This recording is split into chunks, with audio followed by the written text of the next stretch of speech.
up at night, yeah. Make all the demons quiet, yeah. We were built to thrive, yeah. I think that we've all had enough. What keeps you up at night, yeah.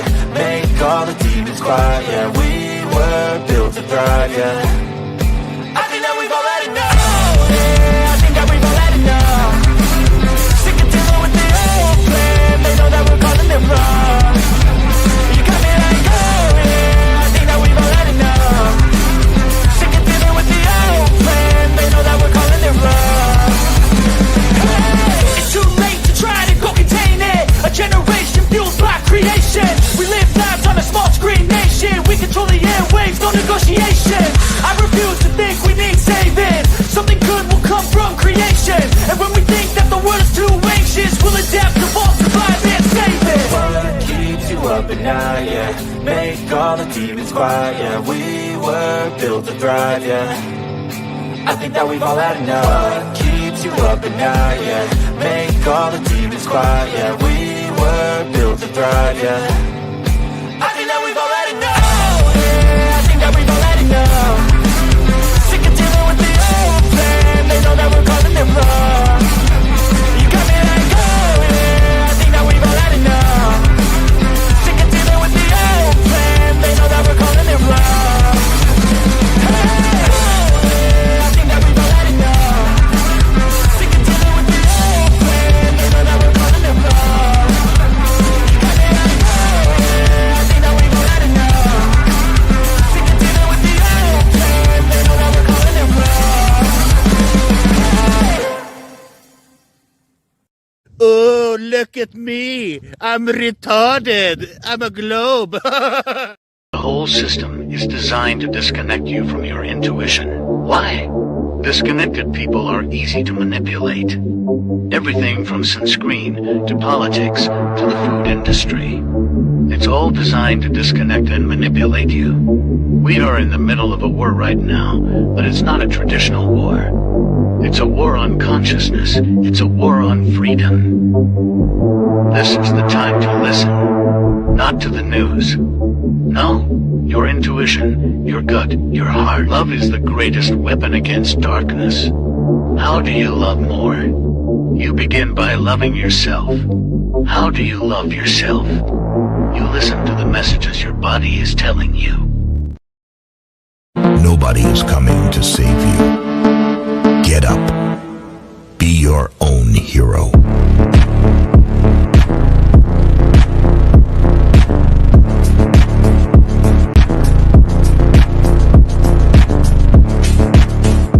There's an African legend that says, in a race between a lion and a deer, many times the deer wins.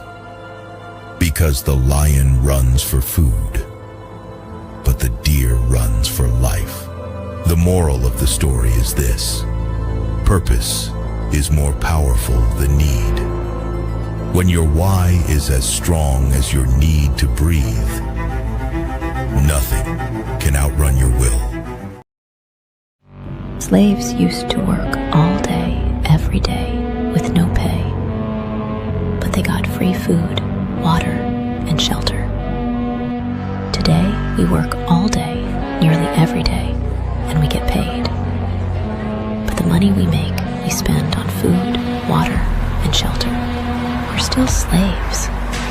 The only thing that has changed is the illusion of freedom. I just know we found something so out of the ordinary. You got me kissing the ground from the sanctuary.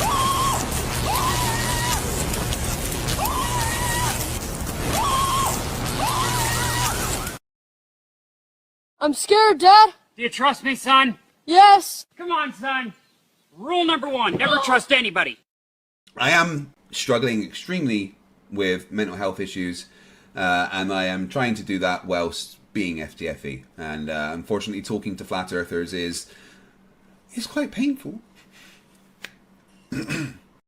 Riverside, wait for me, wait for me. Stop! Don't touch me there. This is my no-no square. Gravy make a splash like Pippin. Shit, that's nothing. Splash. Everybody call me Big Pimpin'.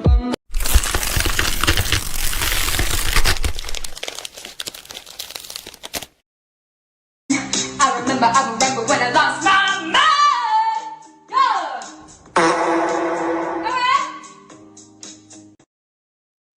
All right. Good evening, ladies and gentlemen. Welcome to Sovereign Soul Unchained Mind. I'm your host, Jerry Fletcher. No, I'm Zop. Some of you may know who Jerry Fletcher is. Some of you may not. I'm sure you'll be filled in sooner or later. I just came over from Burn the Corporate Fictions stream, and we were talking about the Charlie Kirk assassination. We're going to continue that over here. Continue it. We're going to have that discussion over here. There's Brad and Tasha are here with us tonight. I got D-Man is backstage. I'm going to bring him up in just a minute. I got No Despair Bears here. DeWitt Straight Laces, Eldon Bean. We got Justin Johnson up in here. Bongo PG or something. Cool. Good to see. Thumbnail, human race and mankind, all the same statement. Yeah, I know, right? We got horizontally opposed Mikey Smith. Good to see you, my friend. He's got some really awesome observations. We need to probably go over those one night. Absolutely. I'd like to get Mikey on here. Maybe we'll get Monkey Cat Pat back up here tonight. You know, I don't know. We had a good discussion last night. I got to give him credit. He had the Huevos to come on up on the show, and he tried. I've clipped that portion of last night's show to just a static video. It's about an hour and a half long. That can be found over on my main page under videos. It's the latest one that went up. So make sure if you haven't seen that portion of last night's show to go over there and take a look at it. Let's see. What do we got here? We got Brad and Tasha. I think we said we've got both of them, I think, tonight. I think both of them. I feel like both Brad and Tasha are here with us tonight. Just a feeling I have. We got Jerry Albert. Welcome. Mr. Tahiti. We've got DeWitt Straight Laces. I said you already. You got two. That's not fair. Martin Haley. Good to see you. Here I am. Bearsworth. Hey, haven't seen you in a while, Bearsworth. Crashes 82. J.R. Hartley's here. We've got Santero 59. Let's see. And see, I'm going up. The Fall Enslaves Us All. I think I saw the next chapter in here. I'm not sure. I got Lisa Marie Tattersall. Good to see you, dear. We've also got, let's see, Stephanie McGuire. We've got Martin Haley. I don't know if I said that one. GT Mustang is here. Holy crap, it's just rolling by so quick. We've got 85 popping in here and more people all the time. I see Jim Annis is here with us as well. Pebbles, good to see everybody. Mr. Mojo Rising, Mojo Shop is here with us tonight. Raleigh R. And, of course, we're going to bring up Mr. D-Man. What's happening with you tonight, my man? What's up, Sub? Good to see you. Say hello to Akinator, too. You always forget Akinator. Oh, Akinator. I'm sorry. Hello, Akinator. And Lisa Marie Tattersall and Lord Racer and Schneider. Oh, I know about Lisa Marie. I said Tim. Lisa Marie. Did I miss Lord Racer? I'm sorry. Saddle Bomb. Well, fuck it. You do it, man. What's up, man? Good to see you, brother. Oh, shit. Yeah, we were talking over there. Listen, they just go over the top with this shit. You know, they take it to a point of possible believability to just absurdities. You know what I'm saying? Yeah, it seems over the top. Like, I think that that's probably the first picture I've actually ever seen of somebody, or a video of somebody in a funeral home mourning over a body. If it was really even a body. I mean, those hands look pretty goddamn fake. yeah, You seen the video? they looked rubbery. Like they looked, the color was unnatural. Like, I mean, I understand the person's deceased, but normally the skin goes darker, not lighter. It was real strange. Well, that, and you don't see any pores. There's no like knuckle hair or anything else like that. What's that? Fallout when you die? I don't know. But there's a lot of shit people are picking out. And listen, this is quick. The amount of time between some event like this and the amount of time it takes for people to pick out the abnormalities is just astonishing to me these days. It's amazing. Well, because it's 10, 20, who knows how many people trying to dissect all this stuff Oh, I all know. at the same time. That's why now it's really hard for them to do this stuff, because everybody's looking at it. Everybody's picking it apart. You know, Snowman's here. Snowman, what do you think? I just got in here, but I was definitely did my homework and watched that video. I don't know how long it was. I watched about the first 50 minutes of it. Which video is that? That one he just posted talking to that something cat guy or whatever. Oh, monkey cat, pat. Yeah. He Yeah, came that was out. He started out, he was one of those in the chat wanting me to go debate somebody else. Yeah, he was well behaved, but he was well behaved, but it was still just a ridicule type perspective, like you know, like and was like, wow. I like when you talk about too, it's like, well, how many scientists see it this way? It's like, well, all those scientists are looking into things, but they're not looking into, like, you know what I mean? It's so compartmentalized that as long as the numbers that they use, like algebra, you know, you can plug in whatever, as long as the result is a cake, then they don't look any further, right? But yeah, I just like how he like wants to like ask you about credentials. Academia doesn't mean shit, first of all. And you know, secondly, like, yeah, there's a lot of things you can do with math for sure. And he was saying how, well, math this. It's like, yeah, well, they're fudging the numbers, right? Right. That's the whole thing right there. It's just like when you use an assumptive value in any equation, then the result is going to be assumptive because you have an assumption in your fucking equation. So, you know, The thing that got me, the thing that really set me off, and I'm not making fun of the guy, but he didn't know where the hell the air came from. Right. Like we've been rebreathing the same crap for a billion, whatever amount of years. I just, and even saying, oh, well, it comes from the greenhouse gases. A greenhouse is a container. Right. And those gases are not just being produced. They're not really being produced. They are in a sense, but there's an exchange. Yeah. You understand? They take in carbon dioxide, but they give off oxygen. So in all reality, more carbon dioxide would actually be more beneficial for all the plant life. Okay. Everything is in the plant life, don't we? Everything is interacting. Exactly. Like you said. That's why I said everything is breathing. Everything is pulling things in and pushing things out.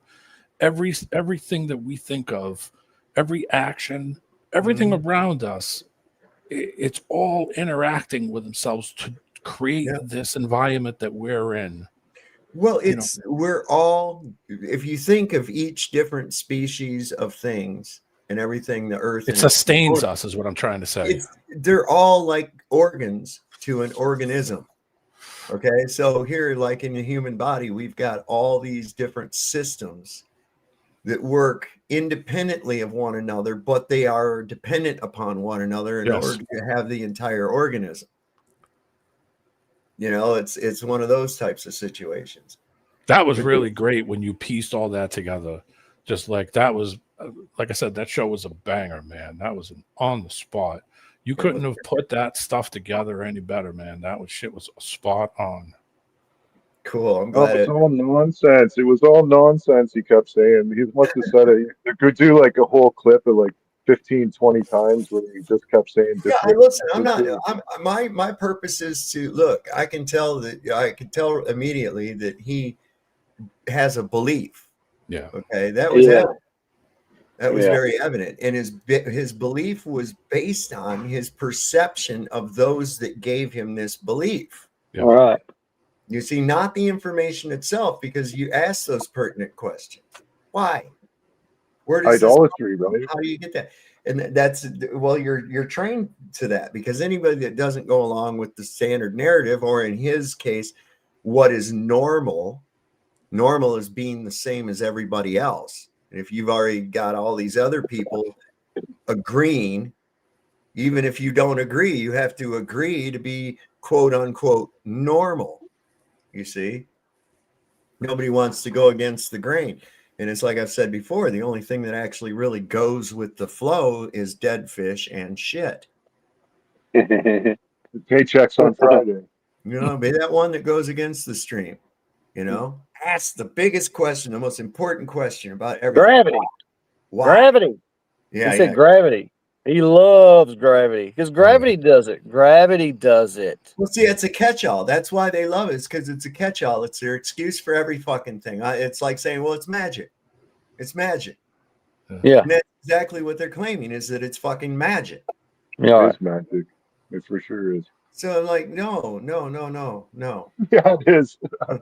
You know, that's why you got to ask, well, why? Well, mass attracts mass. Why? Yeah. Why does that? Why? There's got to be a mechanism there. Yeah. I've never seen that. I've never seen that happen. There's no perpetual motion. You know, it takes energy to move something. Everything that's happening is taking energy to do it. There is no perpetual motion. Nope. Even I got caught up in this a long time ago, 8-10 years ago, where I started to see these guys make these wheels that had bottles of water in it that would use the motion of the water to turn the wheel. And I actually one day said, you know what, I'm gonna build this thing. And I got, you know, a design idea to do it. And it spun for a little while, but it always stopped. Mm-hmm. And I said, all right, my friend was right. There's no perpetual motion. It's part of that is something that you guys got to, like, okay, so there is one perpetual motion machine, but it doesn't do any work. And so there's many different them. I think sometimes those ones are designed to discredit. Like I've seen the wheels with the weights on them. Where's there a perpetual motion machine? Well, you take a ball bearing and you put it into a funnel, and it'll zip down the funnel. It'll go down the jump and go back in the funnel, and it'll do it all day.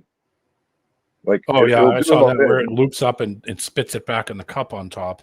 Then it spins it's using around. our favorite word, gravity, to get momentum and jump back into the funnel, and the funnel speeds him up, and he goes down the hole and comes out with enough inertia to make the jump back into the funnel. So it doesn't do any work or anything. I don't know practically. Well, it's actually that would be an interesting thing, but I bet you it won't go forever. I bet you there's a diminishment at some point. Yeah, agreed. Yeah, due to conservation of energy. That's what I learned from the water weight wheel, was that it spun for a while. And I was amazed that I got it the first shot without any adjustments. And I was like, holy crap. But then as it spun, you could literally see it just slowing down as it did until it got to the point where it didn't have enough momentum to push it up over the top to push the water forward again. And then it just rolled backwards. And I was like, okay, so this is momentum. You know, this is perpetual motion. But I wanted to try it myself so that I could tell myself that, no, I saw it works, but they didn't show that working all day. So I said, okay, I learned something. I have an idea about that. I've thought about this stuff. I think about this stuff all the time, man. This kind of stuff I think about. But so you have Ferris wheel size like machine, like you were saying, like a Ferris wheel size one, big one. And what it is you get a bunch of guys and some goats, and you just pull a great big heavy weight up 12, 15 stories, whatever it takes. Maybe it takes an hour and a half to get the thing up there. And then you use that weight to spin the flywheel, right? Like a clock or something. So now you've got this 3-ton crate hanging off the, right? So now it's spinning it, helping to speed it up. And you could run something for as long as it took that weight to get to the bottom, right? It would run. As soon as you start employing that movement, you transfer that energy into other work. It's going to put a load on the fucking energy source, and it'll start to slow down. Yeah, it's like he was saying. You get better gas mileage if you don't go anywhere. Yeah. Well, a windmill in the water must have been fantastic for, a small farm or something like that. You have this one drive shaft, right? Just one drive shaft to run all your whatever you can imagine. The other things that back in the old days, if you guys ever want to look this up, I know it's kind of off it, but they had these engines called hit and miss engines. And it was a giant one cylinder, like the size of a trash barrel, big giant cylinder. And it had a crazy long stroke. It had huge flywheels on it. And it was called a hit and miss, where it would fire off. You would use fuel to fire it off. It would spin it up, and the big flywheels would keep it rolling for a while. until it slowed down to a certain RPM, and then it would bang, and you would hear it fire off to get it back up again. But it didn't have to. It didn't have to continually fire it and spit fuel into it because of the huge flywheel. Yep. Yeah. And it was basically what ran every factory in this country. LJ, I don't know where Janusz is at. I don't know. I haven't seen him in the last couple of days, so I hope he's all right. It's really a different time, and it's really late, early morning type shit over where he lives at when I come on. So I don't know. Might be working.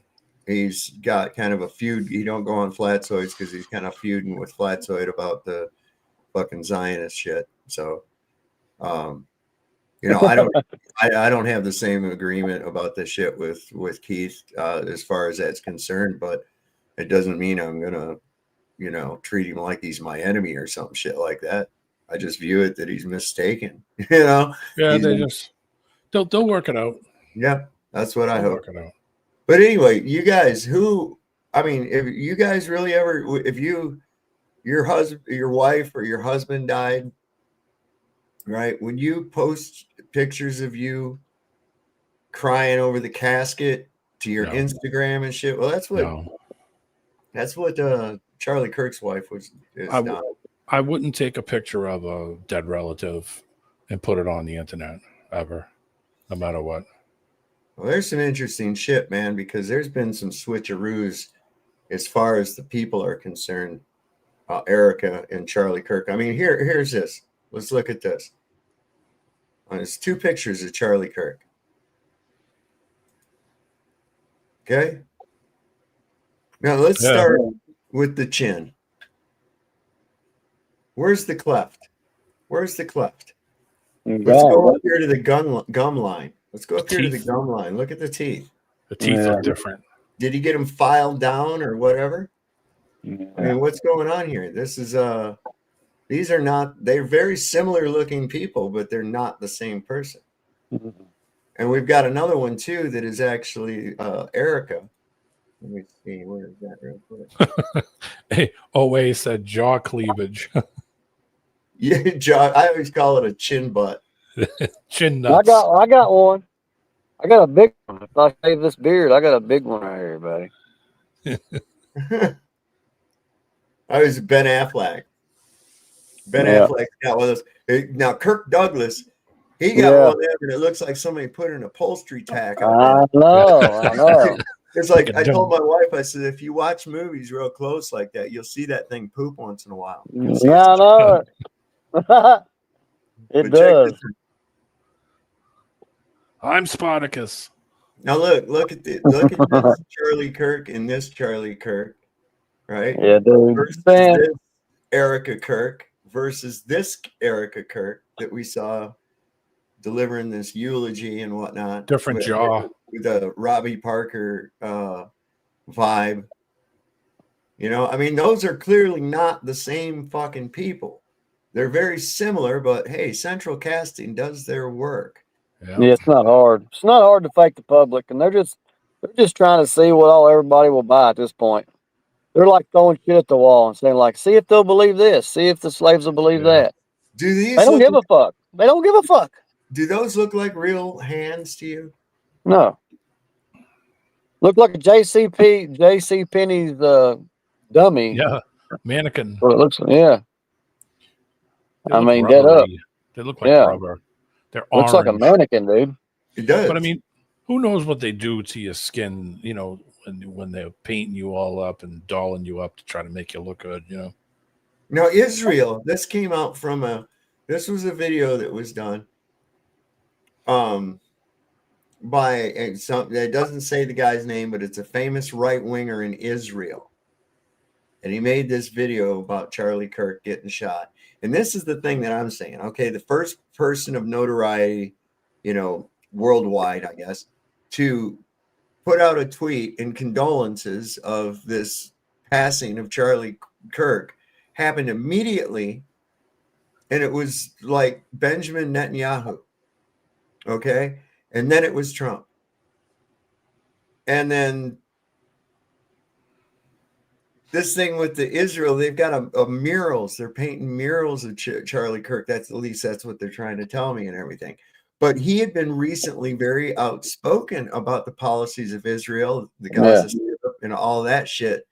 He actually kind of he was letting anti-Zionist commentators appear on his platform and talk about the bullshit that's going on in Israel and stuff too.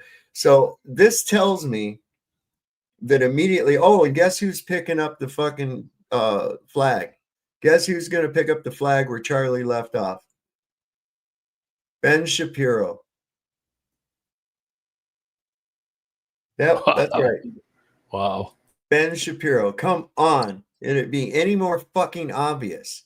Is Ben Shapiro bigger than him? Is he like bigger in like status and all that shit than Charlie Kirk was? I would say they were probably neck and neck. Neck and neck. That's what I was thinking.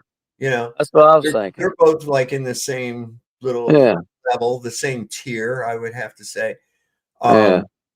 I would probably say that I would have to give it to the Jew. I would have to give it to the Jew Shapiro since he's still alive. Yeah, right. I mean, holy crap. This is so crazy. And look at this. This is sort of like methinks the lady doth protest too much.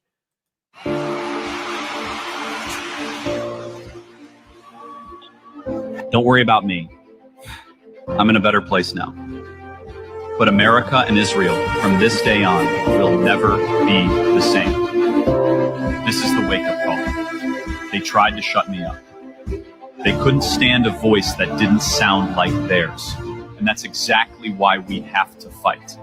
We exposed the lie. I spoke the truth, and they hated every second of it. I know you guys are hurting. It feels like you lost me. You didn't. You can't kill an idea. You can't murder faith. Spirit doesn't break. They mocked me. I kept going. Tried to silence me. I spoke louder. They warned me. No way. Truth's worth the price every single time. America was built on faith, on freedom, on family. Same with Israel. Standing tall, fighting back, never backing down. That's our bond. That's our story. Here's the thing. Those who tried to scare me only made me stronger. Those who tried to silence me proved I was right. So I'm asking you, don't go quiet. Don't bend. Don't give in. America needs you. Israel needs you. Israel. And when people remember me, let it be for courage, for faith, for hope. Because this wasn't the end. This was the opening shot of a change that's coming. And it's going to be for the better. Is that, of course, AI generated, of course. Yes, but yes. Boy, this just gets better and better, don't it? Dude, it's like, what is this push for Israel around the fucking Charlie Kirk thing? That's what I'm wanting to see. See, I'm wanting to know why this is occurring so prevalently. Okay, Donald Trump put out a Truth Social. He put out a Truth Social post. Let me see if I can find it here. Is he like the Antichrist or something? That was weird. That was weird to watch. Yeah, that was really weird. I mean, where is that? Hold on a second. I gotta find it. Yeah, this was. Did you see the video of her kissing his hand? No. God bless it. Where is it? There was Donald Trump posted this thing on his Truth Social, and it was. Damn it. Let me find it here real quick. Oh, it's probably up here ways. Damn it. I can't believe she's putting it on her social media, man. Like you said, taking pictures of your supposed dead husband. It gets worse. It gets worse than that. Oh my God, how's it getting worse? Well, I'll show you. Are they gonna throw a party around the casket? Dude, this was disturbing right here. And how the fuck did he get on Air Force 2? He's not military. He's a fucking civilian, allegedly. Let me see. Where the hell is it? Is that? I haven't figured that part out yet. There used to be protocols, you know. That's not it. Did I pass it? Oh, maybe I did. Well, they had Honor God carry him out. Yeah, and J.D. Vance was not helping. It was not Dude, helping. that was the slowest fucking walk with a casket I've ever seen in my life. Well, we're going to get into that because J.D. Vance he wasn't even helping. He's got like Herman Munster feet. Like what was he doing? Pulling them backwards? Like JD pulling them backwards? I'd have been like, motherfucker, pick that shit up. This thing ain't light. No, it's not. I've been a pallbearer before, man. Caskets ain't no joke. Yeah, they're fucking heavy, especially if anybody weighs anything. Yeah, this was fucking creepy as shit. She put this out. His wife put this out. And this was creepy as shit. Oh, I love you. I love you. I love you. Oh, wow. I love you. I love you.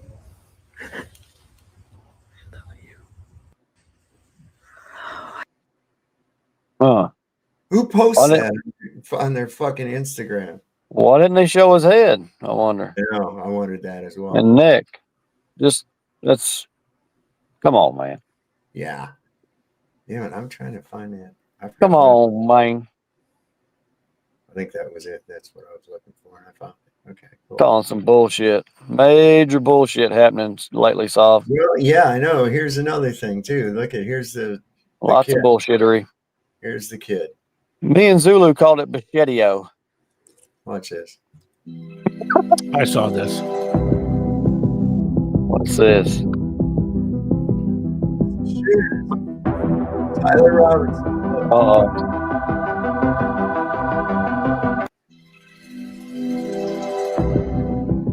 Yeah, I caught that on BitChute. What are they trying to say there? I couldn't really read it or see it. It's just that it's through the age progression of this guy. Yeah. How old was he? 33? 20 something. Yeah, early. 22? 22? I think 22. Oh, Precisely 22. Here we go. Now they're saying that this guy right there.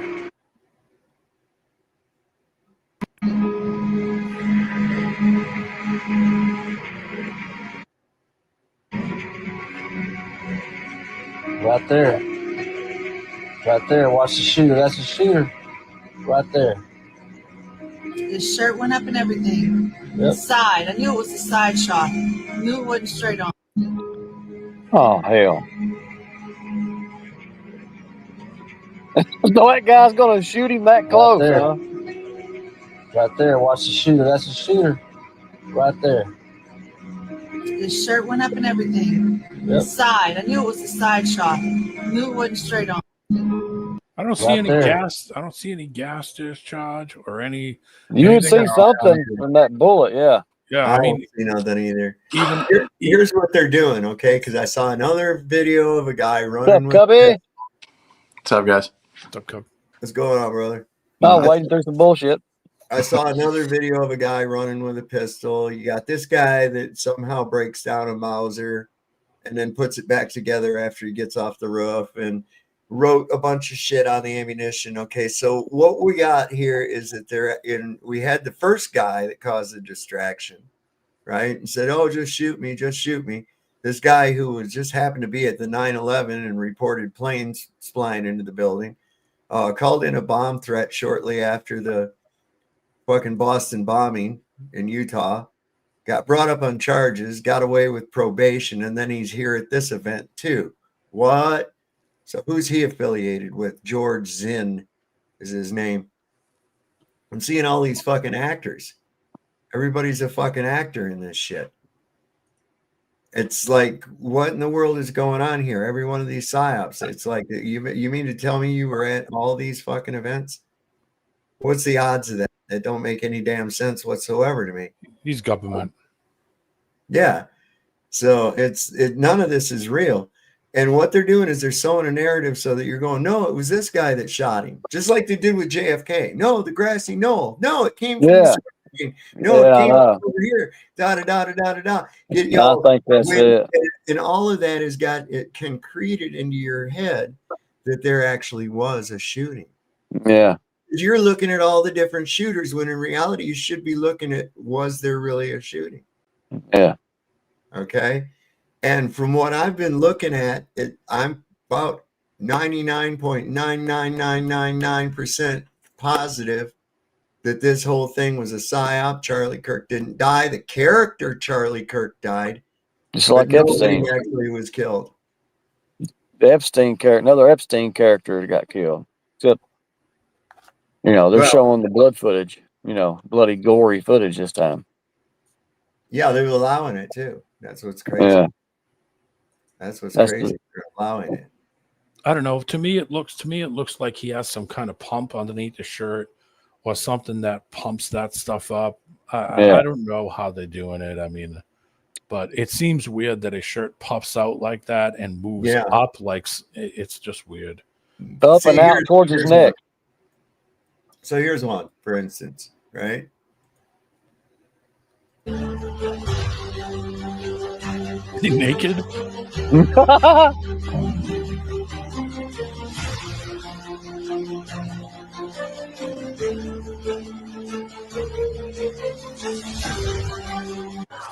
Got a shot.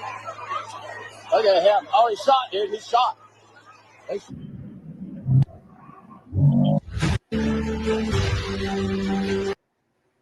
So there again, selling the narrative that it was this guy. No, it was that guy. That guy. It's this one. No one knows. We're all lost. That's what they're doing. It's the standard stuff that they do every single time. They just in case something goes awry, they can always change the plan as it happens. Right. That's all it is. Well, let's look at his security company a little bit. Oops. Hey, we can do it that way. No, I like it better this way. And I love how those guys standing behind him don't even flinch. I know. It seems like they're pushing the Christian too. Like they're trying to enrage the.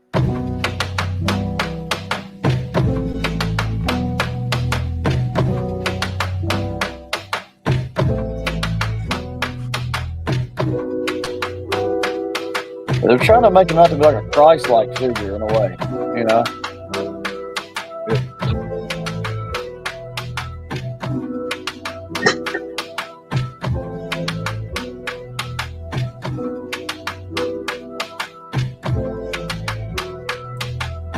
Oh, ex-military. Look like it.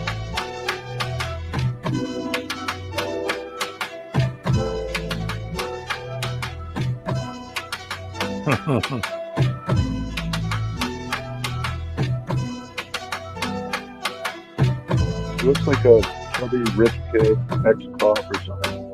Yeah.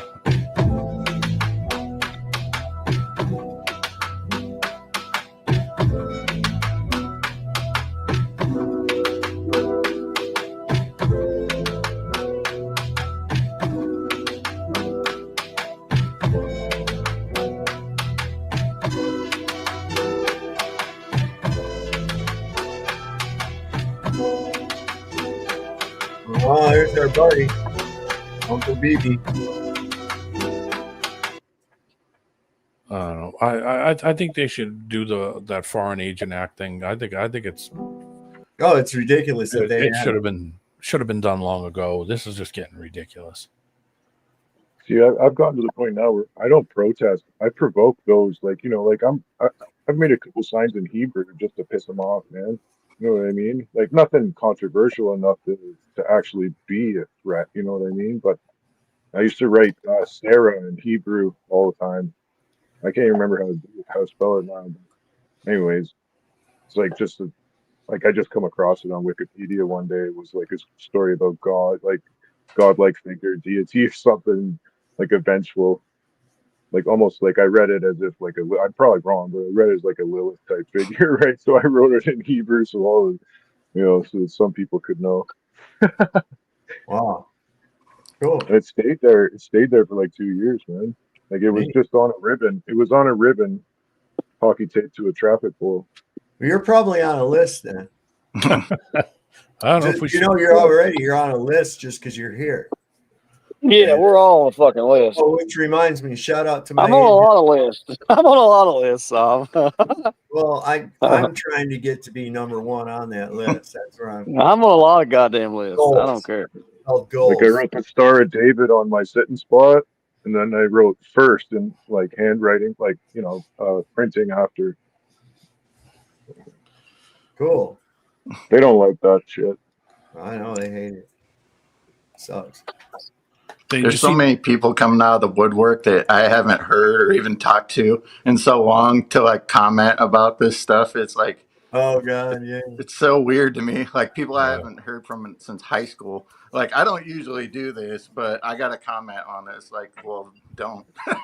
Like I don't understand it. It's so I've seen people that I didn't even know were friends or they used to be friends that are fighting over this stuff. It's like, what are you guys doing? You know?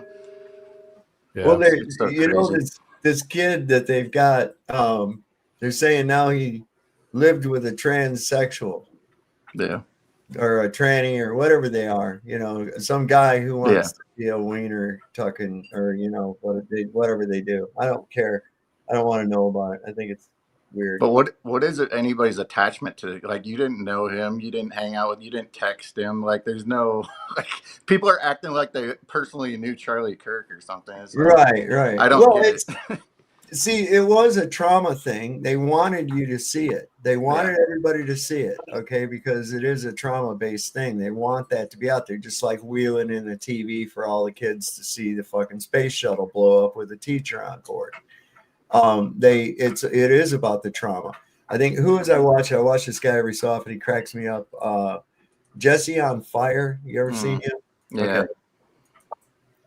He's got like elf ears. I don't know. He cracks me up, but he's really, really a believer in the system and shit. I mean, he's really in the Matrix. And he had a thing. He came up right after it happened. He was one of the first videos I saw, and I hadn't seen it on X yet. I just pulled that video up, and he didn't show it, but he was watching it on the thing, and his reaction was, "Oh my god." Like that. I mean, really, I mean, and I could tell it was genuine. It shook him, really shook him up. And I imagine it probably had that effect on a lot of people. But after you start looking at it, I'm sorry, I'm just not buying it, man.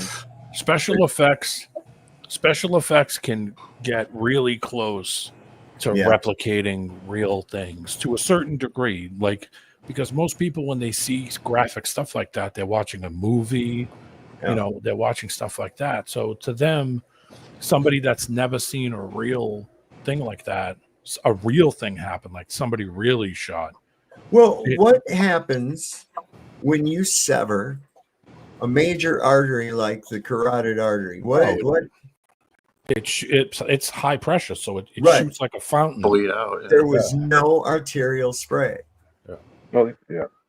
I mean, it especially came right out there. Like free fall as he leaned over. It almost came out like free fall. Yeah. It would have been going. Yeah, it would have been spurting like that. Yeah. If you take your fingers, there would have been a mist off of wherever it came out to. Arterial spray is inevitable. Yeah.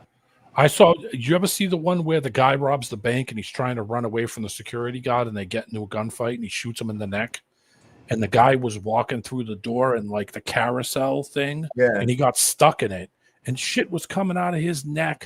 Like, I mean, it was insane. It was insane to watch. It looked almost unnatural, but that's really what it looked like. I mean, it was shooting out. It was going 3 feet.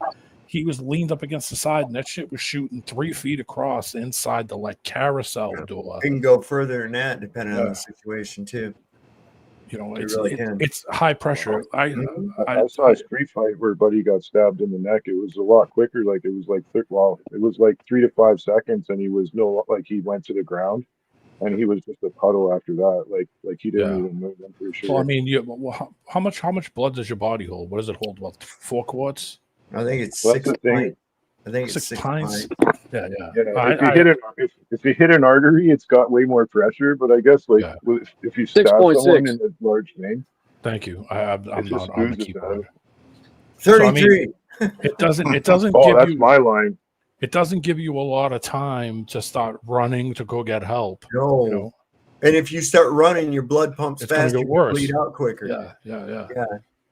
You know, that's but I mean, if you want to, just as a test, take the first 2 fingers and put it underneath the side of your jaw and push in between where your Adam's apple is. And you could, that's where you could feel it. That's high pressure. You'd also turn ghost white. Oh yeah. I mean, you'd be, you know, I mean, where he got hit is pretty much. Sorry. Stick a thumb in it is the only way that you could do it. Just stick your thumb in there. And Where get he to the got hit hospital. is pretty much a shock hit. So he was lights out pretty quick. You know, that. Well, this guy, I've kind of been, he's a little bit of a Q-tard, but he's got some good breakdown of Follow shit. the plan. Yeah, just trust the fucking plan, bro. That's all you got. When will people wake up? They're making it so outrageously obvious now. Charlie Kirk shooting, it's staged. Now we've got the killer of Charlie Kirk, who was arrested. Tyler is 22 years old. He orchestrated this whole thing. He took that shot from 200 yards away. Professional. He's only 22. Well, his trans boyfriend has now come forward to say that she released all the texts to the police. Come on, people. They can't make it any more obvious. It's getting stupid. Erica Kirk did the first talk in front of everyone. Her husband had just been assassinated. That whole thing was a massive act. There was no emotion in that. It was put on. It was fake. If you cannot feel that one, try to now put yourself in her shoes. To everyone listening tonight across America, the movement my husband built will not die. It won't. I refuse to let that happen. It will not die. It was all about the message. If you thought that my husband's mission was powerful before, you have no idea. You have no idea what you just have unleashed across this entire country. And she kept referring to, they killed him. Was that a threat, though? They killed Charlie because he preached a message of patriotism, faith, and of God's merciful love. They should all know this. We're watching a movie. Then the number 33, Kash Patel, comes out, the FBI director. In 33 hours, in 33 hours, we have made historic progress for Charlie. Then you had the caps at the Charlie Kirk shooting, 4-7. There was 3 of them. 11 times 3 is 33.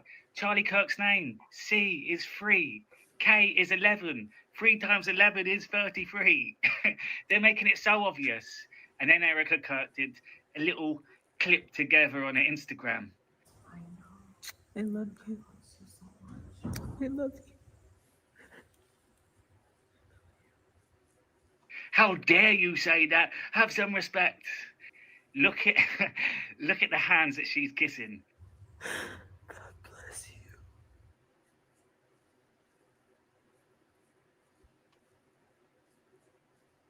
They're not real hands. That's all made up. People, they're making it so obvious until we get it. Then they're going to start showing us the real information, the real truth, the real corruption, the real lies, the dark stuff that no one wants to deal with, but yet we stay in the movie. This is the movie. We are waking up to real truth. And people are going to find that hard because truth hurts. But if people understand we are in full control, something like this has had to happen because you see the reactions of the entire world first. You see how outrageous people are. You see the limited beliefs that people have. You see the evil that stems from within people.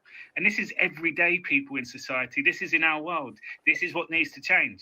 But there's been evil all around the world where the US military and Donald Trump for about at least 9 years, but it goes back a lot further, have been working, taking them out, removing the cartels, taking out the terrorists, bringing world peace. And we're still stuck in this movie. I don't know how more obvious we can make it. We're watching a movie. All of us will refuse to let that happen. No one will ever forget my husband's name, and I will make sure of it. Pardon? Wow. Sounds very threatening if you ask me, like the way she's like, no one will forget his name, promise you, and this isn't going to be over. Yeah, I was like, what? Like, she's even almost turned into the demon voice there. Yeah, everything he said, I agree with, man.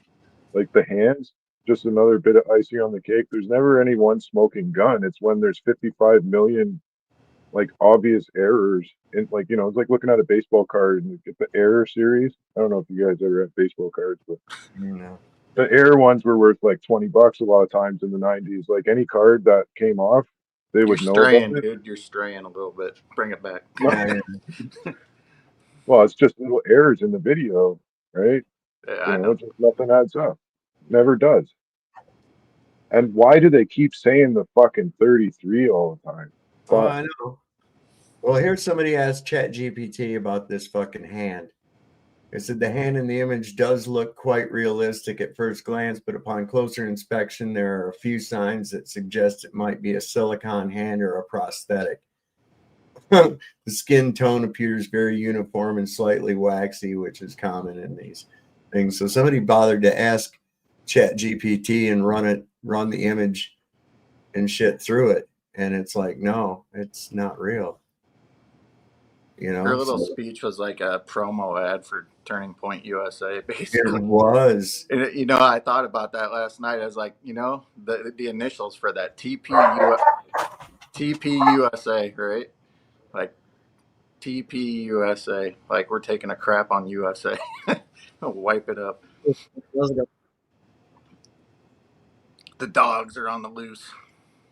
What's up, NWO? I'd like to thank all my sponsors and everybody that's going to pay for me for the rest of my life. I'm famous now, bitches. I'll see y'all later. That's what she said. Man. Yeah, I'm going to the island. Yeah, no. Oh. I dropped a link here in the private chat for you, Sav. It's like a 3-minute video, but on the 20-second mark, you can clearly see she's wearing a big G on her ring there, which that's pretty sus. I don't know if you've already covered that or not. I just hopped in, but I don't know. I haven't noticed that. Yeah, I put it in the chat there. Like I said, you don't got to play the whole thing, but that G is definitely on her ring, man. That's sus. The whole dang thing is. Load up. You got it figured out tonight, Lewis? You gonna be able to participate? I'm just hopping in to say that. I'm actually on PJ's stream right now, but I think it's so important that people see this because 33 hours, she's wearing a G ring. I mean, how many Freemasonic coincidences do we need until it's a psyop, Right. Yep. I think I can. Yeah, let me bring this over to this screen so that I can be on both. What's happening, Lewis? You got everything figured out? I think so. Do I? We hear you loud and clear, bro. I hear you. All right. Hey, that works. All right. There we go. So we got everything worked out. Nice. See, I knew you'd do it. I knew you'd be able to do it. Let me change over screens here. Dun, dun, dun. Well, I had to put StreamYard. I had to download StreamYard on my phone. Oh, okay. The app? Yeah. I had to use the app. Seems like it's working now. Well, it sounds like it. I'm not getting any kind of an echo, and you're able to hear us just fine. So we've got, that's what they call a 5x5. Yeah, because I got my TV off in the background. I'm watching on the TV and listening through my phone. Yeah, you'll notice there's a delay, right, from what you see on the TV. Yeah, I can see. There's quite a bit of a delay. What was happening, imagine that echo like that. That kept echoing like that. You couldn't even hear what you were. I'd be talking, but I couldn't hear what I was. It was like I was talking over myself. Right. Yeah. I got it figured out now. All right. So anyway, this is the ring. This NWO Slayer put this up.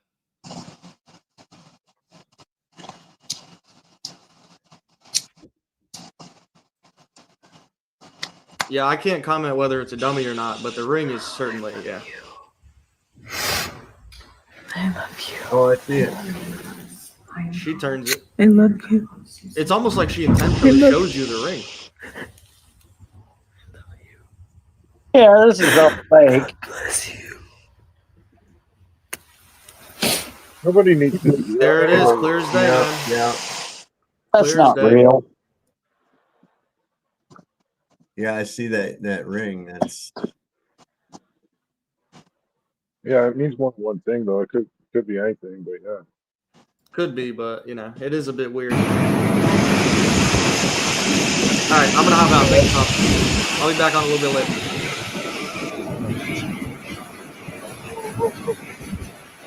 I hope y'all don't get mad when I say this, but I don't even think that is a woman. I love you. Just saying.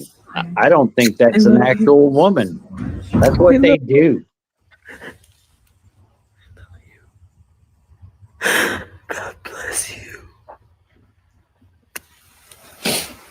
yeah, it's definitely an E on her ring. Wow. Okay.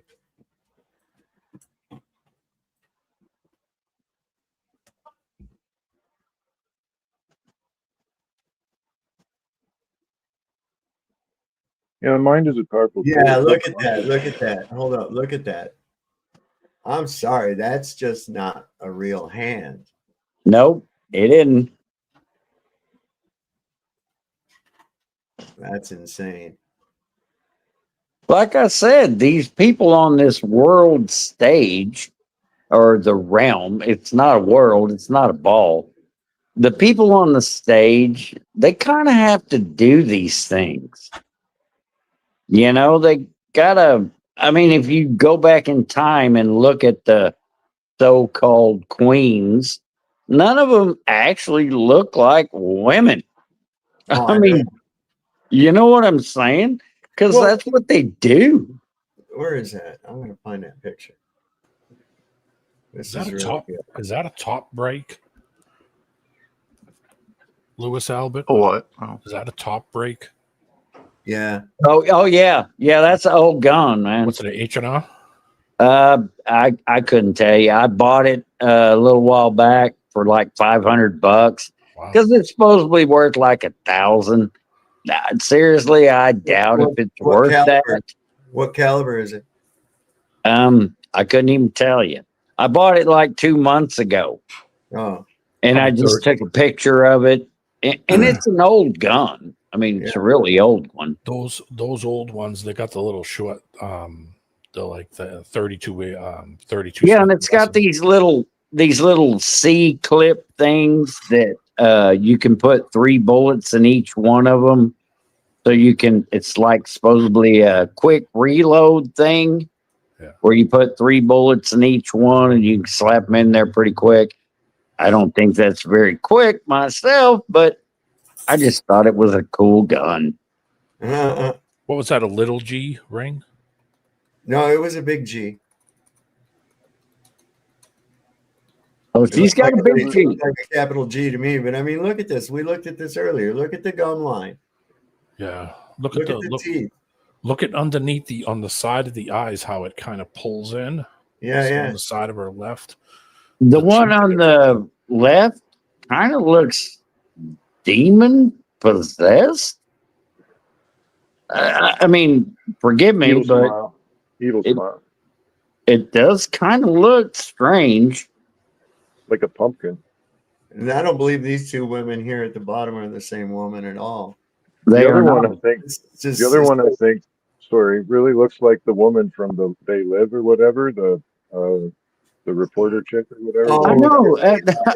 The I was eyes. thinking that too. I've seen her before somewhere. I was like, well, I've seen that character before, and now it's Charlie That is Kirk's a really wife. odd- that is a really odd color of eye, isn't it? Yeah, you think? The shape or something. Got them lizard eyes like Zuckerberg. Yep, there you go. Because they're all demons. Hey, if you will give me a second here, all these people on this world stage. Time's up. Just kidding. Go ahead. Go ahead. I'm sorry. Okay. I'm just going to say the people that are on the stage, they obviously are demon possessed. That's why they're on the stage. Now, if they're really high ranking people, as in the so-called 13 families that run the realm, well, we might be looking at something different.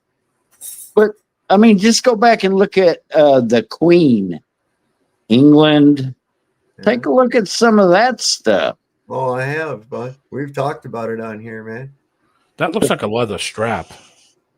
It's because he's rigged up, man. He's rigged up. That shit ain't real. Did you see the way that poured out of it? The way that poured out? Yeah. That wasn't real. I know. Even my daughter, who's like 40, she's deaf. She said, Dad, did you see the Charlie Kirk thing? I said, yeah. She said, that wasn't real. I said, really? You caught that, huh? She said, yeah, I know it was. Well, there was, at first you're like, oh my God, that was horrific, But that's the thing. You watched it over and over, people and slowed it down. And I'm trying to find where's the entrance wound, where's the bullet actually coming in at, and then we see this splooch come out of his neck. But then after looking at it a few times, they're like, wait a minute, man, yeah, that's a lot of blood, but it should be spewing out of there. Yeah, it should be shooting. That should shooting, not gushing. It shouldn't be gushing out. It should be spewing out. Right. That's what I'm trying to say. You just interrupted me to say what I was saying. Sorry, bro. So yeah, it should have painted that wall around him. But here's the thing too. They carried him off to an SUV. There was no blood trail. So he stopped bleeding?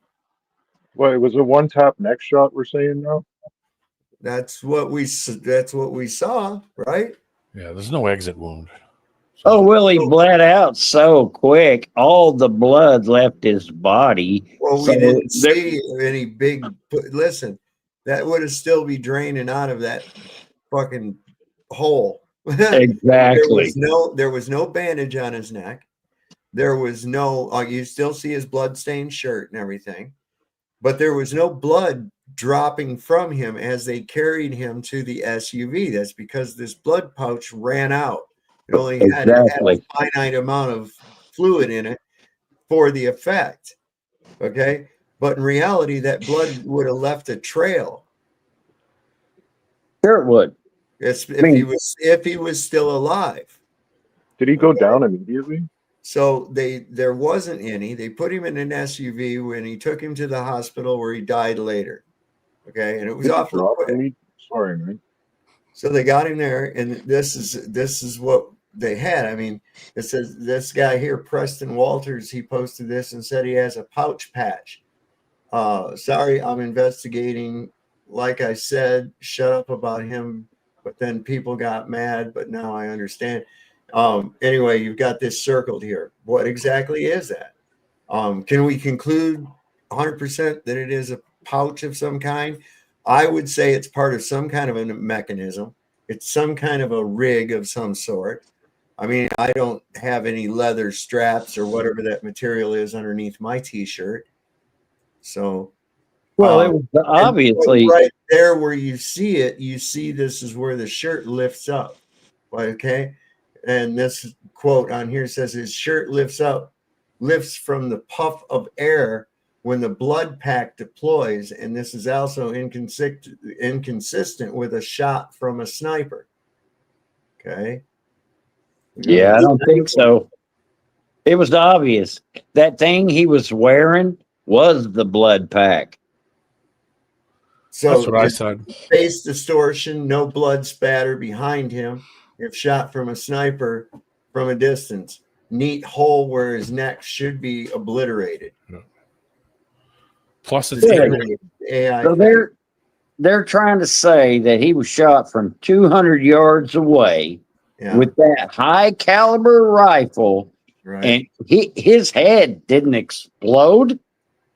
I mean, come on! If they shot him in the neck, I think there would have been a lot more damage than this just gushing out the side of his neck. Well, here's a this is a rig that they have, and somebody's showing it. It's on a dress dummy. but I don't know if you can see it, but it's strapped to the body, and there's this blood pack thing that comes up, and this blood, they show it spraying out. And then it's pointing to this thing underneath of his shirt that was there. So because it was a movie. Well, of that's course. what it was. Movie effects. Yeah. I'm pretty I well was holding out, but I'm willing to concede that I was wrong. I had a different take. I thought it was a more of a Manchurian style thing that might have happened, but hey, I got it wrong. Jay, we knew it wasn't legit. Whatever. Yeah, I knew there was a psyop involved. I just didn't know what the angle was. So you're referring back to Manchurian Candidate? Yes. Yeah, that was a cool movie. It was a good movie. It's just kind of what it felt like, the way that things have been going. I thought that you know, you got the jabbed people out there, and you got people who are mentally ill, and you got MK Ultra. I thought, hey, it's a possibility that maybe this story that they got going on, maybe they but they MK Ultra'd this kid into shooting Charlie Kirk. But you know what? The more I see, I believe that angle. So that didn't happen. Hey, everything that they have told us over the last couple of 100 years, don't believe any of it. I don't. I think it's all just a script, and they use the scriptures for their script. Because you know who runs the realm, right? It's that other character, not our Father Creator, that other character. He's the one who's allowed to run the realm. So yeah, it's all just. what do you mean by that? He's allowed to run the realm. Well, Satan has dominion over the earth. Yes, exactly. This is exactly. This is evident in the New Testament when Satan took Jesus up to the top of the mountain and he offered him all of the kingdoms of the earth. How could he offer him the kingdoms if they weren't his in the first place? That's what I always fall back to. How could he offer something that isn't his? And what did Christ say? I'll have no other before my Father.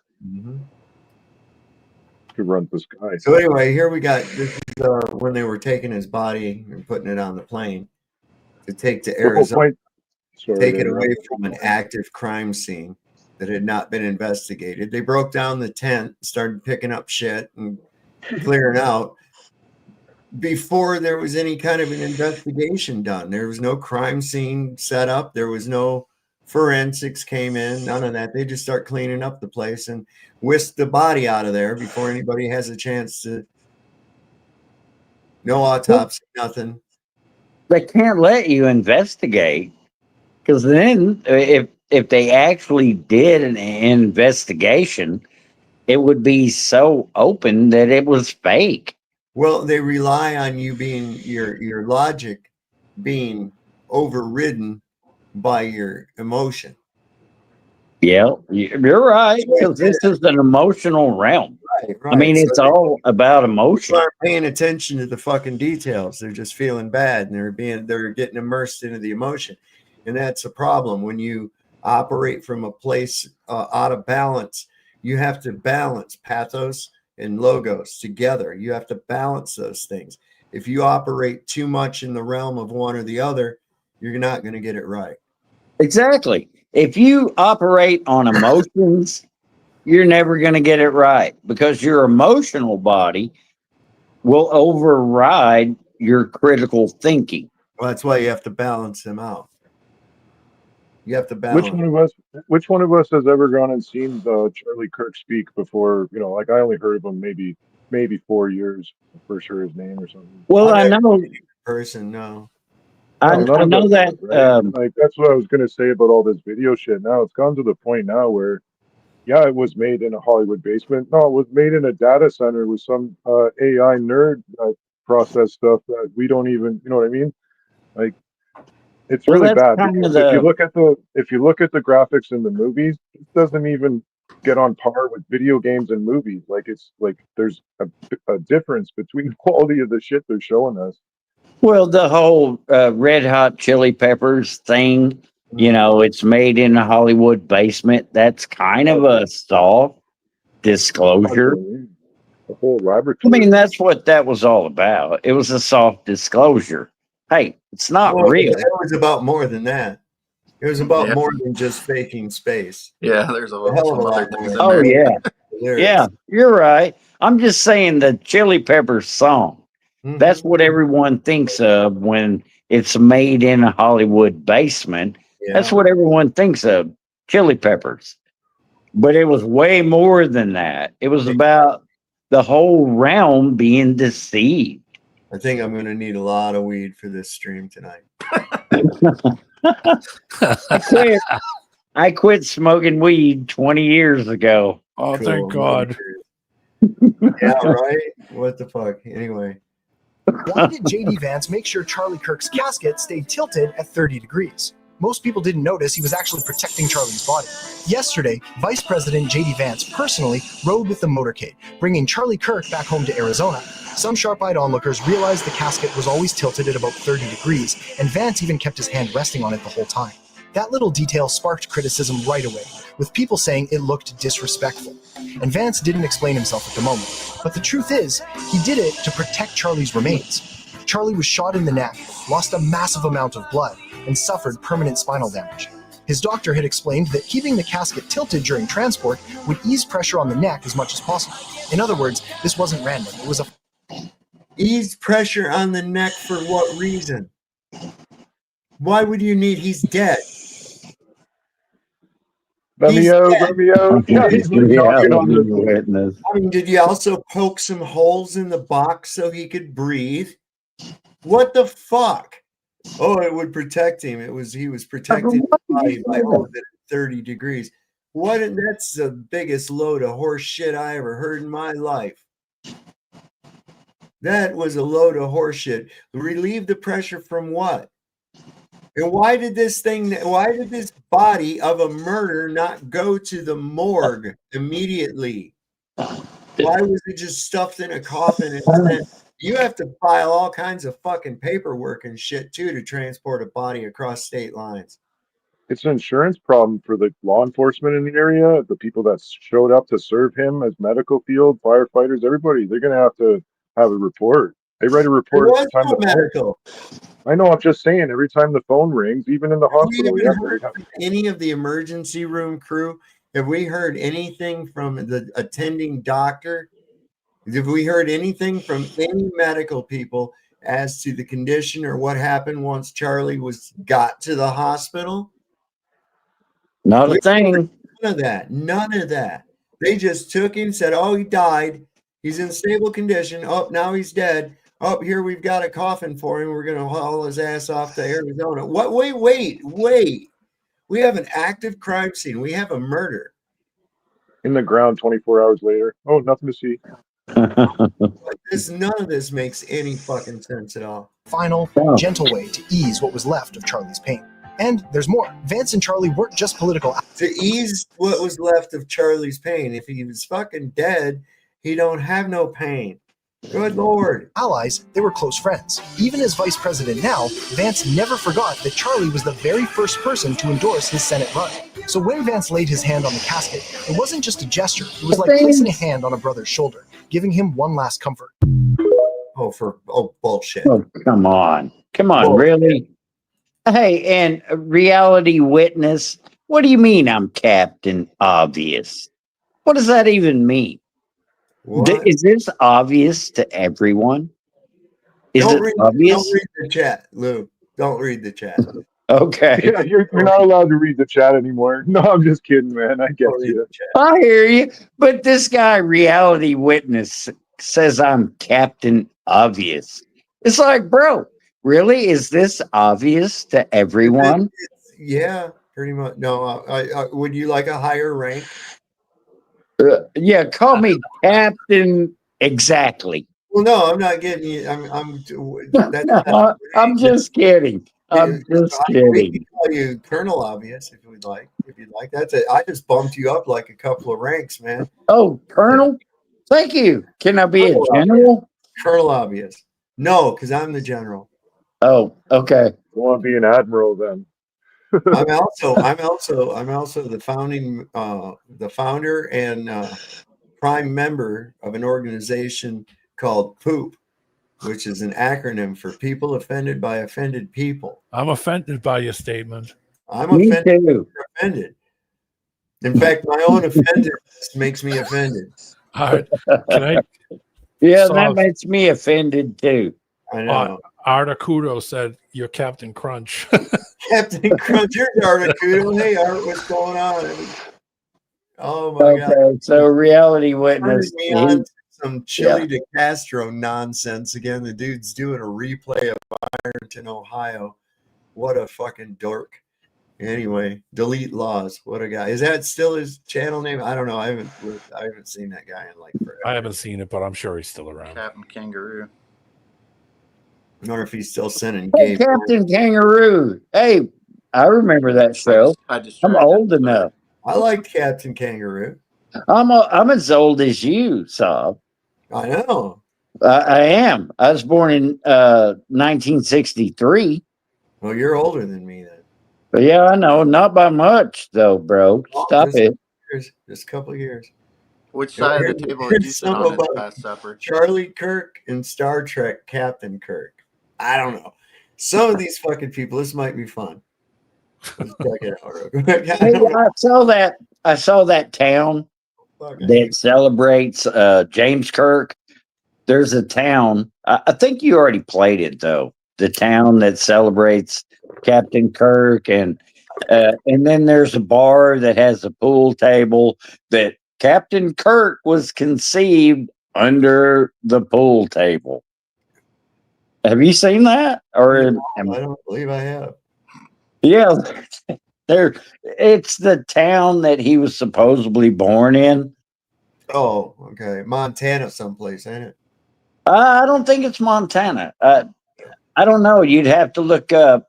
He was born in something 322.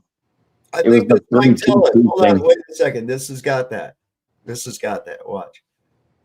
This is deep, y'all. Charlie Kirk's full name is Charles James Kirk. Star Trek, Captain James T. Kirk. Siberian. William Shatner played that role. That's his birthday, 322. 322-25, last birthday. 9-8. Original series of Star Trek, 9-8. The difference is 614. What is 614? Unbelievable. On 9/15, there was another Star Trek a week later called Charlie X. Charlie X. Just like his name, Charlie.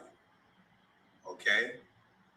Now, Charlie X came out September 15th. 9/15/2026 anniversary. 6/14/2025 Trump's birthday. The difference is 194. The 194th day of the year is July 13th. What happened on July 13th? Butler, Pennsylvania, fight. 9/8/1996, first episode of Star Trek. 9/8. 9/8/1994. 10/14/1993. That's Charlie's birthday. The difference is 47. Who's the 47th president? And let's go to this. That's just Kabbalah. Is Star Trek Captain James T. Kirk ever died? Yes. He died in the 1994 film titled Trek Generations. Came out November 18th, 1994. We got to consider JFK, May 29th. May 29th, 1995, 11/18, Star Trek, when Captain Kirk died, the difference is 6/14. It's Trump. Why did I consider JFK? JFK is buried in Arlington National Cemetery, Lot 45. Trump's the 45th president. No, bro. And I JFK. listen, and I lit a joint off of the eternal flame. Really? Yes, sir. Were you higher? Oh, shit, Yes, that's sir. funny. That is funny. I threw it on the side It's gotta saw, but be it's kind of about him in long. the future. I'm Right. French Shot Pearson. French Shot Blue. Go to French Shot Blue. James Kirk. Best of Captain Kirk. It's deep. So, listen, this this kind of shit like that, right?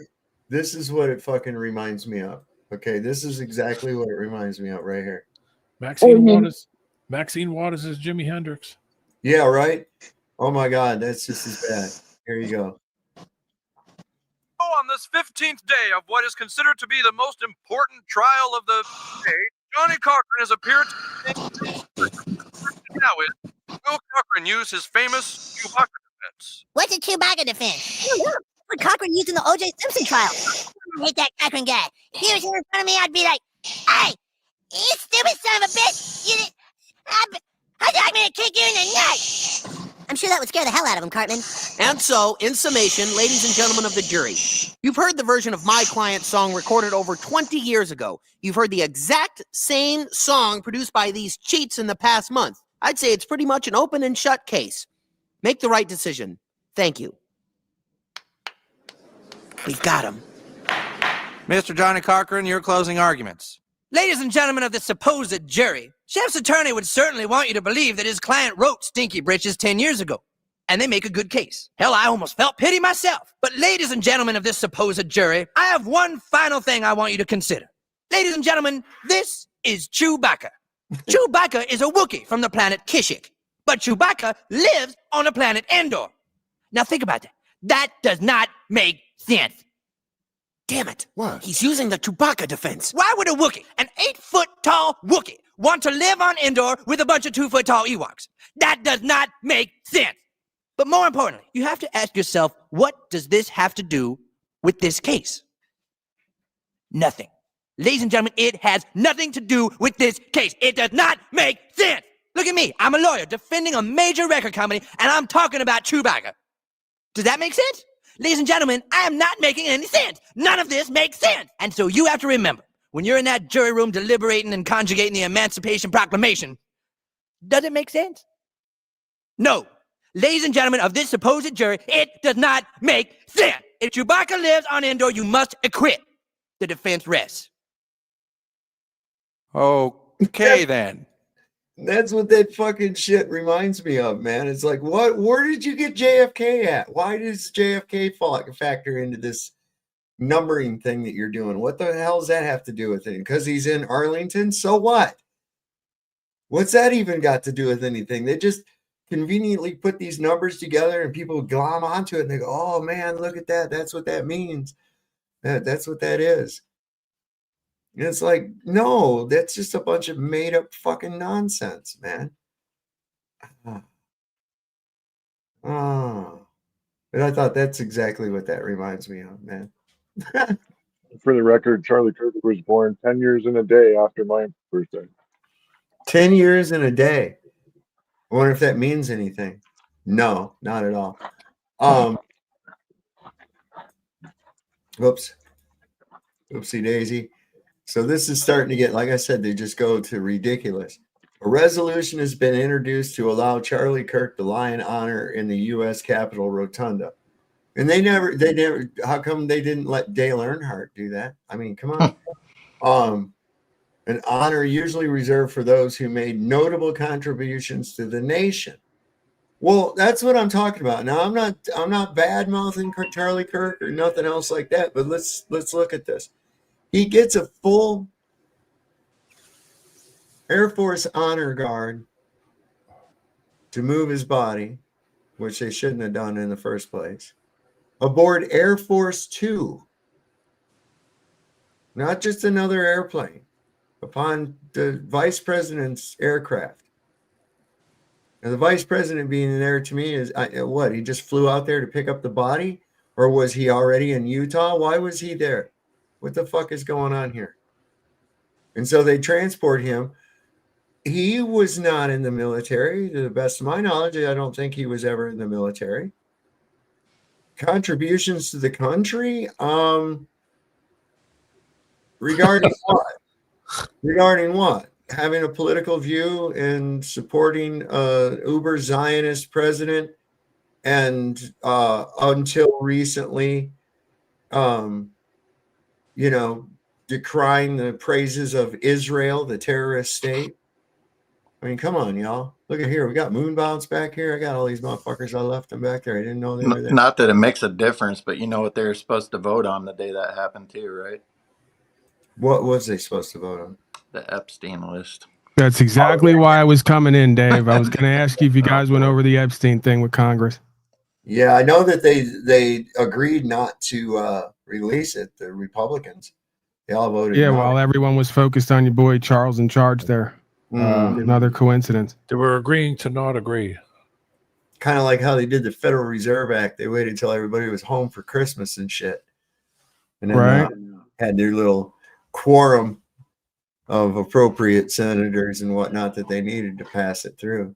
All right, well, you got ahead of me, man. That was all I was going to drop on you, if you had or not. Checking in, offering well wishes. I know we've had our water under the bridge day, but I got no issues with you going forward. This is Paul. This is Paul. Yeah, the Monchichi, whatever your name for me is there. Monchichi. Yeah, he's got a name for me. I believe Wasn't that a toy from the 80s? They had a little song and went Monchichi. Yeah. Something cuddly. Goddamn, we're old. What the fuck?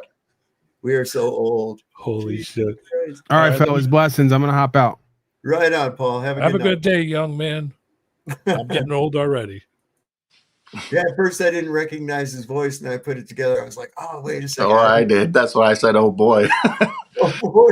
I was like, oh, boy. Oh, shit. I didn't know where this was going. So what is this here? Charlie Kirk was reported that 20 minutes. Oh, yeah. He was reported shot 20 minutes before it happened in Israel. Ain't that the fucking shit? Isn't there a time difference, too? Yeah. What's the Israeli time zone? Everyone.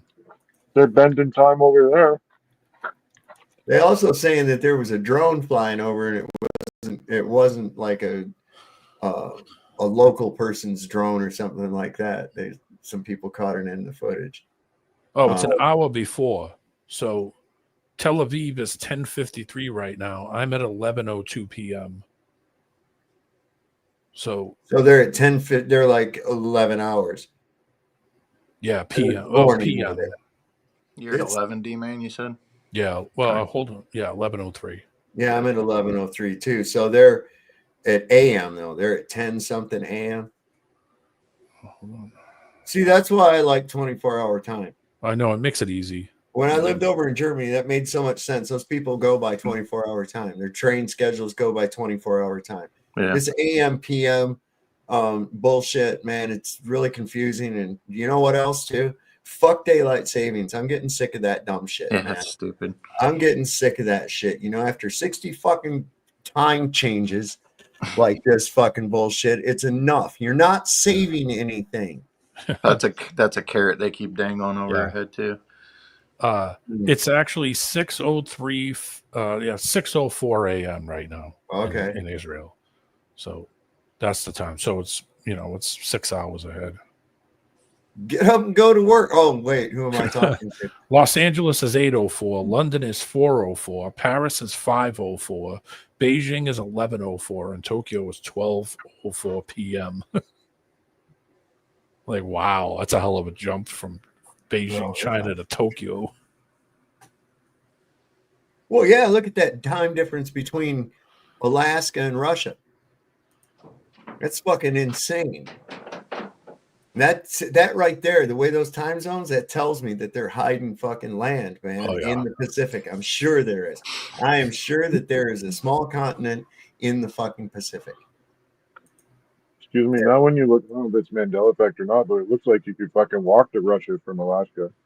Yeah, the Bering Strait's not really that far. It's like, what, 10 miles or some shit like that? I heard back in the day that that's the idea was, well, that the who are the people that live in northern Russia? Well, they like the Mongols and all that stuff. That's how they got the Tartars. Through the Bering Strait into North America or Canada or whatever you want to call it. That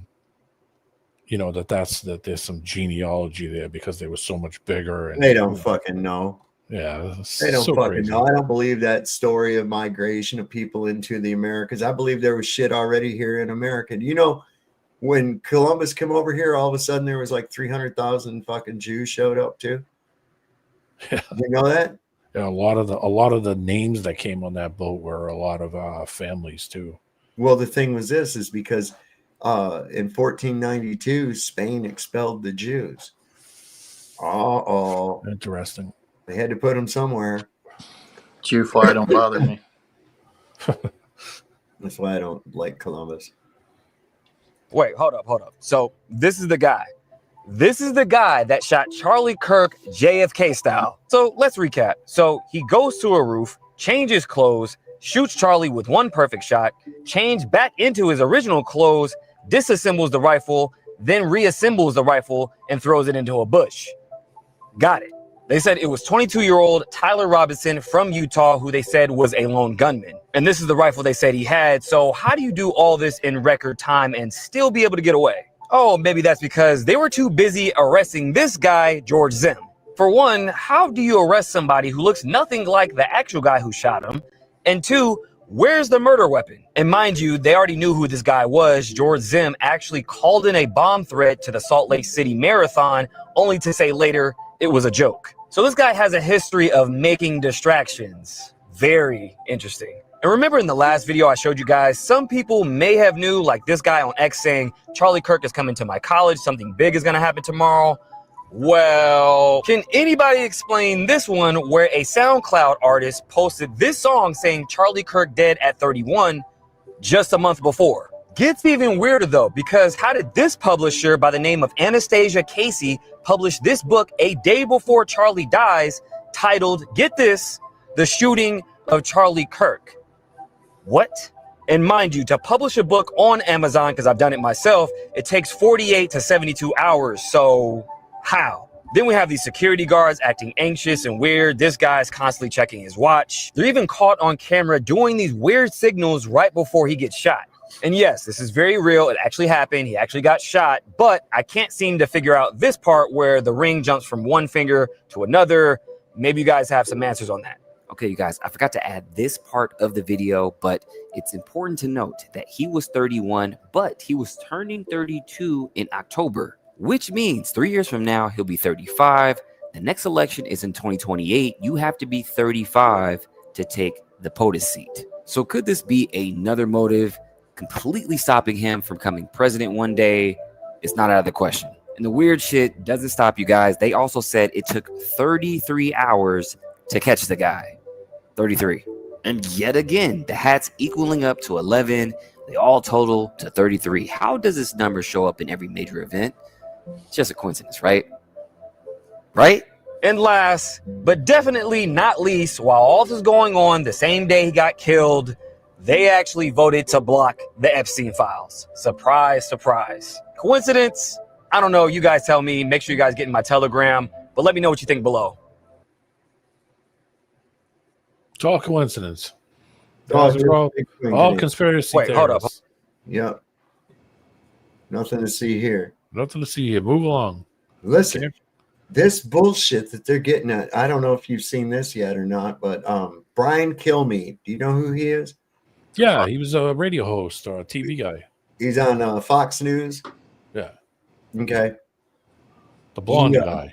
No, he's dark haired. Dark hair. Oh, okay, yeah, the little. He's on like the morning show. I think the Fox and Friends or something. Oh, he looks like a little Irish guy. He's got that, little leprechaun look to him. Kilmeade. Very cherub-like. Yeah. So he's this guy here on the right. Yeah. Okay, I know he's. They always got the info broad, and look how diverse. See how diverse they're being? See they're being diverse here? That's nice. Diverseness. Anyway, here we go. billions of dollars to mental health and the homeless population. A lot of them don't want to take the programs. A lot of them don't want to get the help that is necessary. You can't give them a choice. Either you take the resources that we're going to give you, or you decide that you're going to be locked up in jail. That's the way it has to be now. Or involuntary lethal injection or something. Just kill them. Brian, why did it have to get to this point? Right. I would say this: we're not voting for the right people. In North Carolina, wake up. Billions of dollars to mental health. Did you hear what he said? Yeah, I'll just kill him. Yeah. Look, it's no big deal. Just a human life. Fuck him. Oh, cool. Here, look at here. In jail. That's the way it has to be now. Or involuntary lethal injection. Or involuntary lethal injection. Oh, they already do that in some states. Brian, why? They do that. They do that. Sorry, go ahead. I was just going to say they do that already in some states where they don't do like the electric chair is considered, now they're like, oh, that's not humane. Inhumane. Yeah. Yeah, I don't mean for this to sound bad, but isn't that what they did to Charlie Kirk? Well, gave him an involuntary injection. No, that wasn't real. Oh, okay. That shit wasn't real. If that guy supposedly gets the death penalty, won't they? In Utah, don't they have the firing squad? Yeah. That's Pull a out lethal injection. Pull out old Spocky. No, well, you know what? I think that is a method. I don't know if it's the method, because I remember back when I was in grade school, and this was a big case. There was a guy that got convicted of murder, and he was given the death penalty. And he petitioned to have his execution by firing squad. And that was in Utah. You can look up the case. The guy's name was Gary Gilmore. It'd probably pop right up in the first result of any search. Gary Gilmore. And there was a big court battle of whether or not it was humane to do the firing squad as opposed to other methods of execution. And the prisoner himself was petitioning to be executed by firing squad. It was really something else. I mean, they had him with a hood, and they had him like in this jumpsuit with like a target, a little spot for him to aim for over his heart. And I guess there were like 5 riflemen, but only one of them had the actual round. It's a 30-30. Yeah. So anybody that wants to look that up, just go ahead and look up Gary Gilmore. It was in Utah. I'm looking at it now. It was 1977. Yeah. Hey, D-Man. Big deal. Hey, what law do you think they use to claim that they can vote that the public doesn't get the list? Like when they like what they're talking about, they used that and then voted that, oh, we're not going to turn the list over. Like, what gives them that power to vote that? They're the government. Well, here's the thing. You gave it to them when you went to the polls and voted. You and Saul, all of us are responsible. I've been trying to tell you fools to stay the fuck away from that bullshit for a long time. Nobody wants to listen. They think they can vote their way out of this problem. You can't. Okay, that's the reality of it. You can't. But here's the thing. Do you really need the list? Do you really need the list? We know who all's involved. And now we even know more, because all you have to do is look to see public record who voted to block it. Who voted to block it? You're going to find that it was most of them, if not all of them. Okay, so what's that tell you? I mean, use that little thing up there between your ears for something besides holding your eyeballs apart. Let's get up there and really look into this. Why wouldn't they want people to know who the criminals of these horrific acts actually are?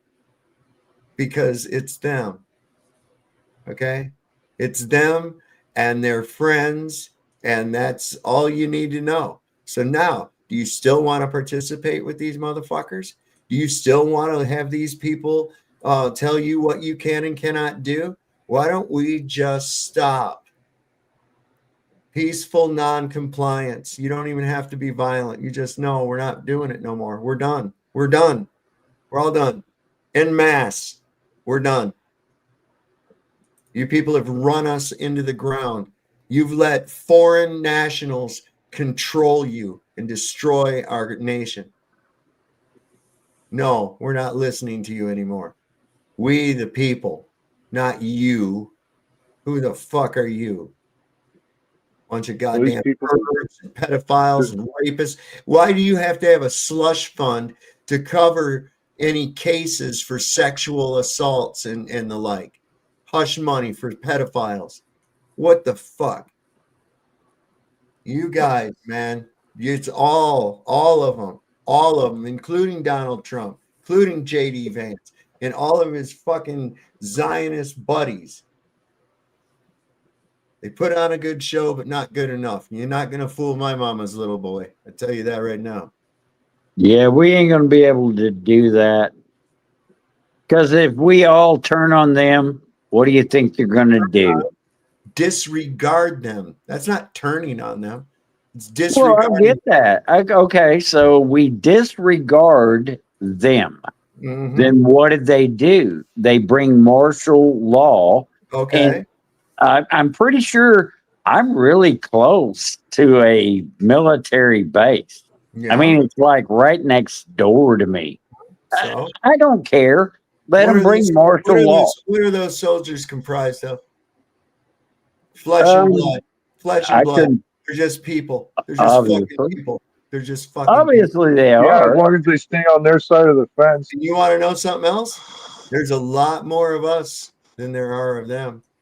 I will agree with that. More of us. Do you realize that just myself? Do you realize that just myself? I've got enough fucking armaments and ammunition. I could supply this whole fucking block. Well, Saab, I'm just going to say this. If it does happen, you're probably going to want to start passing it out. That's the narrative that they want. Yeah, of course. I'm just saying, no, What's you don't got Salt to. from here? You don't. 14-hour drive, There's no reason to. There's no. What are they going to do? You either listen to us or we're going to shoot you. No, you're not. You're not going to shoot. Well, I can tell you what I'm going to do. If all that happens, I'm just going to open my front door and say, here I am. When do they ever do anything? The moment you offer pushback, that's when they just whimper and cower away because they know the odds. You know, they want you to think. It's always the perception. They want you to think that they're in the majority, but they're not. No, they're not. They are far from the majority. The people way outnumber the so-called government. Right. We outnumber them greatly. Yeah. But my perspective is this. If it ever does come to that, when they put military in my street, they're doing it. I'm not gonna fight them. They're doing it. They're going to. Oh, I already know. We're getting to that point where that is coming. No doubt. Well, look who is the leader of the free whatever, look who Trump is. Come on, people. Look who this guy is. He's a narcissistic, fat, bloviating braggart. Piece of That's what he is. I was going to say something, but I'm not. He's a good salesman, but he's a dishonest businessman. For sure. Okay. Trump is, I don't think they're going to put him out as the false Christ. Oh, no, listen. I don't think so. But, I mean, that would just be too weird. But they're going to have to bring someone else. In the end, if he didn't have the wealth that he acquired not on his own, it's all fake. Okay. His wealth is fake. He would have probably had the living shit kicked out of him by somebody by now. Okay. Well, I mean, haven't you? No, that's the reality of it. Okay. Oh, I'm just going to say I know you're always going to say right in the middle of while I'm trying to say something. Okay.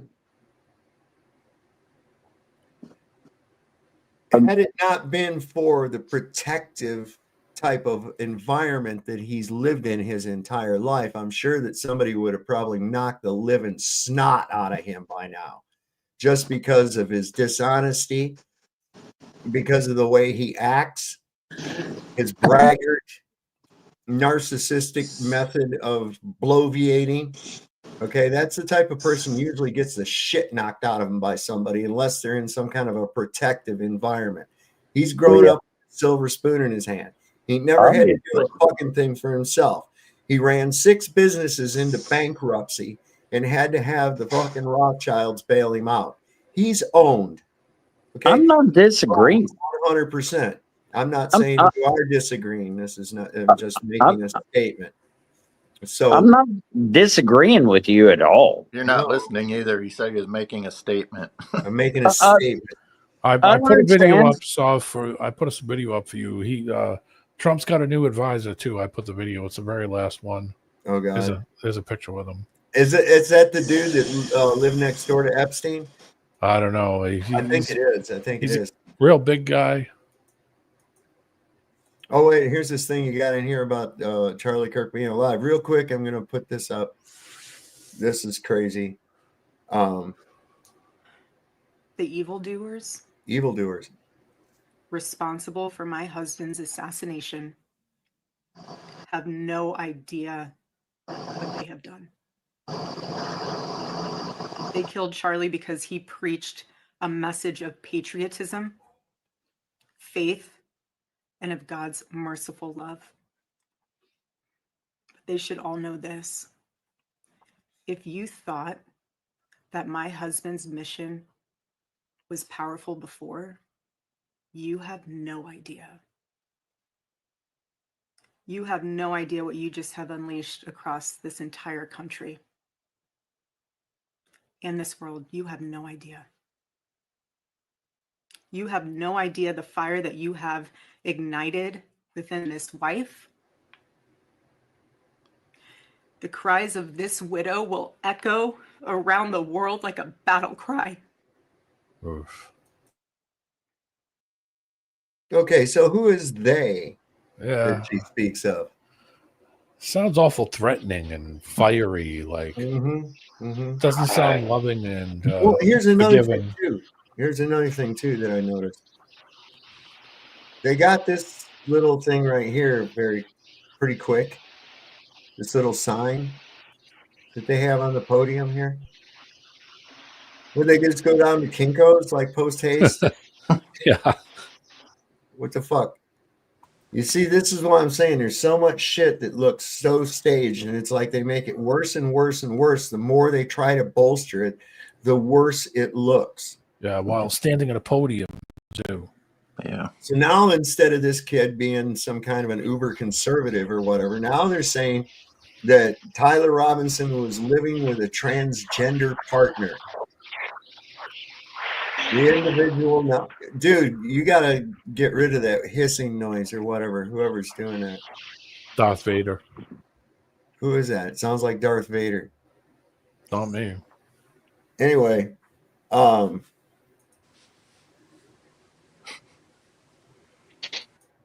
was I at? God, that's so distracting. Here we go. There it is again. The fuck was that? So the individual now fully cooperating with the FBI, which obtained texts and other communications between Robinson and his boyfriend, who thinks he is a girl that helped confirm him as the shooter. This was put out by Brother Nathaniel earlier. And we got, there's the picture of the guy. I don't know, he looks different. God damn it, he looks different in every picture. I mean, I can't really pin down. It's like I've seen like 4 or 5 different pictures of him that look completely like different people. It says, in the New York Post, Charlie Kirk's alleged assassin Tyler Robinson lived with a transgender partner. So now we're back to that tranny thing. This makes me worry a little bit when we have Brenda around. Is she a potential like Manchurian candidate for something like that? You know, here's Alex Jones found this necessary to tweet from an airplane. Well, Alex Jones was right again. Tyler Robinson living with a trans woman, man to woman, showing off for the gal. And that's what the family told him and what they what the ATF knew, just all that wasn't released yet. And so when all of you said I was wrong, Stephen Crowder was wrong, you got an egg on your faces again. This is trans rage. This is the tip of the spear. This is the left's death cult, and more is coming. That's a fact. Israel couldn't be behind all these attacks and bullshit and Catholic churches and stuff. It's the trans, okay? It's a serious issue. God bless Charlie Kirk. Well, where does he think the trans agenda comes from? Yeah, exactly. Talmudic Marxism. Fluidity. Yes. Read all about it. I heard all this goddamn gender fluid. It gets everywhere. You think? I'll put a caveat first, but I honestly thought it would be him that would have got, if anybody, before anybody like Kirk. Yeah. I really thought Alex Jones would be somebody that would be that person. Listen, he was wearing a bulletproof vest when I met him, and I don't doubt it. Chantilly, when they had the Bilderberg protest, the Bilderberg thing going on down there. Yeah. He was there, and I met him, and he was wearing bulletproof vests, one of them thin ones, like for a pistol round, flexible ones. Oh, have you actually met Alex Jones? Yeah, man. Cool. Did he start telling you the frogs are going gay? No. But I'll tell you what, I've been, watched him quite a bit. And then when I met him, it was like his hand was like clammy and cold, like clammy when I shook his hand. And immediately in his eyes, I got this vibe of dishonesty. Like there was, I don't know. You got a Bill Hicks feel it. I don't know. You can feel it. And I never looked at him quite the same after that. You think he might have been a demon? It's probably in his booger sugar days. What I was going to say, if I wait long enough, someone will say what I'm thinking. Yeah, I was thinking maybe he was just right ripped and you just took it the wrong way. He just likes the way it smells. You guys ever hear of Project Artichoke?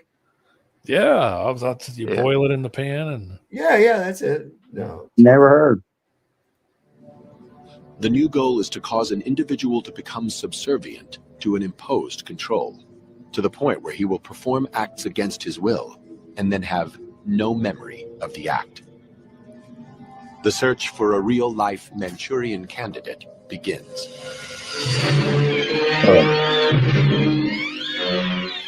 In the Hollywood classic directed by John Frankenheimer, a hypnotized soldier is programmed to assassinate a presidential candidate.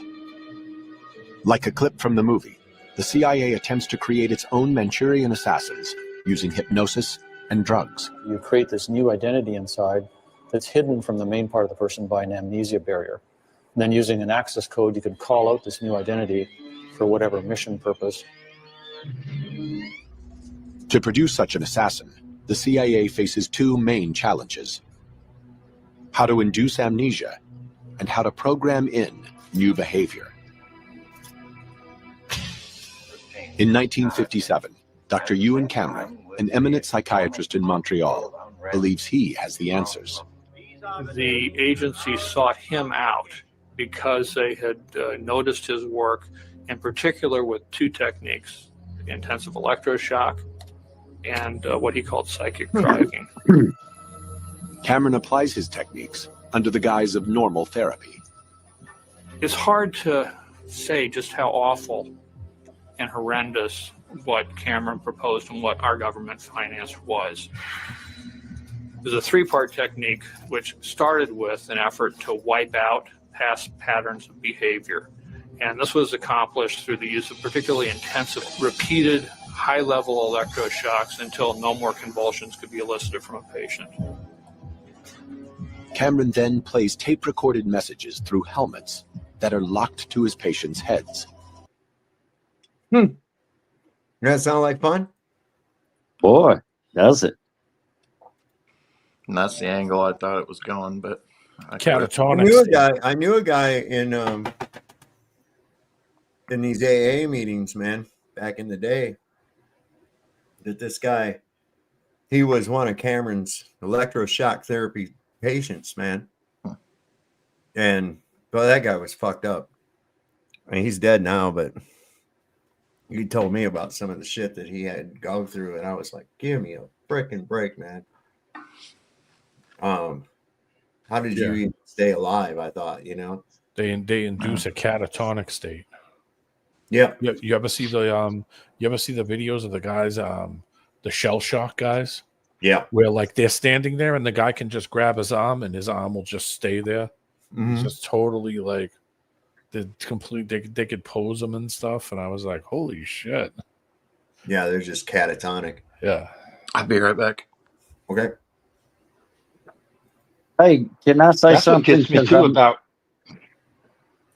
Go ahead. Well, when they like they interview people, that's what always bothers me too. Is like when the alphabet people go around and they want to investigate and they scoop people up and take them away and do their little interrogation. It makes me wonder if they try that stuff on them. You know, they may very well do that. Here's what they like to have. These people from dysfunctional homes that end up in like child services and shit, and orphans and things like that have no real familial ties, especially if they're already used to abuse.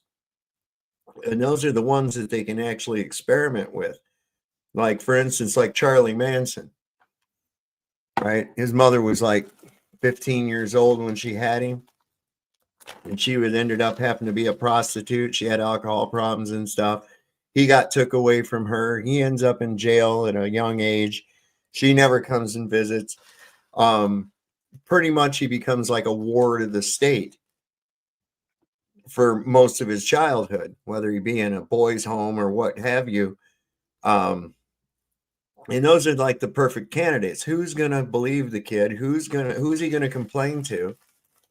You know, there's nobody going to check on him. There's no family to speak of that cares about him. So they can actually run these fucking things without anybody getting concerned about it. Agreed.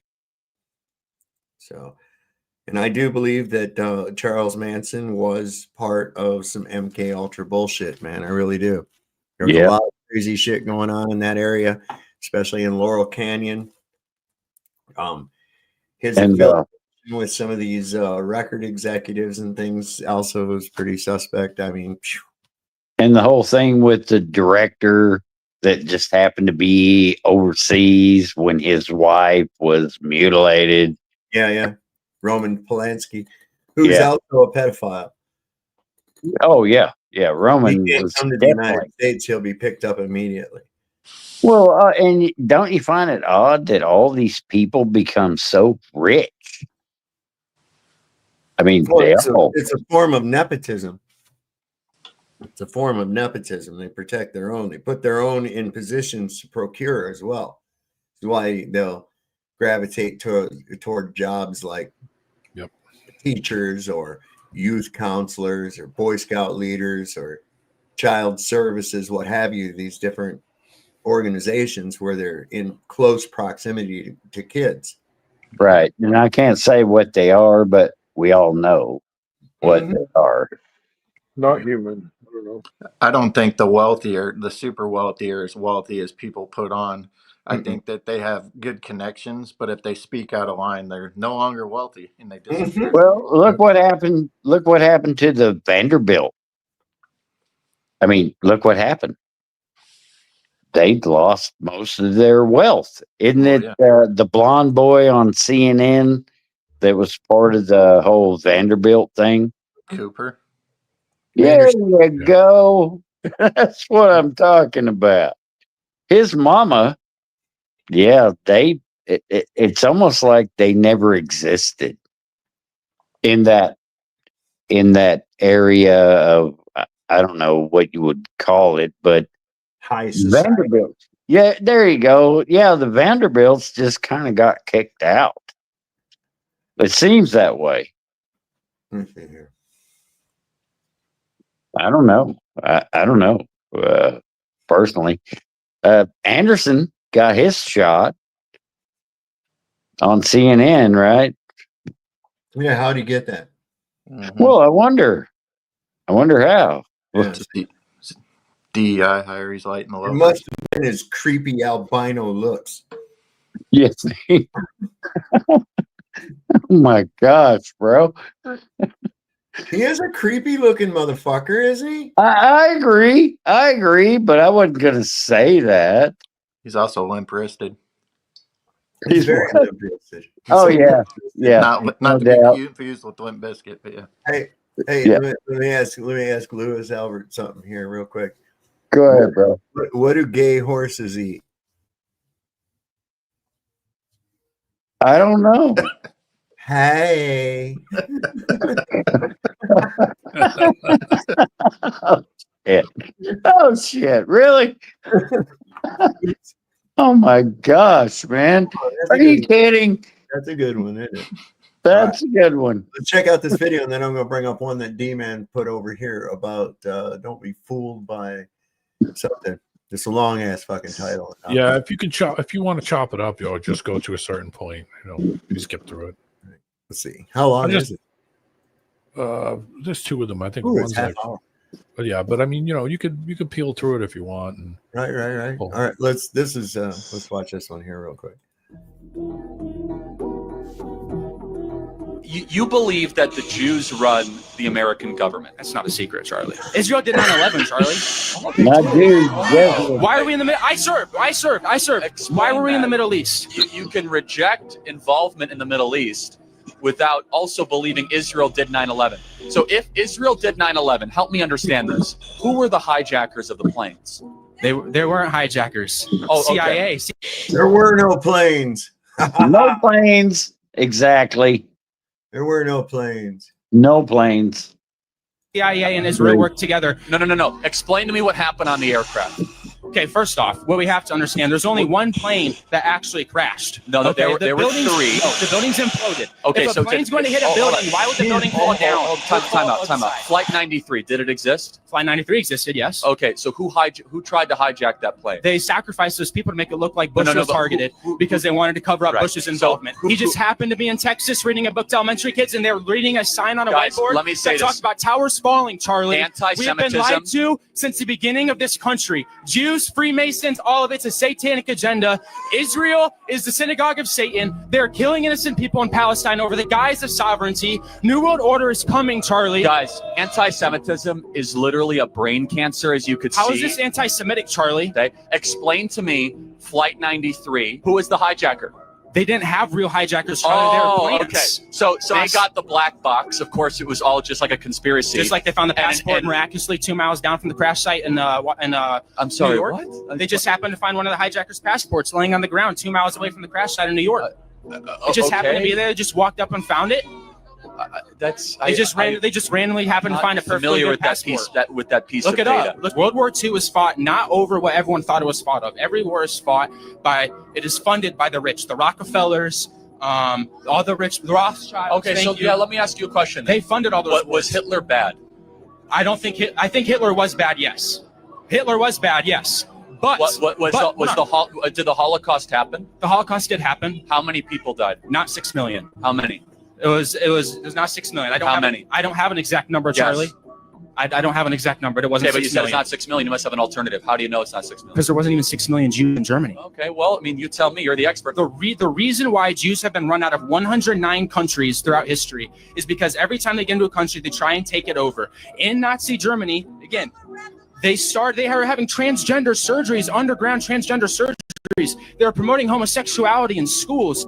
And Jewish donors, they have a lot of explaining to do, a lot of decoupling to do, because Jewish donors have been the #1 funding mechanism of radical, open border, neoliberal, quasi-Marxist policies, cultural institutions, and nonprofits. This is a beast created by secular Jews. And it's not just the colleges. It's the nonprofits, it's the movies, it's Hollywood, it's all of it. It's like time for you guys to wake up and say no more. Draw a line in the sand. I don't care if you hate me. Why was he killed now? Why was he killed? That was quite. I don't know. It was a script. That last part right there, they killed the character. They killed the character.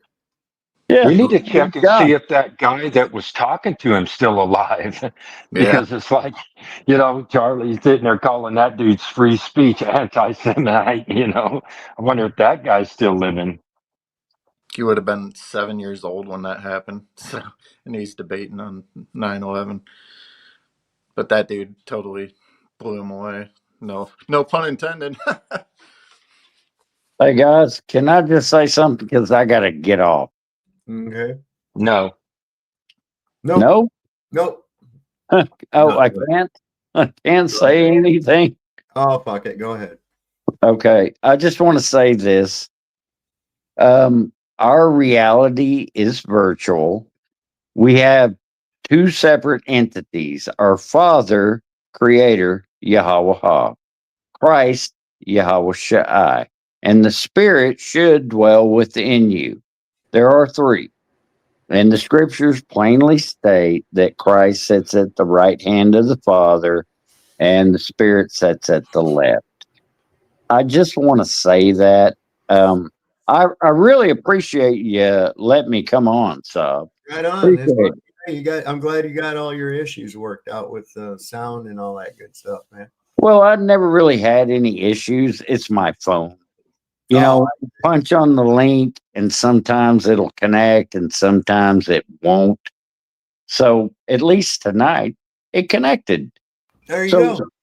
Thank you. Thank you for letting me on. Right on, brother.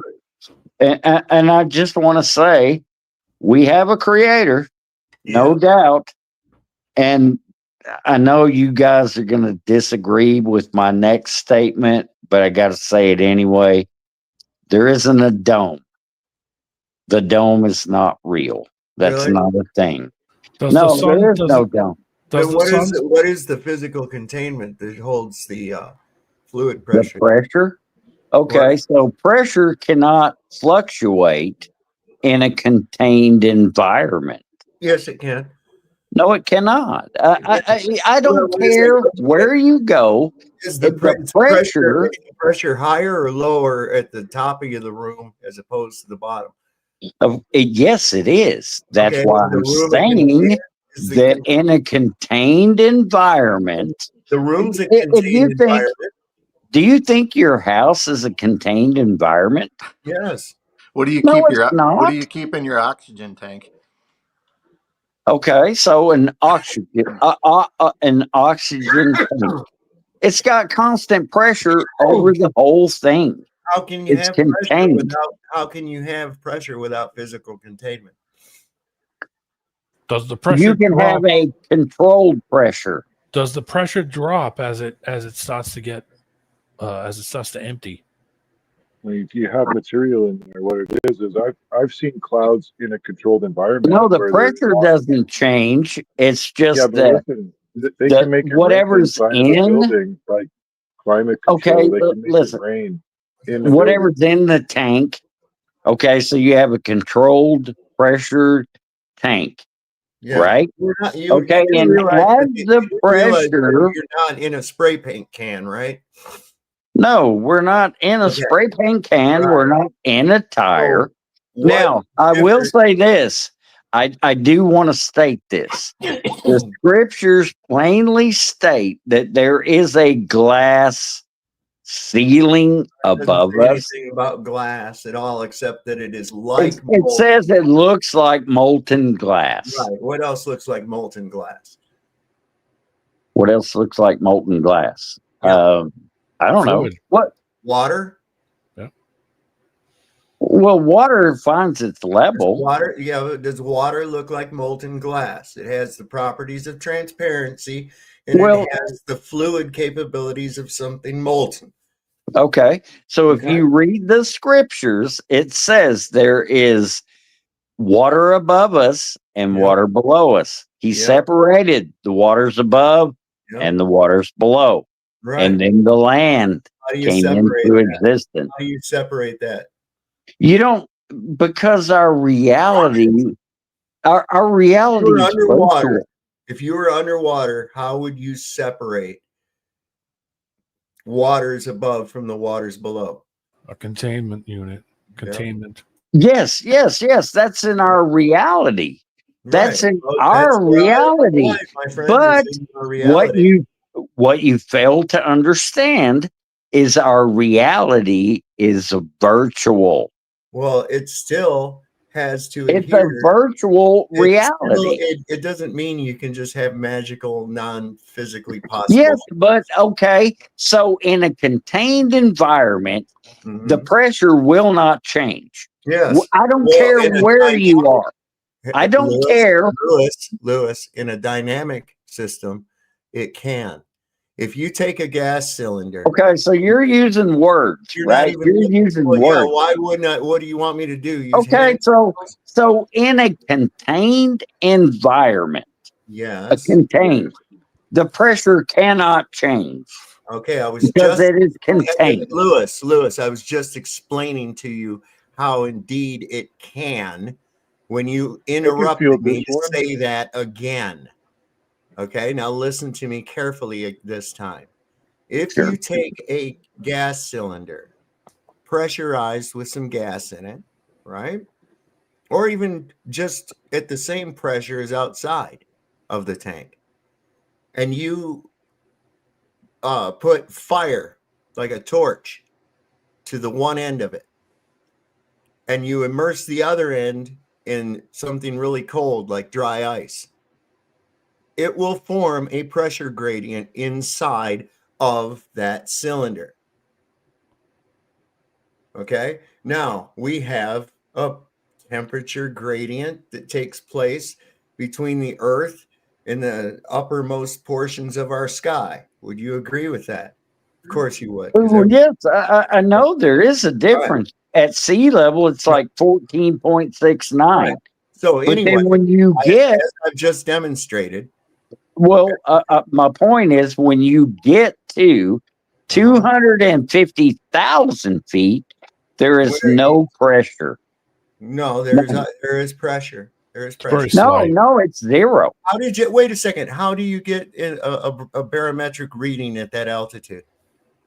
Pressure. Well, because the pressure Wait, gradually. no. How did you get the instrument to that location to measure the pressure? Okay, so what you're trying to tell me is this: that rockets actually can travel 350,000 feet. I've never said that whatsoever. Where did you get Well, that?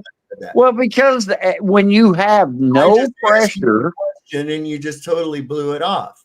Well, how do they get so the what barometer? Listen to me.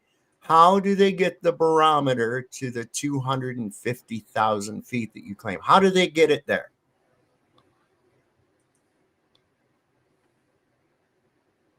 By balloon, which means that it's in a medium and there is pressure. Even if it's a small amount of pressure, it's still pressure. And in order to have any specific volume of gases, you must have physical containment, because the nature of gas is to spread out and fill the empty space due to having near perfect elastic collisions. So I don't know what you're even getting at, how you could have any pressure, gradient or not, because in order, what kind of a gradient? Pressure gradient, right? When they he left, when they fill oxygen tanks, they can only fill them to a certain pressure. The valve that they use is made to kick out the same pressure all the time. Yeah. It has a little diaphragm in it. Yeah. Once the pressure drops below where the diaphragm can't give constant pressure, it shuts it off, blinks it down, and that's it. It doesn't kick out those tanks don't kick out air until they just stop hissing. They only go until the thing pressure is, it's not empty. below. It's not empty either. It's just the same pressure as the outside of the tank. Yes, until that until that diaphragm can't stay open anymore because the pressure drops below what it's rated for. But there's still air in it. You're in a pinch and you get out your Bic lighter or your butane lighter that you use, and you go and flick it and it won't fucking light. Yeah. And you're like, damn it, I need to get this thing lit. You can take and hold it in your hand and breathe on it and heat up the fucking lighter. Yep. and you can usually get a little flame out of it because of the remaining butane that's in there. It's not empty. It's not empty. It's just down to the same pressure as outside of the lighter. Yep. Yeah, the sun powers it all too, though, right? So what happens is by heating it up, the heating it up causes that gas to expand. And so build pressure inside of the lighter, and you're able to get maybe a small flame out of it. Yeah, that's These why are old stoner tricks that you have to learn, man. Or if you take the other one is if you take the lid off a Bic lighter, like you have to dismantle it. I'm sure you guys got the same Bic lighters. You can turn the little wheel and put the Yeah, fucking you have thing to back hold on. the button down gently and flick the wheel, and you'll get one little blue angel flame out of it for like a while after it quits. We used to take the chrome pot off, then flip the little piece that has the lever and pull it off, and then just turn the wheel more, and then put the little lever back on and stick the chrome piece back on it, so that way when you hit it, the flame would come out of it like 6 inches. You crack. Well, you know, back when And if you leave it there for a while, and if it just sits there and burns like that, sometimes it just blows up. Yeah, it's nice. back in the day with these things, they used to have a little wheel on the front right here. Yeah. There was a little you could wheel just on keep there, turning and you could adjust the flame. And boy, you could get those fuckers up high, man. You could get that thing and flame coming out of it that high, man. It had two little metal, two little molded in pieces when you took the hood off that stopped it from going too far, so that way you didn't keep spinning the wheel. That's what I was saying. Like, we used to do it as a joke. It's, say, "Oh, here, use my lighter," and be like, "Oh shit!" Stays running. Right? Ask Sean Hawkins; he'll do a demonstration for you. Oh, speaking of which, did you see the disgusting fucking display that he put out today? This is something else. This is what we're dealing with these mentalities. Now, whether this is real or not, making like that it's good that somebody got killed. Now, I'm not aware that Charlie Kirk has done anything to anybody. He's out there on a platform. Yeah, okay, if you want to say that he's giving people ideas and shit, that's cool, but you're responsible for yourself, not for what somebody tells you or any other thing like that. But this was so fucking disgusting. There's no reason to take them out. I'm gonna say bye now because when my earbuds die off, Yeah. Let me catch you later. See you later, Snowman. Have a good night, buddy. Later, Snowman. Here he is. This is horrible. Listen to this idiot. By the way, that was the same guy that said the sun goes into the ground and comes Yeah, out. I know. Yeah. I was waiting for him to say that when he goes, I got one more thing to say. I was going, please say the sun goes into the water. Please say it. Oh, God, I was so glad nobody brought that up because I was thought gone. about doing it, and I was like, no, I can't do that one again. I can't do the sun landing on the earth someplace. That's just crazy. Anyway, watch this fucking retard. Said about Charlie Kirk. Charlie Kirk was a white supremacist, a replacement theorist, a 9/11 truther, a Nazi, funded a tyrannical, authoritarian regime. No tears lost here. Okay? No tears lost at all for the man. So you can keep worshiping Trump all you want. You can keep saying how, well, there's no place for political violence. Let's see. If Hitler was standing here in front of you today, would you kill him? No. You don't kill anybody. Murder is illegal, not just from the law, but the law of God. Murder is wrong. You don't kill somebody because of what they say. Would you want him dead? You would, wouldn't you? Look at him. You can or tell would you? Crazy as a rat in a tin shithouse. Look at See, the people who are trolling my channel support Adolf Hitler. Support the work that he did. That's why they're MAGA. That's why they're supporters of Trump. Because Trump follows what Hitler did. He's actively trying to turn this country into Nazi Germany. So he needs a bath or something, man. What the hell? What a dirty freak. You can keep fucking trolling my channel all you want. What did you say? I'm not, I was just gonna say, for 1 penny a day, you can feed the homeless too. Yeah, no doubt, right? Jiminy crickets. This guy, he's like, he can't equate that. What did Charlie Kirk ever do to anybody? Yeah, I mean, it's not an excuse to murder somebody. You equate him to Hitler? What the fuck? How do you equate Charlie Kirk to Hitler? I mean, wasn't he, for the most part, a pro-Zionist? Isn't that, you know, being like not anti-Semitic? Isn't that what that is, I guess? And this retard, he don't know. He was trying to do it. Go ahead, Moo. He was trying to do it by proxy through Trump, saying Trump's like Hitler. And since Charlie Kirk was like MAGA, then by proxy, they're all Hitler. Wow. Okay. I'll just keep fucking blocking your dumb fucking asses. Well, that's why you only have like 6 subscribers, Sean. You know? Do you really think your message got out to anybody at all? What do we got on this fucking thing? What do we got on this? 81 views. And like 2 of them are me. And probably people that went from my community post over and checked it out. So he's probably going to get some hell on it over there. He's doing all right. He's got me beat. Well, he had to change his name. I guess he changed it to Sergeant Rock of Easy Company, which is, holy crap. Sergeant Rock. Sergeant Rock was a comic book. Yeah, I read know. it when I was a kid. This guy's a real piece of work, man. He's a real piece of work. He's the one that canceled the debate in the chat of the debate like 5 minutes before it was supposed to start. Yeah, I remember that. What a fucking piece of dirt. See, we're at war. The right has said it. Jesse Waters, Sean Hannity. Who speaks for you? We're at war. Who says that we're at war? I'm not at war with anybody. What the fuck are you talking about?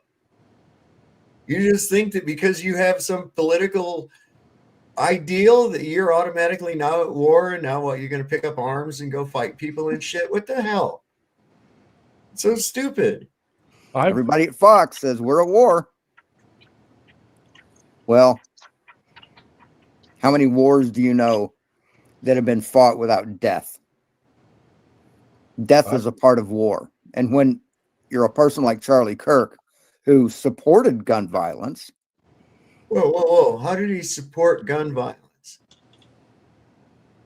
How did Charlie Kirk support gun violence? Go ahead and lead me through that thinking there, Sean. Oh, holy mackerel. Who supported death on children with. Oh, you want people to have cars? You support drunk driving. Right? It's the same thing. Forks make people fat. Yeah, forks make people fat. This guy's a real idiot. He probably has wet dreams about Rosie O'Donnell sitting on his face. Guns, just as long as he can hold on to his Yeah, burn that one out of your mind. Man, you know what? I have this for a comment, just based on the way the show's gone and the clips that you've made. This is what makes me wonder if somewhere in, like, I'm not saying the 5G, but just in the programming, and they don't call it TV programming for anything. It's like that they can make like this dude into some kind of a Manchurian candidate just by this process of putting these things into his mind, and then listen to how he speaks, and then what he would agree with, and just how it just all culminates together to produce like this Hawkins guy. Yeah, there's a lot more people like him out there. A lot. Oh, there's probably people even worse. There's probably people even worse. Yeah. I'm like, what? How does this guy support gun violence? And what is gun violence? What is gun violence? Is there hammer violence? Is there brick violence? How about club violence? Have you ever heard of any of that? Of knife violence? Wait a minute. The woman on the NBA, somebody threw a dildo at her. Dildo violence. Dildo violence. It's another word like white supremacy or white privilege. It's just those catchphrases. Which reminds me, I have to renew my white privilege card.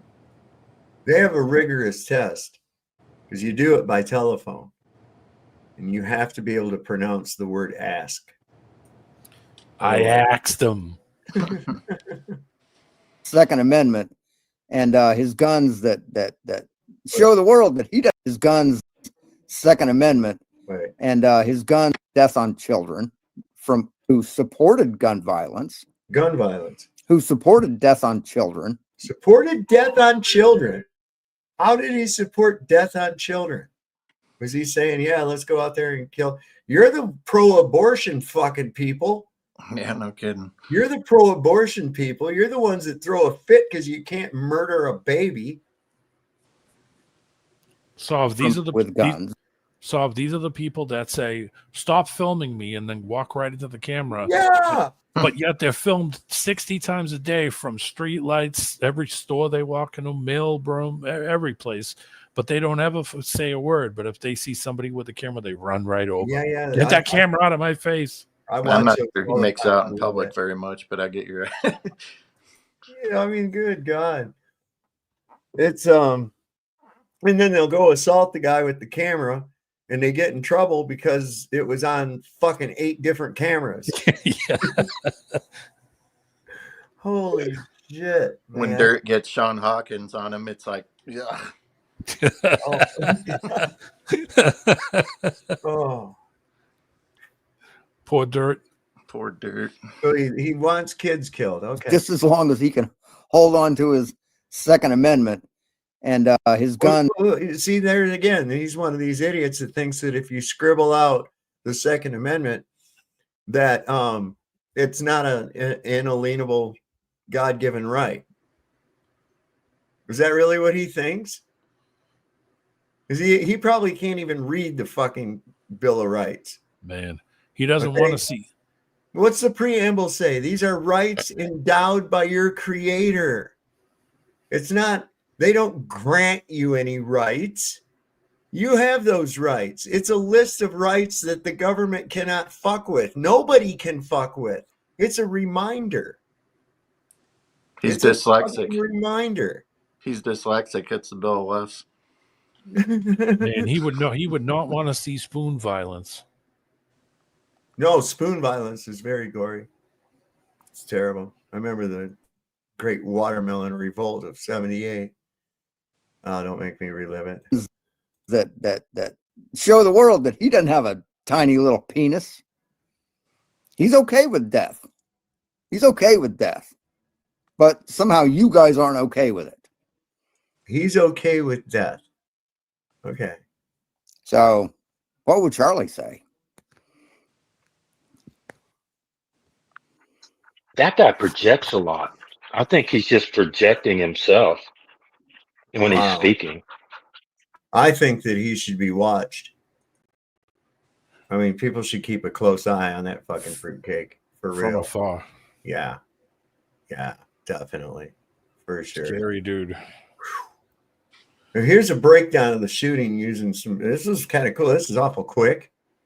This is awful damn quick.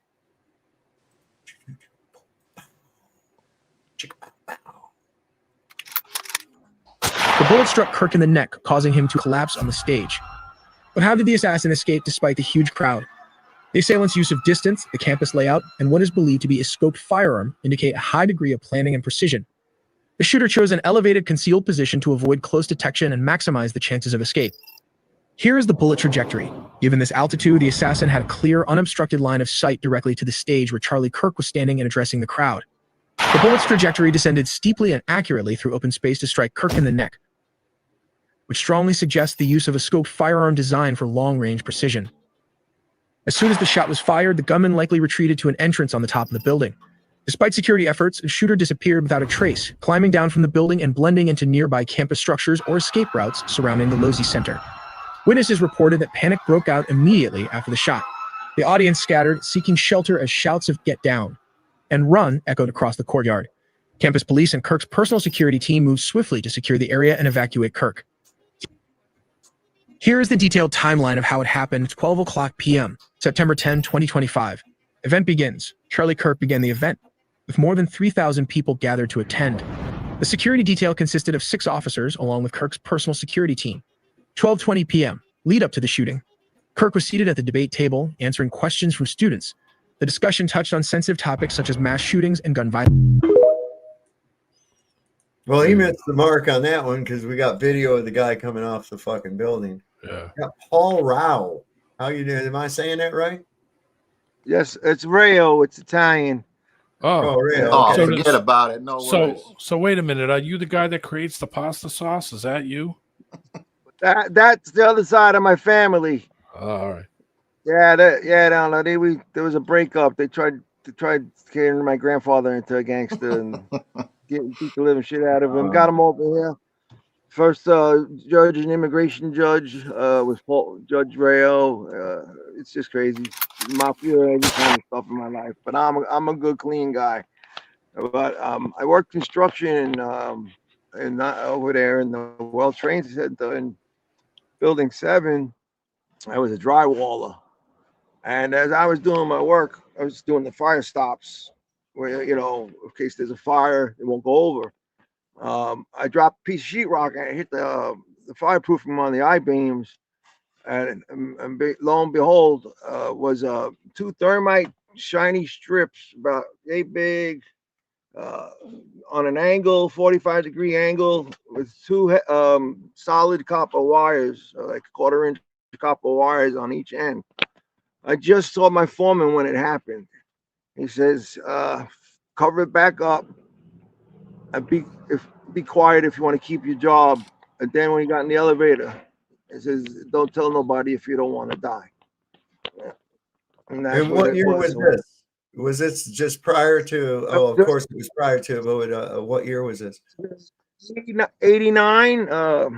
Somewhere the building, the end of like the beginning of 90. That's when they were like wrapping it up. So that building held the CIA in it, and everything. It had everything in there. They had it rigged and set up like years before the event. Under construction, yeah. That's an extreme amount of foreknowledge. Absolutely. Tried to kill Rudy Giuliani. He was leaving him in there. He would have died. What happened was when they fell, and I told my foreman, I said, I know what this shit is. Excuse my French. And I took my east wing, and I broke the cables off. That was on the 3rd floor, and that's where they said that fire broke out. And I said they were looking for the break, and that's why the building came down late. And I'm not giving myself any credit, but I believe I was there by divine intervention, by God or whoever, just to be the one to see that. Yeah, but why to save Giuliani? Who would want to save Giuliani? I mean, for real. He would have been dead if I didn't do that. I'm not. I don't care either way, But they what I'm saying is they probably wanted him dead because that's where he kept his command. That's where he's kept his command. So he would have been dead with a lot of other people in that building. CIA agents held the credit bureau in it. They had back whole walls. Glass was like 6 inches thick. You could go in back rooms around the windows where no one could see you in different passages. Lead sheetrock, you name it. A wired sheetrock, where you can't get the signals. But everything in that building there, as far as I remember, was all the hard copies to everything that was ever done here on the United States, pretty much. All the wealth, whatever people would spend, lands and things like that. Credit scores, the credit things, money. Well, from what I understand, Building 7 is where they had all the coordination for the investigation of the $2.3 trillion that Donald Rumsfeld had announced was missing from the Pentagon the day before the event. And also that cruise missile that hit the Pentagon. They say it was an airplane. That cruise missile that hit the Pentagon hit right in the there was no planes. No planes. They must think we're so stupid. I cannot understand it. As soon as I saw the buildings go down, when I got told they were going down. I saw the planes. I said, this is just very odd. That was the first thing. But when I heard that Building 7 went down at the like 5 o'clock at night, and I knew that what I did when I pulled that, and they were talking about it on the 3rd floor, and there's a fire that broke out and all that. I knew that I must have broke the circuit. And, you know, quite frankly, I'm happy I did, because who knows, could have been in there. A lot of good FBI agents, people who really were patriots, you know, or whatever. So there would have been a lot more dead, you know. So how are you here on YouTube talking about it now? Did they rescind the offer or what? Well, I'm afraid. You know, I'm not afraid anymore, but I used to be afraid to talk about it. Yeah. I think we're at the point of no return in the country. Somehow, if we don't stay calm as the what do you call it, conservative Christians, which we should, and we will, and God will fight our battles. I believe that. So, we're getting close to seeing. I believe, I'm a Christian. I believe we're going to see the return of the Lord soon. Anybody, you know, they've been saying that for 1,000 years, but it's all like you said about Hitler. Who said that about Hitler? These things are made to happen. Was it you guys all know about Colonel Pike and the letter he wrote to Mussolini, whoever, telling how they were going to do the 3 world wars. I'm a believer in all of that, you know. So I've been 20 years disabled. I can't really walk, and I just do a lot of research. And I just, when I got to realizing, and I realized, I said, God, I knew the earth was flat my whole life. There you go. You know, because I read the Bible since I was 8 years old. I was like, no, we're not on a ball. It doesn't say that. But I tell you guys real quick, a little off topic. I went up into Mount Haleakala in Hawaii for a sunrise. And you could see straight out over the clouds. You could see above the clouds. I said, the sun looks like it's coming straight towards us. I said that to my ex-wife. I said, it looks like the sun is coming straight towards us. And all the clouds are perfectly flat. As it came, you could see the clouds were like evaporating away, whatever. And then it started snowing in front of us. And I just turned to my ex-wife. I said, I think we're living on a flat plane. And of course, she always thought I was nuts, but yeah, who doesn't? I have a lot of people. I don't care, but I really hope that I could speak to those people. It's only what I seen with my eyes and what I did with my hands. So like, I don't have no pictures, you know, or any of that of what Yeah. the wall. It's just basically your word against theirs is all. Exactly. I tried. I've sent emails. I've tried calling people, and you know, they're like, no, it's like nobody wants. You can't get in touch with them. I don't know. In touch with them, it's impossible. Hey, Paul. Hey, Paul, we got something in common, brother. I broke my neck 20 years ago, so I'm been in a wheelchair. I'm a quadriplegic, but I spend my time very wisely, and I stay in that research mode. So, yeah, man, I just want to say I feel you on that. Yeah. Yeah, brother. Thank you. Yes, you know, we got to stick together. I was paralyzed from my neck for 2 years down, for 2 years straight from the neck down. Yeah. I was about 85% paralyzed. I could barely get around. Yeah. I had to like jug myself around with a tripod. But here I am. Yeah, man. Well, I'm proud of you, man. You seem to be doing good things, man, and God bless you, brother. I wish nothing but the best from here on out for you. You guys are great bunch of guys. I've been listening to you. These are all cool cats, man. You know, I'd like to join back with you again whenever. Cool, man. Whenever you are on, I think So what's your take on the Charlie Kirk assassination? Honestly, at first, you know, I'm a pretty sharp dude. I kind of felt like, you know, Christian dude trying to do the right thing for the country. But as it went on, and some more of the stuff came out, like you guys were talking about, and his hands, I know they got makeup for people who died to put on their hands, but I swear to God, I've seen that definitely didn't look like real hands. So you were right about that. The blood packet thing. A lot of people saying he was wearing a vest, but it just seemed odd how all that happened too. I thought that was strange to begin with. You know, I was like, yeah, yes, he fell back like he knew he was gonna fall back, and he kind of went back slowly. And you know, another thing too, big, Paul. Another thing too is, did you notice he didn't drop the microphone?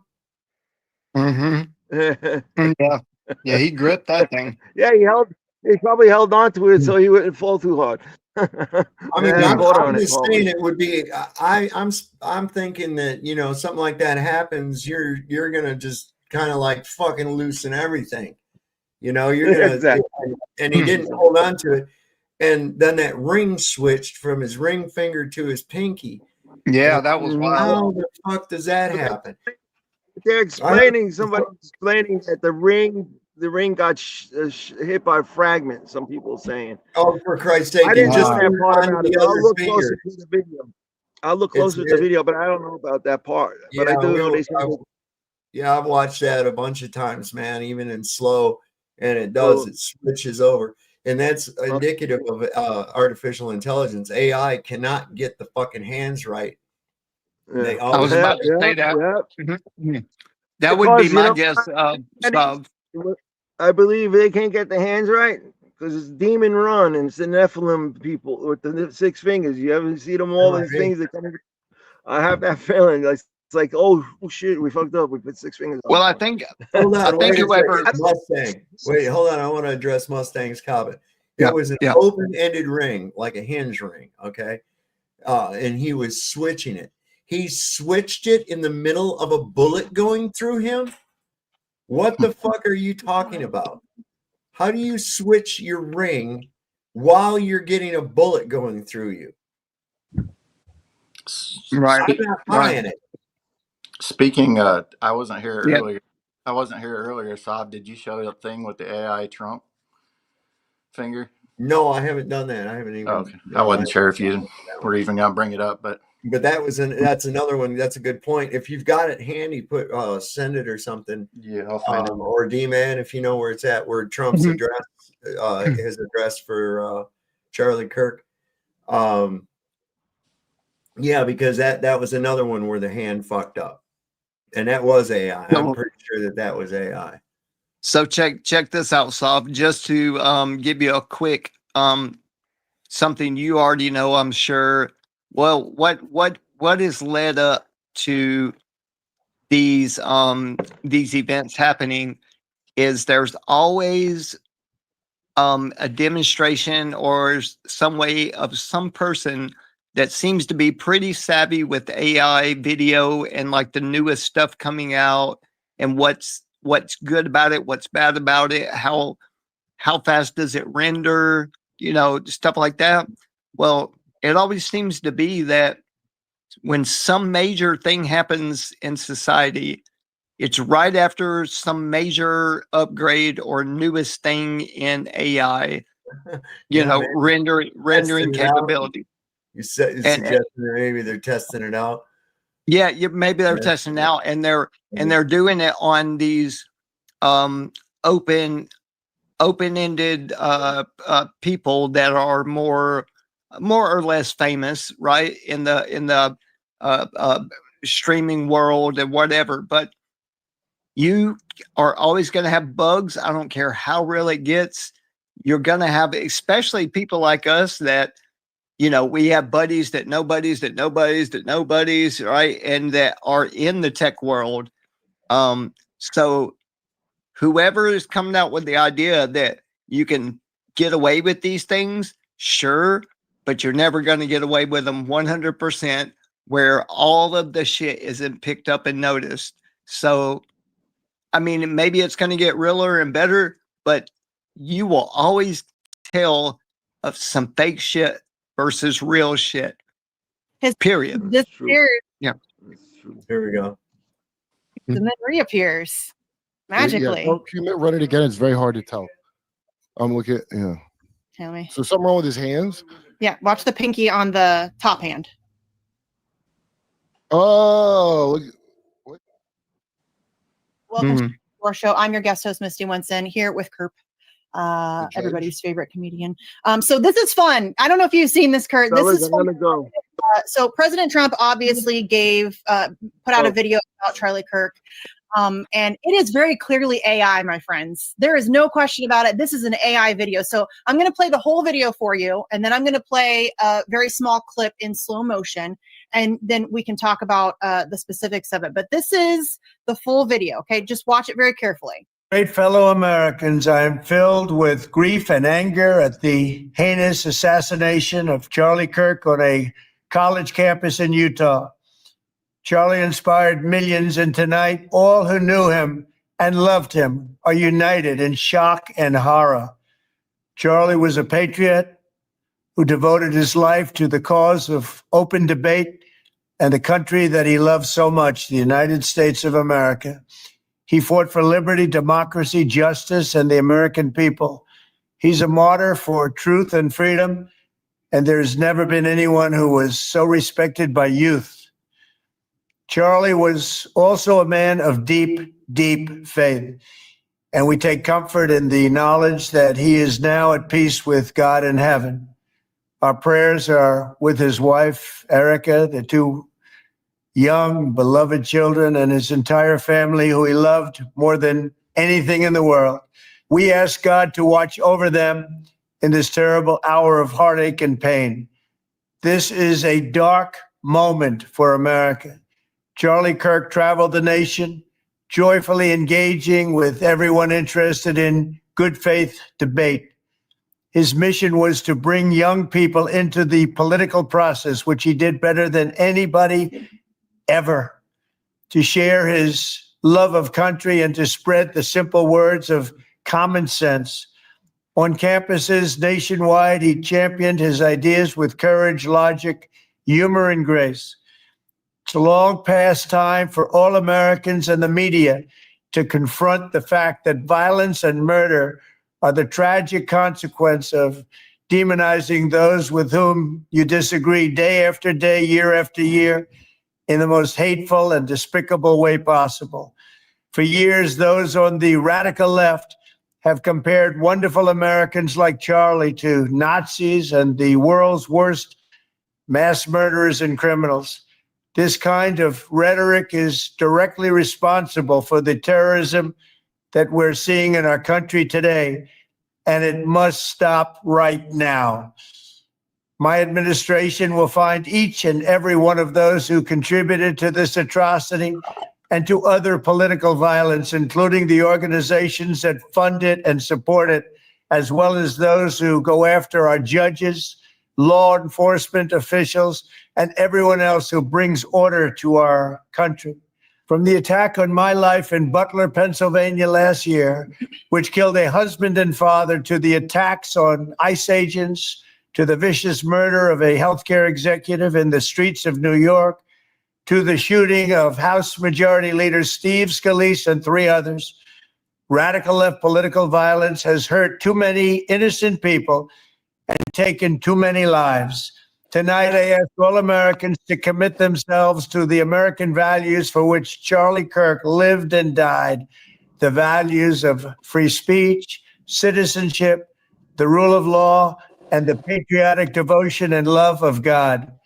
Charlie was the best of America, and the monster who attacked him was attacking our whole country. An assassin tried to silence him with a bullet, but he failed, because together we will ensure that his voice, his message, and his legacy will live on for countless generations to come. Today, because of this heinous act, Charlie's voice has become bigger and grander than ever before, and it's not even close. May God bless his memory. May God watch over his family, and may God bless the United States of America. Thank you. Okay, so and just a few hours later, he was at the fucking baseball game, jiving down to that Gay Predator song that they play, YMCA. I'm not kidding you, man.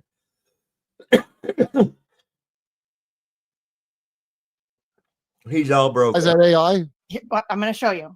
This is just a little clip. Watch the hands. Charlie was a patriot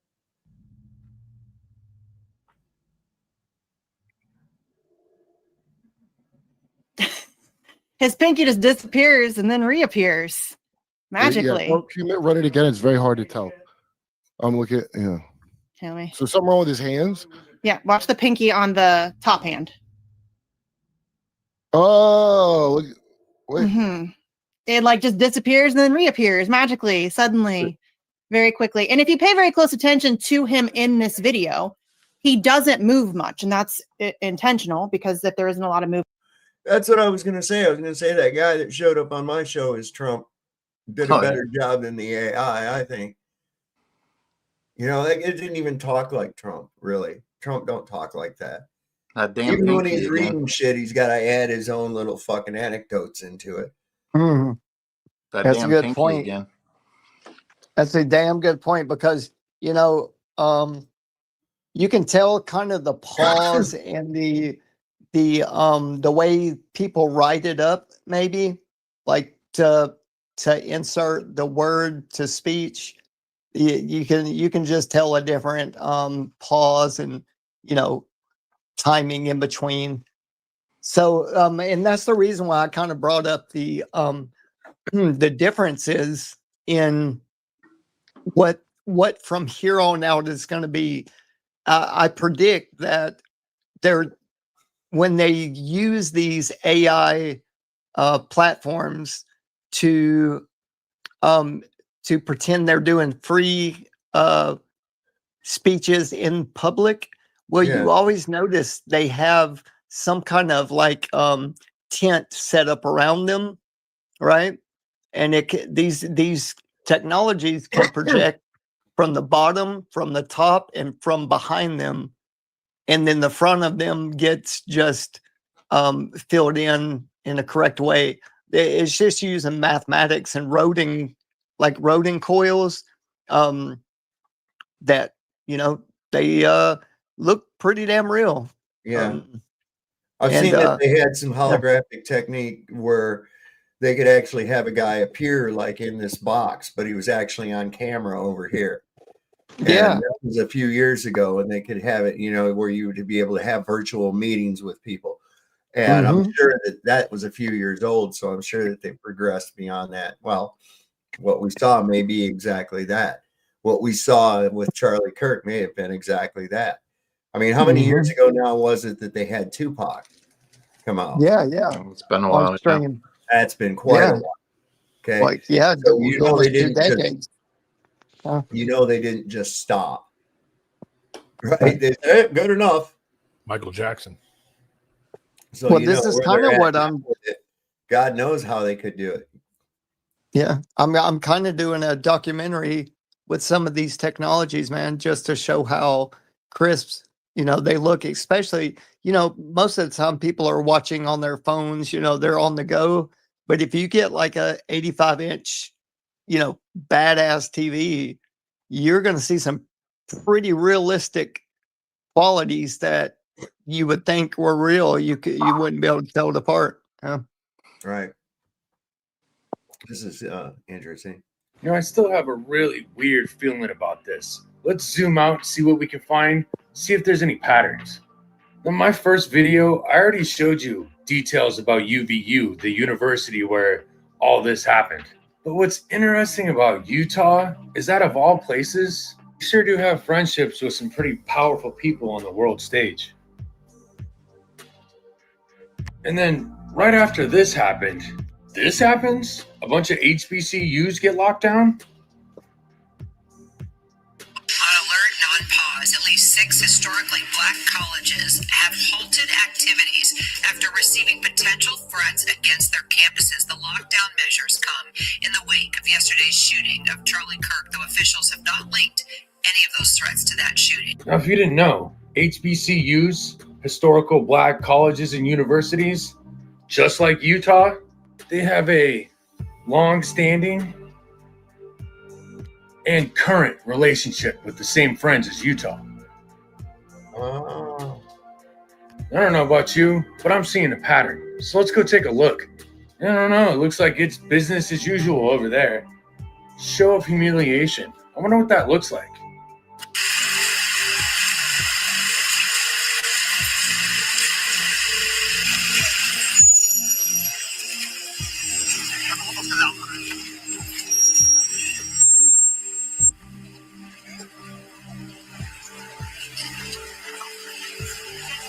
fuck is that? It's funny. I don't remember laughing the last time I was humiliated. Oh, and that reminds me. I was at work today. A guy that had been working for the company for 20 years made a big mistake. They fired him right on the spot after 20 years. But anyway, before I go, there's one more thing. Remember the guy standing behind Charlie doing the hand signals? Well, that was his personal bodyguard. Well, he works for this man here, Chris Herzog. He owns and operates the bodyguard group of Beverly Hills. He's given security to people like Kim Kardashian, Prince Hilton, Britney Spears, Mel Gibson. Well, apparently this guy told Charlie days before the event that something was going to happen. Matter of fact, he told him there was a 100% chance of it happening. That's weird, right? Chris Herzog. That's a pretty unique last name. I wonder where it comes from. Y'all stay safe.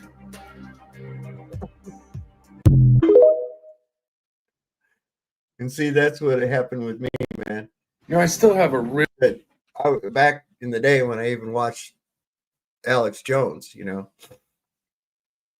and he was all the time talking about the globalists and the Chi-Coms and shit. And he's all the time going, do your own research. So I start doing my own research and I look into it and I'm like, wow, I keep coming up with fucking Jews.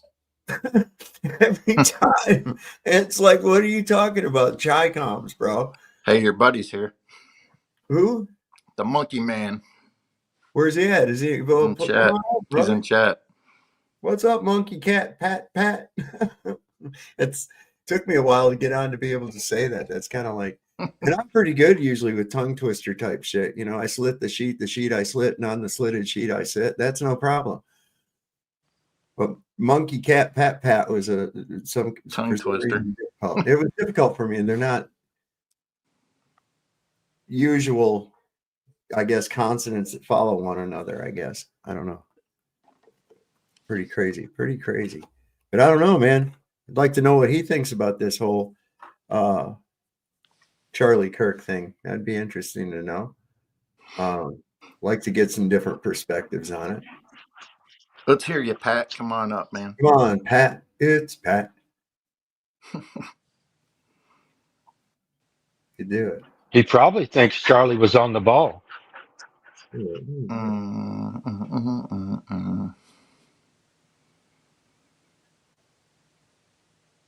Whoa. How do you think his wife is going to get everybody to remember his name when she's making that speech? My husband's name will be a name no one ever forgets. How do you think she's going to make that possible? I don't know. She's going to make it that way. Especially with fucking Ben Shapiro picking up the torch. No.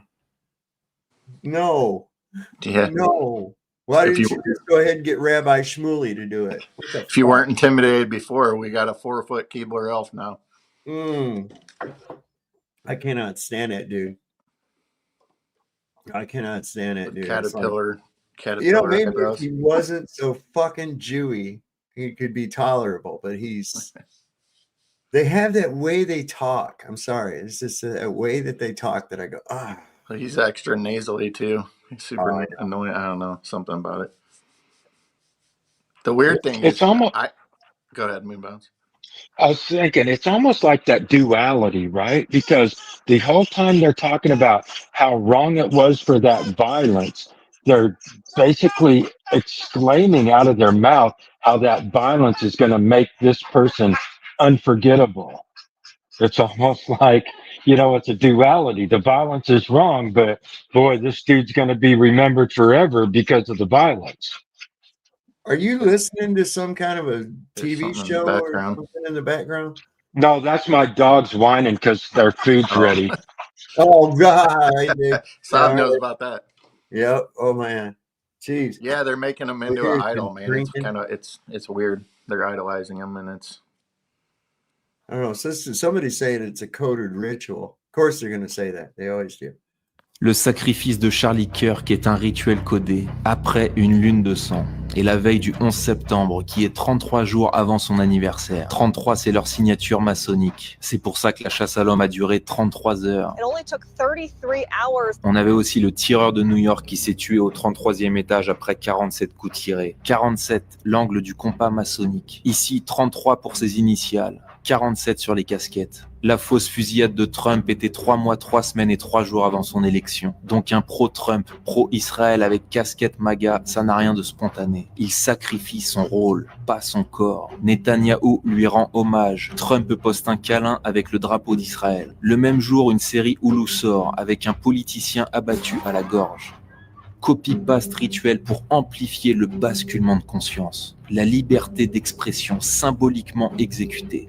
En regardant de près, des indices sautent aux yeux. Son t-shirt est bombé. De profil, on voit son col très ouvert. Dispositif interne, peut-être.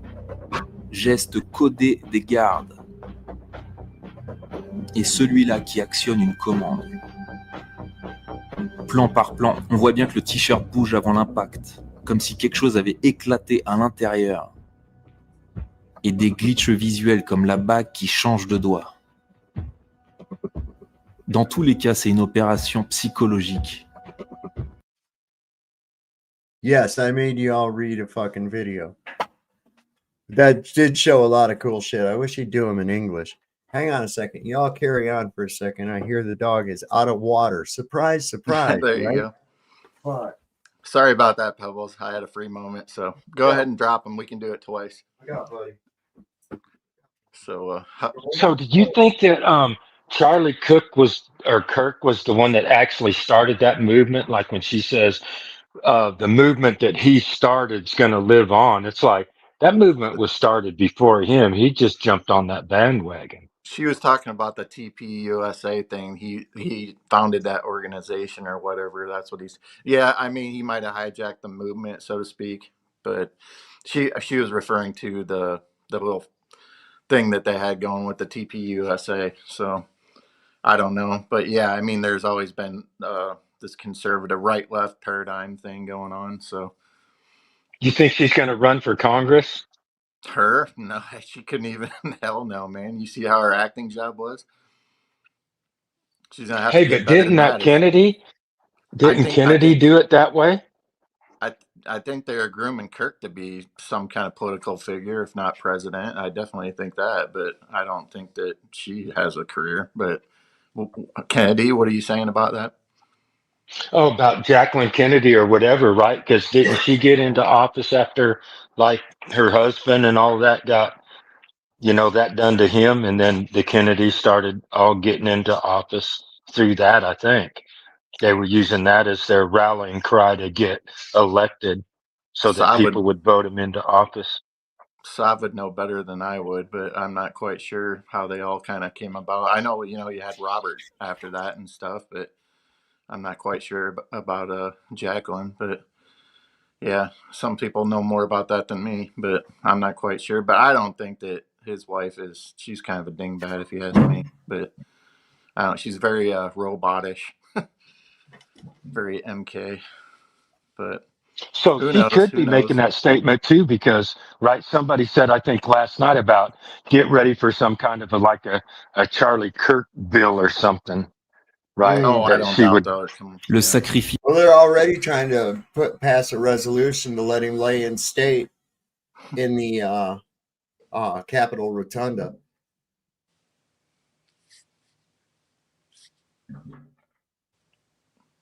But yeah, I definitely think she'll probably speak at the events and stuff, but I don't think she's going to be any kind of political figure or anything like that. No. She's too robotic, too AI-ish. I don't even know what to call her, honestly. But if it all happened, don't get me wrong, I feel really bad, but no. There's a lot of fucking shit that is so sus about this entire thing. I shouldn't even put it like that, but you know where I was going. Yeah, and Paul brings up TPUSA. I brought that up earlier. I was thinking about that last night. It's like, like crap on USA. TPUSA. Yeah. Okay, so here's TPV Sean.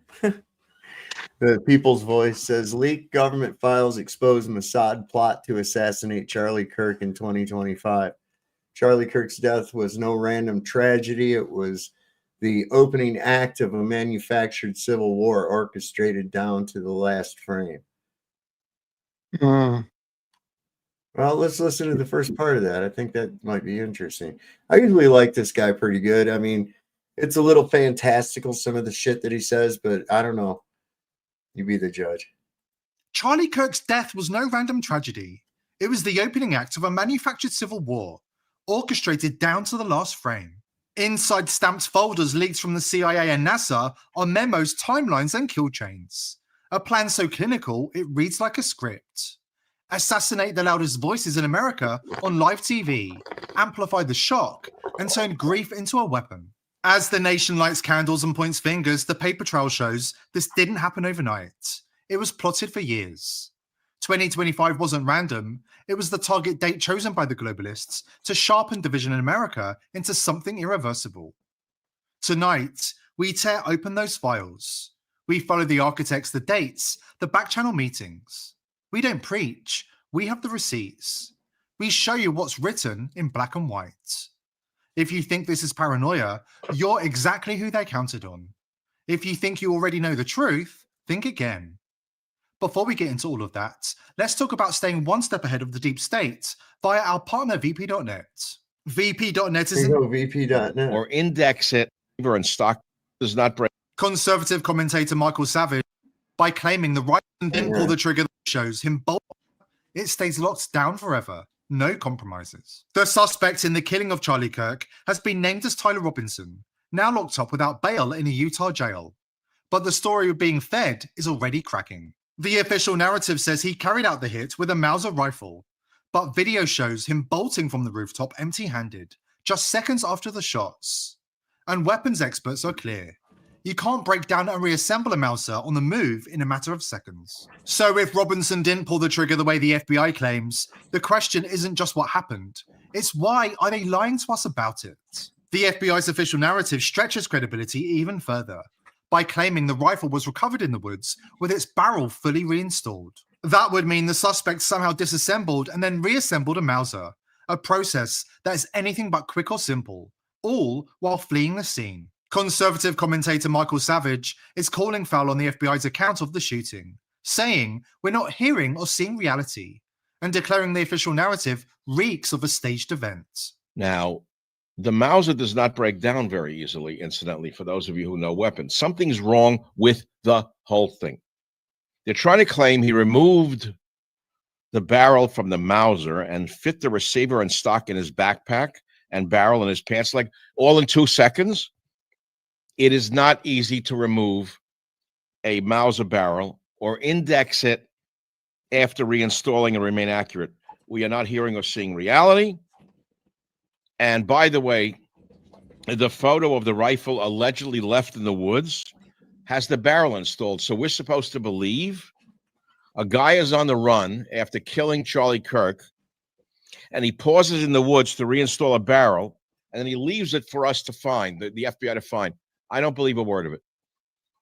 I shouldn't do this. I know I'm putting myself at risk, but I can't take it anymore. I can't take the bullshit from this fucking government. It's lying to us. Michael Savage is kind of a beast, man. I mean, I showed this portion of Michael Savage last night, and he just kind of, you can tell. And I mean, he used to have access to Donald Trump, but as soon as Donald Trump became president, boom, ghosted him. Totally ghosted him. Yep. Something's wrong. Something's so wrong. It's sickening. Look at this idiot. They found the rifle and they're getting the prints. Are you stupid? Are you that stupid? Are you that dumb? The man jumps off the roof. There's no rifle there. Oh, it's in his backpack. I just told you, moron, that this rifle doesn't break down that easily. Oh no, how does And then the it's supposed to rifle be reassembled while he's on the run. Wait, I'll stop now and reassemble it and leave it in the woods in a box. What now? I'm thinking, how the fuck does the angle of what we saw from the front view of that shot it looks to me, I mean, and looks can be deceiving, angles can be off, but how the fuck is somebody shooting from a top down when it looked as if the bullet went in his lower shirt and exited his upper left collar, right? Okay. I just want to make sure somebody else seen that and like, yeah. Listen, this whole story stinks every which way the wind blows. Yeah. And most of them do. Wrapped in a Any towel. public shooting is going to have 10 things wrong with it and like one thing that's like squirrely kind of right, you know? Yep. But anyway, go ahead and finish. He left breadcrumbs. Oh, and the trans. He didn't leave breadcrumbs. He left whole slices of fucking bread. I mean, come on. That's insane. The trans stuff on the cartridges. Bullshit. I know. Something is wrong with this whole fucking picture. I want to show you something. This is the size of the shell that he supposedly wrote the whole lyrics of a song on. Right here. This is the same round right here. No, wait, I'm sorry. That's not the right one. That was a 39. This round right here. He wrote all that on this round. This is all the bigger round it is. The casing. Now, what the fuck did he use to write that with? He'd either have to engrave it or what? Use a Sharpie or something? Laser thing? Right. I don't buy that. You know, it's like in that one, he put the lyrics to a anti-fascist song in Italian across on one of these. And, you know, I mean, it's like 15 words or some shit. And I'm like, wait a fucking minute here. No, he did not. Did he Nobody praise do that? That's like these people that print like the King James Bible on a fucking grain of rice and shit, you know? Did he praise Franco? Hey, Saab, that cracked me up, right? Because maybe I'm a little bit insane, but it's like you're reading, you have that first cartridge up there, whatever, and you're like, hey, man, you can't write a song on here. And to me, it was like, you're like, oh, well, shoot, you could fit a song on here. Wait, I got the wrong one. No, that one, look, that one's smaller. See, this one right here, I'll bring everything back here in just a minute. The 39 this on the one right left. here is by 39. This is 7.62 by 39. This is a standard AK-SKS round. Okay, this is a NATO round 7.62. Notice how it's much bigger. See how it's. Yes, but I got a question now. What makes it a NATO round? Why do you say NATO? Well, these were what were known as because there's common rounds that are used by all compatible NATO forces, and this is so that it made it easy for transfer and sharing of ammunitions between countries that were allied with one another. The Soviets, these were known as Soviet rounds, okay, because they were mostly produced in Russia, but also in China as well, and compatible with one another in the Yugoslavia also. Yep, Yugoslavia. All the Soviet bloc nations and communist countries used the 7.62 by 39 and the AK-47, whereas our equivalent in the 308 or 7.62 by 51, which is this round. But the AR round, which is a 5.56 by what, 59, isn't it? Yeah, that's a much smaller round than this. It's pretty much, it's like a 22 mag is what I say what 223 is. It's That's like a stepping mag. The stepping in the shell is to once it builds pressure, it's made to conform it down so that it's higher pressure. Yep. Basically all it's trying to do. Like when you squeeze down a hose and it sprays further. Yep. Same thing. Yeah, they on the bolt actions in the Vietnam era and all that stuff, because all that stuff was Chinese and Russian. Yeah. They used 7.62 54. They used the 54 ones, which are the even longer back shell, and like in the bolt actions. Well, I've got a Serbian AK-47. Nice. And then I've got another, it's a AK-47 pistol with a folding brace. Yeah. and it's an AK-47, but it's a Polish hell pup, is what it's called. Yeah, I have a Yugoslav. SKS. Yeah, SKS is Heavy as hell. Clinton. All these little fucking Clinton gun control bullshit that they put out. They made it so you couldn't have a magazine. Yeah, you know, in the SKS, and you could buy them for like $100 at a gun show. And then what was the other thing that they did that was fucked up? It was a bunch of different. That little thing on the fucking Taurus, that little lock. We call that around here. We call that the Hillary hole. Oh yeah. The little hammer lock that they put on some of the pistols, and it's got a special little key that you got to turn it in order to be able to work the hammer. The other thing was folding stocks. You couldn't have a folding stock. Yeah, well, that's why you have a brace, a pistol brace. Yep. There's out in California, the pistol grip on an AR-15 has to have this fin that sticks out the back, so you can't grab it properly. Yeah, the dumbest shit I've ever heard. It's so stupid.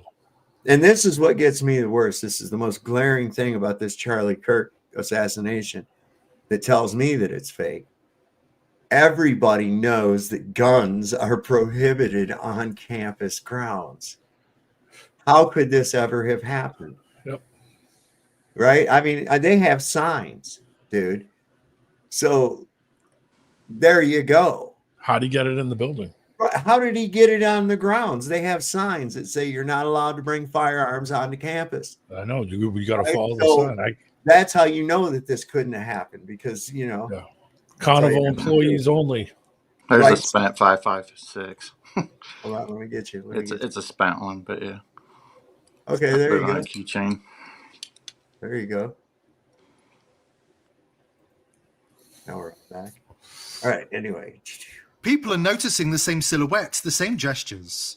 The man who played a leading role in the Trump assassination attempt in Butler, Pennsylvania, was also standing behind Charlie Kirk, signaling before the shot rang out. Just 20 minutes after Charlie Kirk was gunned down at Utah Valley University, a private jet quietly lifted off from Provo Airport, a private airfield less than 12 minutes away from the scene of the crime.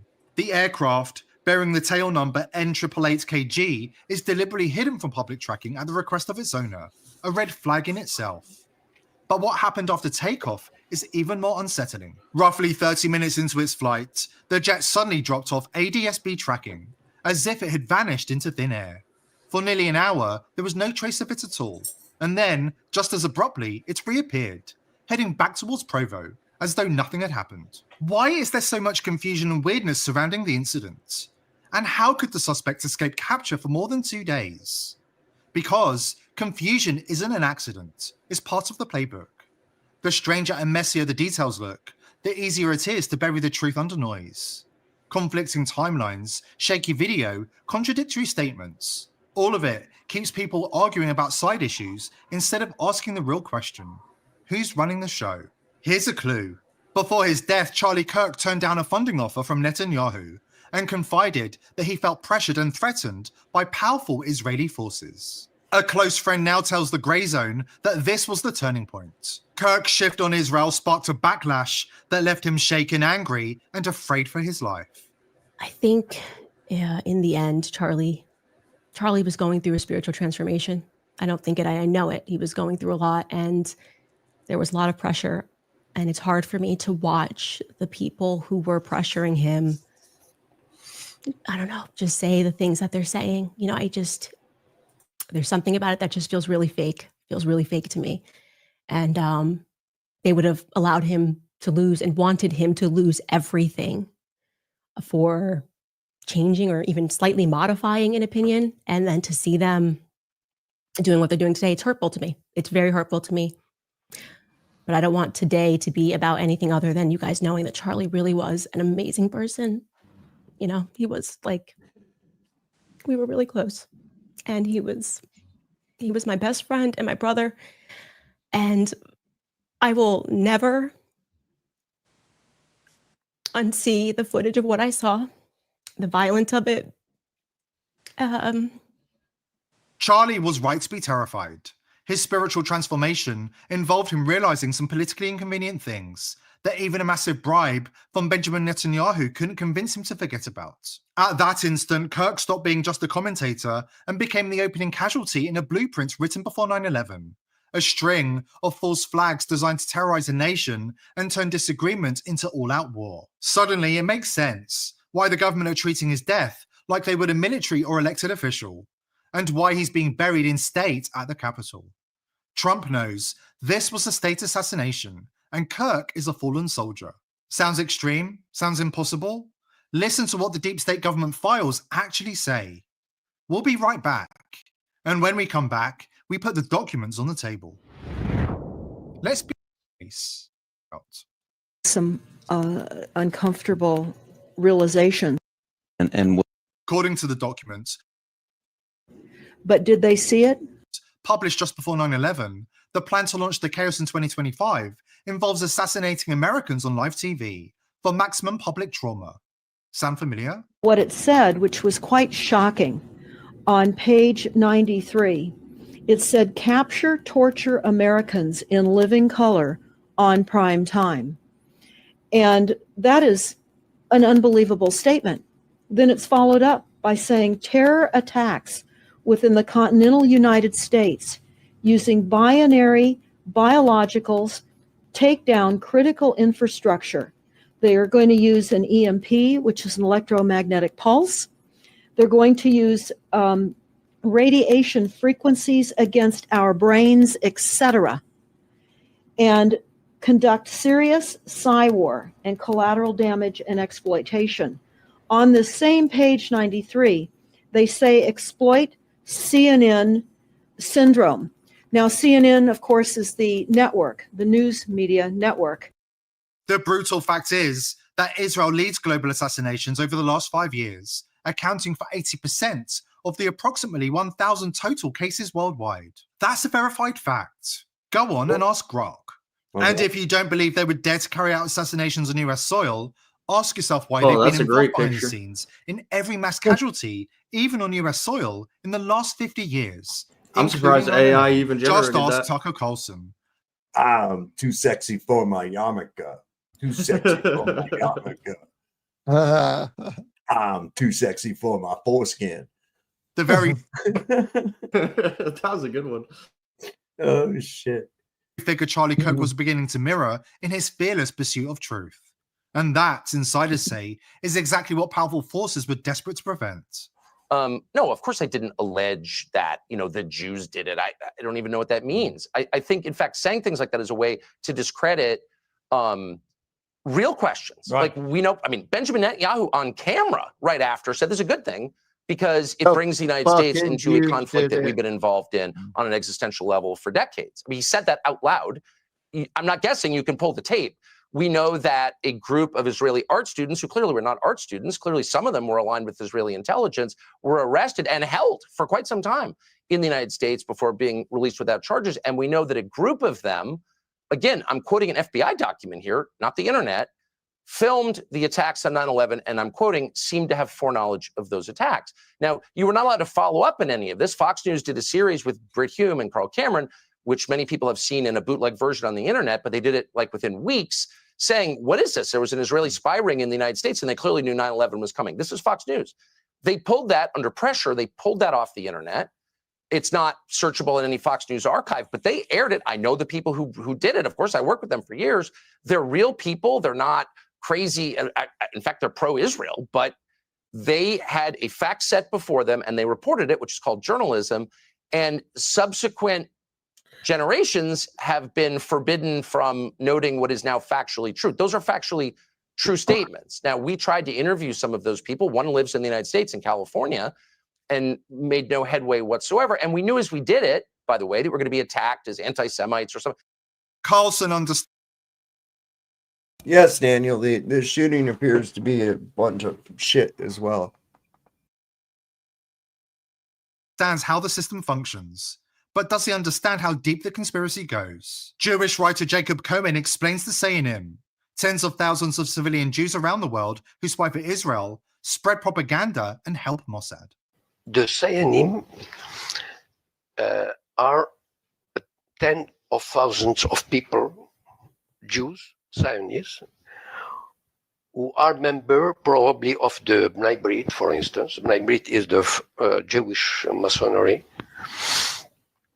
who occupy high level in all the societies. I mean, you can imagine 5,000 Zionim in New York, only in the business area. 5,000 Zionim in Los Angeles, in the production area, in the artistic area, and you can in France, in London, you can imagine 1,000 Zionim in the medias. You can imagine, and they receive orders from the Mossad, from a department of the Mossad called the War Department, and they work for the Mossad. It means that all these people who have their work, who work normally, they are citizens. I mean, they work in a bank, they are political, they are publishers. But when the Mossad call them and tell them, look, I need an information. I need, for instance, I need that all the Zionim in all over the world say that this person, for instance, the Secretary General of the United Nations, has said something anti-Semitic. And you see all over the world, in Europe, in New York, the medias, you have the impression, I mean, when I discovered that, I understood. I mean, it's like when you light the light on, you know, because suddenly you open a newspaper, you listen to a radio, you hear a politician, everybody says the Secretary General of the United States said something anti-Semitic. I mean, the poor guy, and why? Because the Mossad gave the order to do that. And I can say, for instance, the example of Gilad Shalit, you know, the Israeli soldier kidnapped by the Hamas. In 24 hours, his name was known all over the world. I mean, even if it was an American general who was kidnapped, his name would never have been mentioned.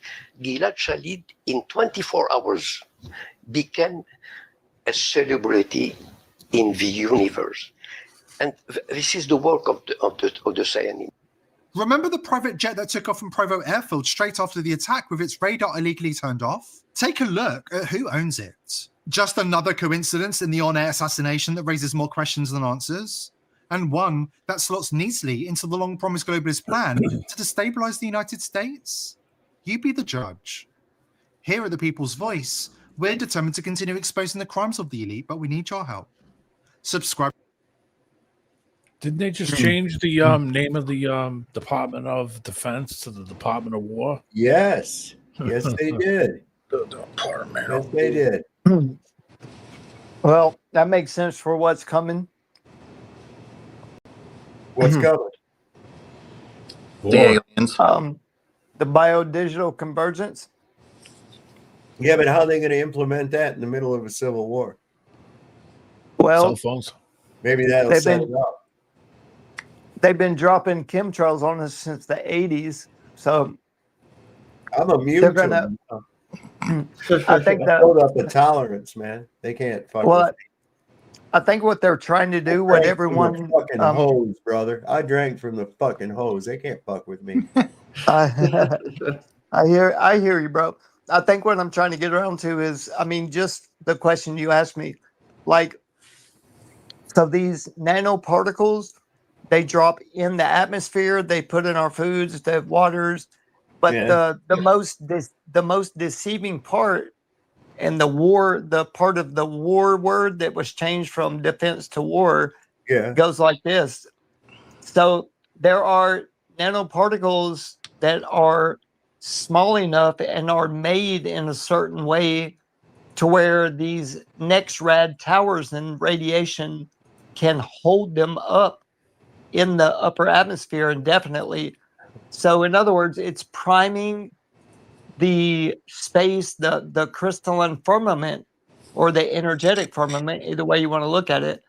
And these, it's going to make it seem as if we're being invaded optically. Yeah, I know. And, It's called and Project Bluebeam. We use holographic fucking invasion. We know about yeah. it. It's old news. So and what makes it new and what makes it more believable, people don't know about and don't study enough because they probably don't know about it, but it's called malography instead of holography. It's called malography. And what it is it's these metamaterials, superconductors that are inside your body. They communicate with. Oh, you cut out there. They got him. They don't want us. They got him. That was my first thought. That's it. They got him. RG the artist. It's that nano dust that NASA's. Oh, Listen, nano dust. Hey, RG just got black bagged by the fucking NSA, and you're just gonna cut in. What the fuck is going on here? What the hell? He got hit by the Department of War, man. Is it That was MIT it. that came? No, it's that NASA nano dust. Shout out to my agent. You know, Yeah, the FBI agent is responsible. You won't get away with this. Eating off of those radioactive plates really paid off. That's what happens, man. Well, Thank you, I mean, thank he's you, spot on. Cornerware. I just reckon Project Bluebeam's going under a different name now. Obviously, it's been like 15 years since it's been exposed. They can't be calling it the same thing. They know we know. They are aware that we know that we know. So I'm just trying to figure out, like, since they know that at least 10% of the population knows about it, how are they going to deceive us too? And I believe me, it's in their mind. Back to this NW Slayer. This is the whole thing: is that they know that we know that they know that we know that they know. Exactly. And they, and it goes right back to it's like, what do you know, right? Yeah.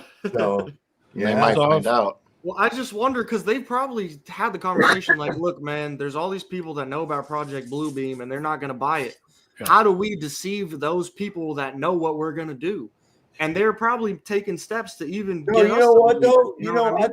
I thought that too, Slayer. But in the people that we kind of like talk to here, yeah, everybody knows about that in here. But I'll tell you what, man, I've asked people, like guy I work with, right? He's a few years older than me, and I asked him. I said, "Hey, Mike, have you ever heard of Project Bluebeam?" Because he says, "What do you think about that mothership they said's coming?"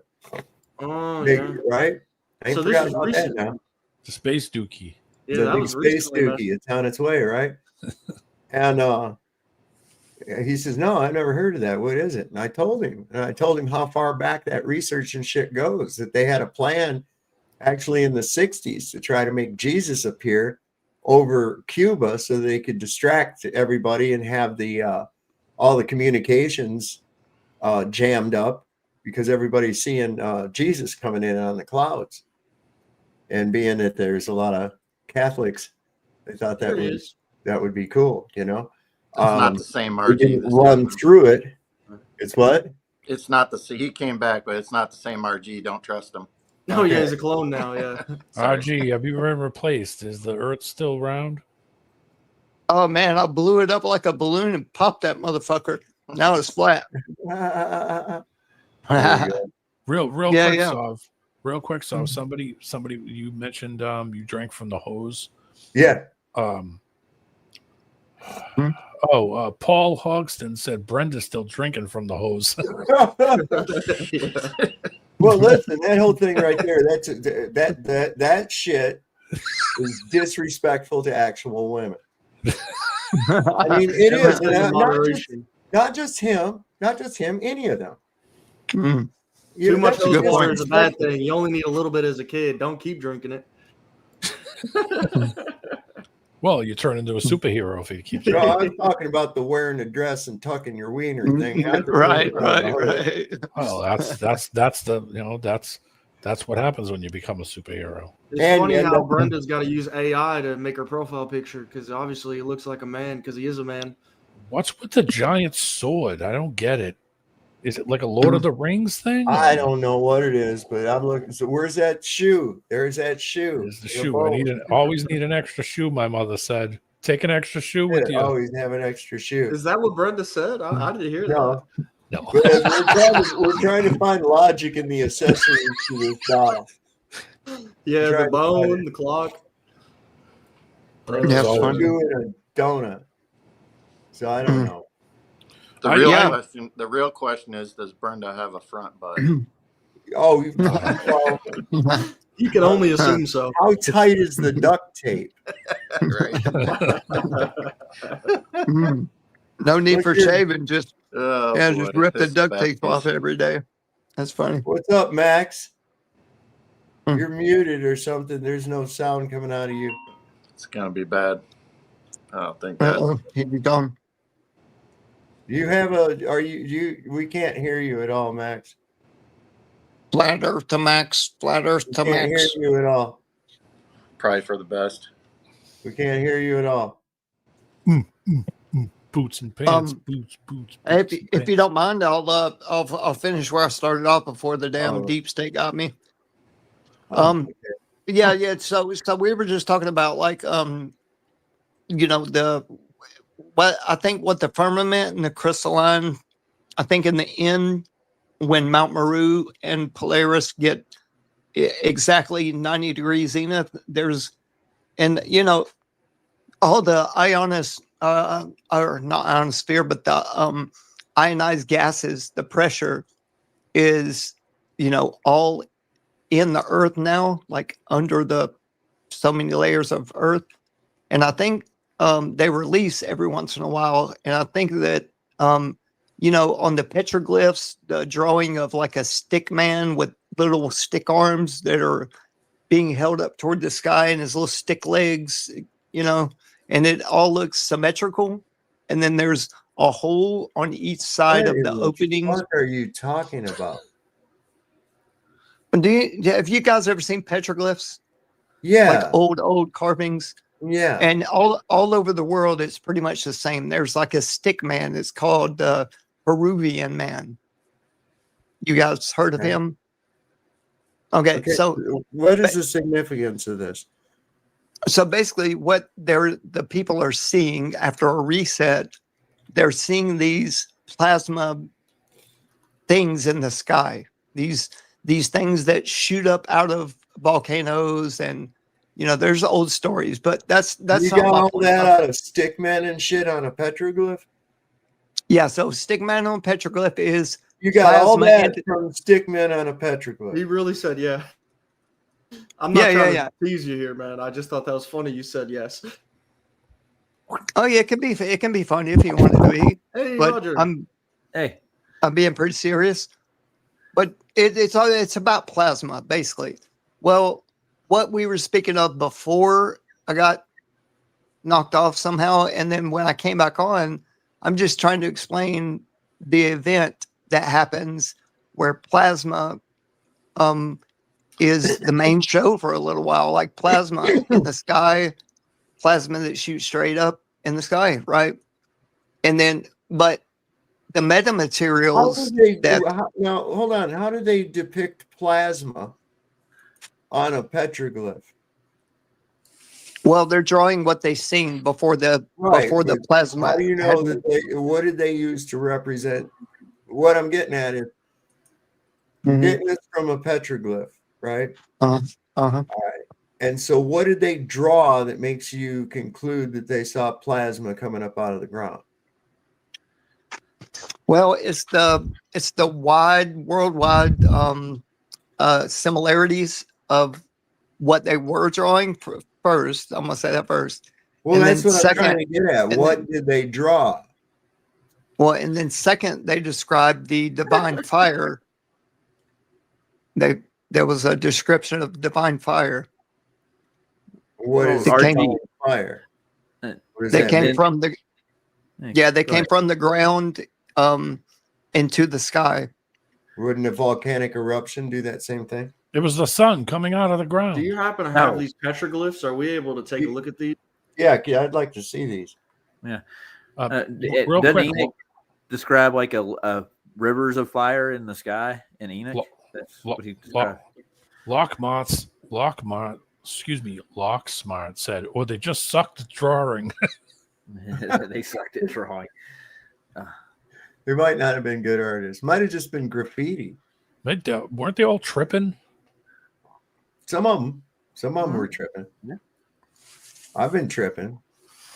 Did you I see got hieroglyphs? that peyote, man. That make you sick as a fucking dog at first, bro. But then you trip balls, man. Shit like that, you're real hesitant to ever do it again, too. That's what. Yeah, my sister did that. She said her spirit animal's an otter. I don't know what that means, but that's just what she said. An otter? Well, that's she said she's an otter. Okay, so she's gonna become a furry if you don't get a handle on it. You're not wrong, man. I don't know what she's taking that as, but I didn't. We saw furries in Death Valley. We saw furries at Badwater, at the Badwater Basin, the lowest point below sea level. We saw furries down there, man. No shit. Damn, they must have taken peyote and found out who they really are. Dude, I'm just kidding. Listen, the thing about it was that it was so fucking hot and they was wearing them goddamn costumes, man. You got Cubby's attention. He turned the camera on, but it was like 100, like 150. It was like 115 fucking degrees. And these people are wearing these furry costumes and shit. And I was like, oh, man, what's up with that shit?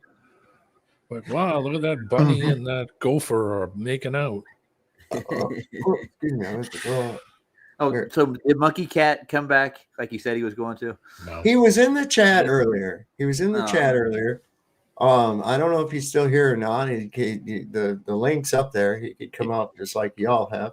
He said he was messing around on Max's channel or something. He said if we were still going, he'd be back. But I'm sure. Max? I'm sure you. Yeah. Oh my god.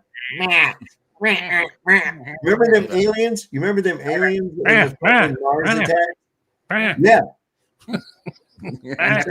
Max.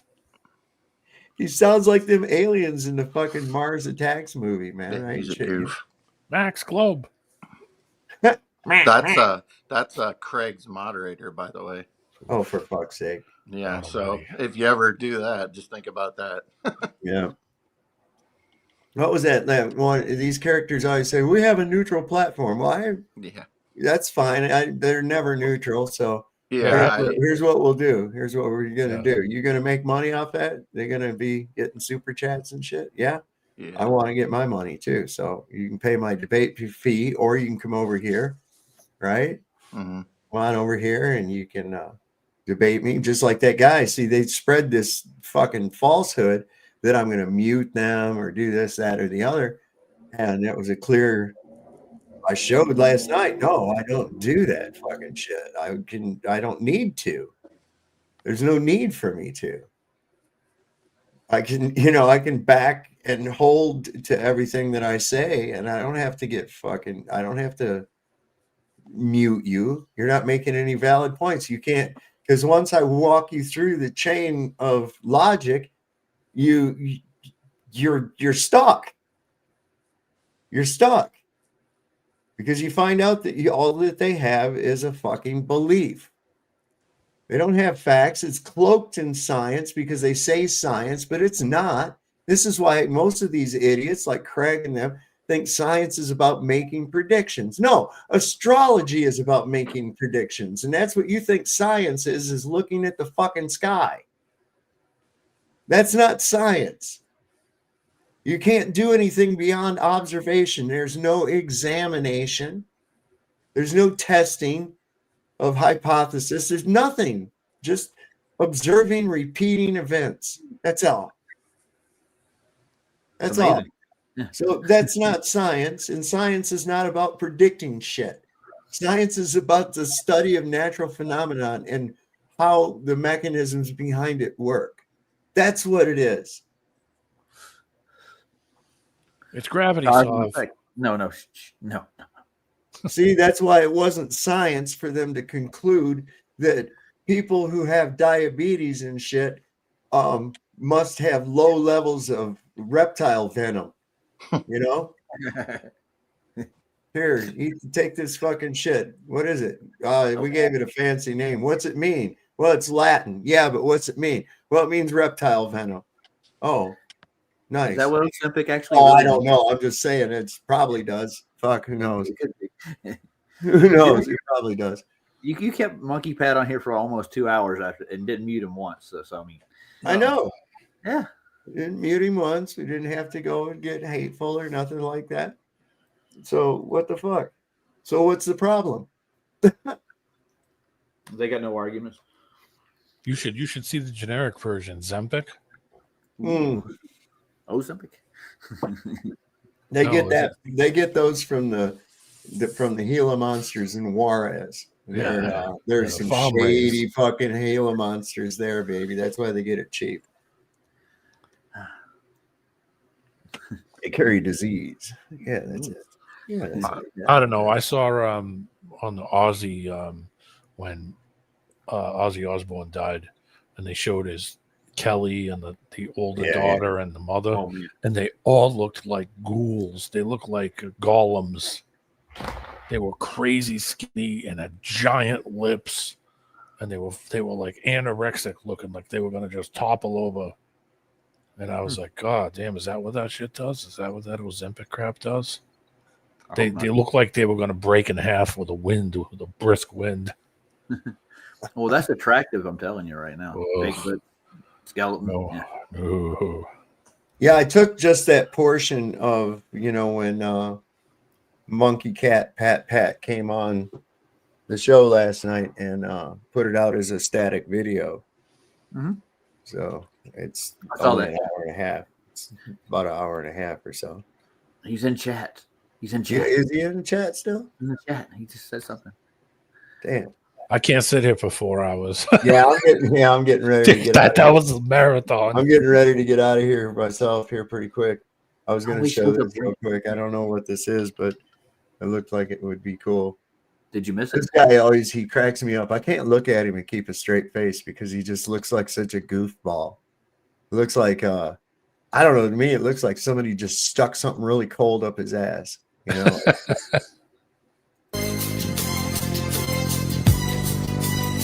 Oh, look at the green As I walk through the valley of the shadow of death, I take a look at my life and realize there's nothing left. What a creepy looking dude. Look at him looking around. Look at him. He's like a fucking android or something. Watch his fucking eyes. This guy's is he even real? Look at him. That's the look you make when you see the Epstein files. He saw him. It's like he's like, I wonder if anybody noticed that I farted. It's like it's like the guy who farted in the elevator but doesn't want to own up to it. It wasn't him. It wasn't him. It was Judge Janine. Judge Janine. Oh God, she queefed. She queefed.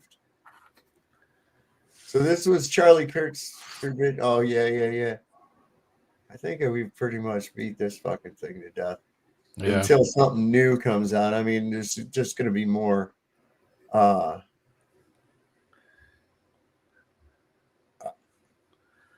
trying to foment this fucking left-right hatred bullshit. Hey, look, the Hawk Twa girl's back. Oh, look, Hawk Tua. Nice. Yeah. Her name is Haley Welch. Welch, incidentally, is a small hat name.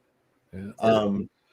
Is she going broke yet, or I don't know. It says she's officially broken her silence after months of staying out of the public eye to speak out about the recent Charlie Kirk incident. Oh, it's jumping on the bandwagon. Well, let's see. Yeah, isn't that well? Ooh, that's a beauty. I don't think Hawk Chu is going to save Charlie. She is attractive. She is attractive. I got to give her that. If you kind of like that down kind of look, hillbilly shit. Hey, you don't like hillbilly? Hey, Yankee boy. Yeah. We're coming for you. I like my women a little on the trashy side. If you like that cowboy boot. Yeah.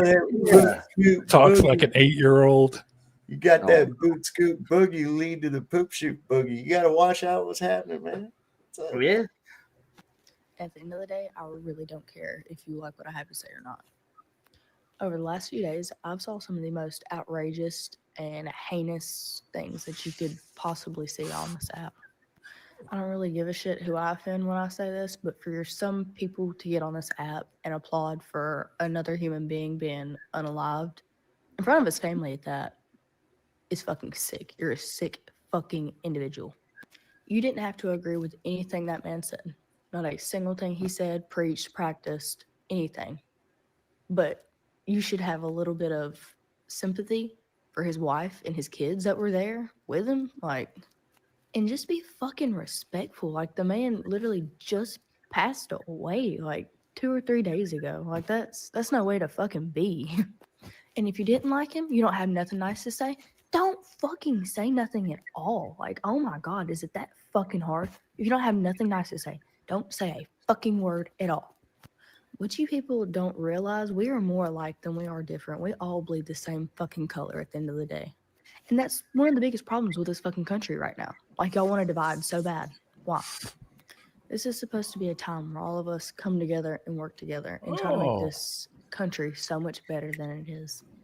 And it's not going to get any better unless we do that. If this past week hasn't opened some of y'all's eyes, man, we live in a mean and an evil-ass world. We just had an innocent girl just get her life took from her on the fucking train that she was on. I believe it was a train, subway, something.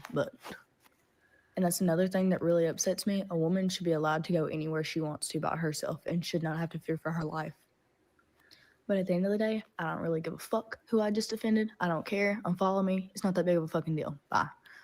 So let's stop being evil for just a second and let's pray for these families. Yeah. And before you go, don't forget, let's start showing a little bit more compassion around here and being a hell of a lot nicer.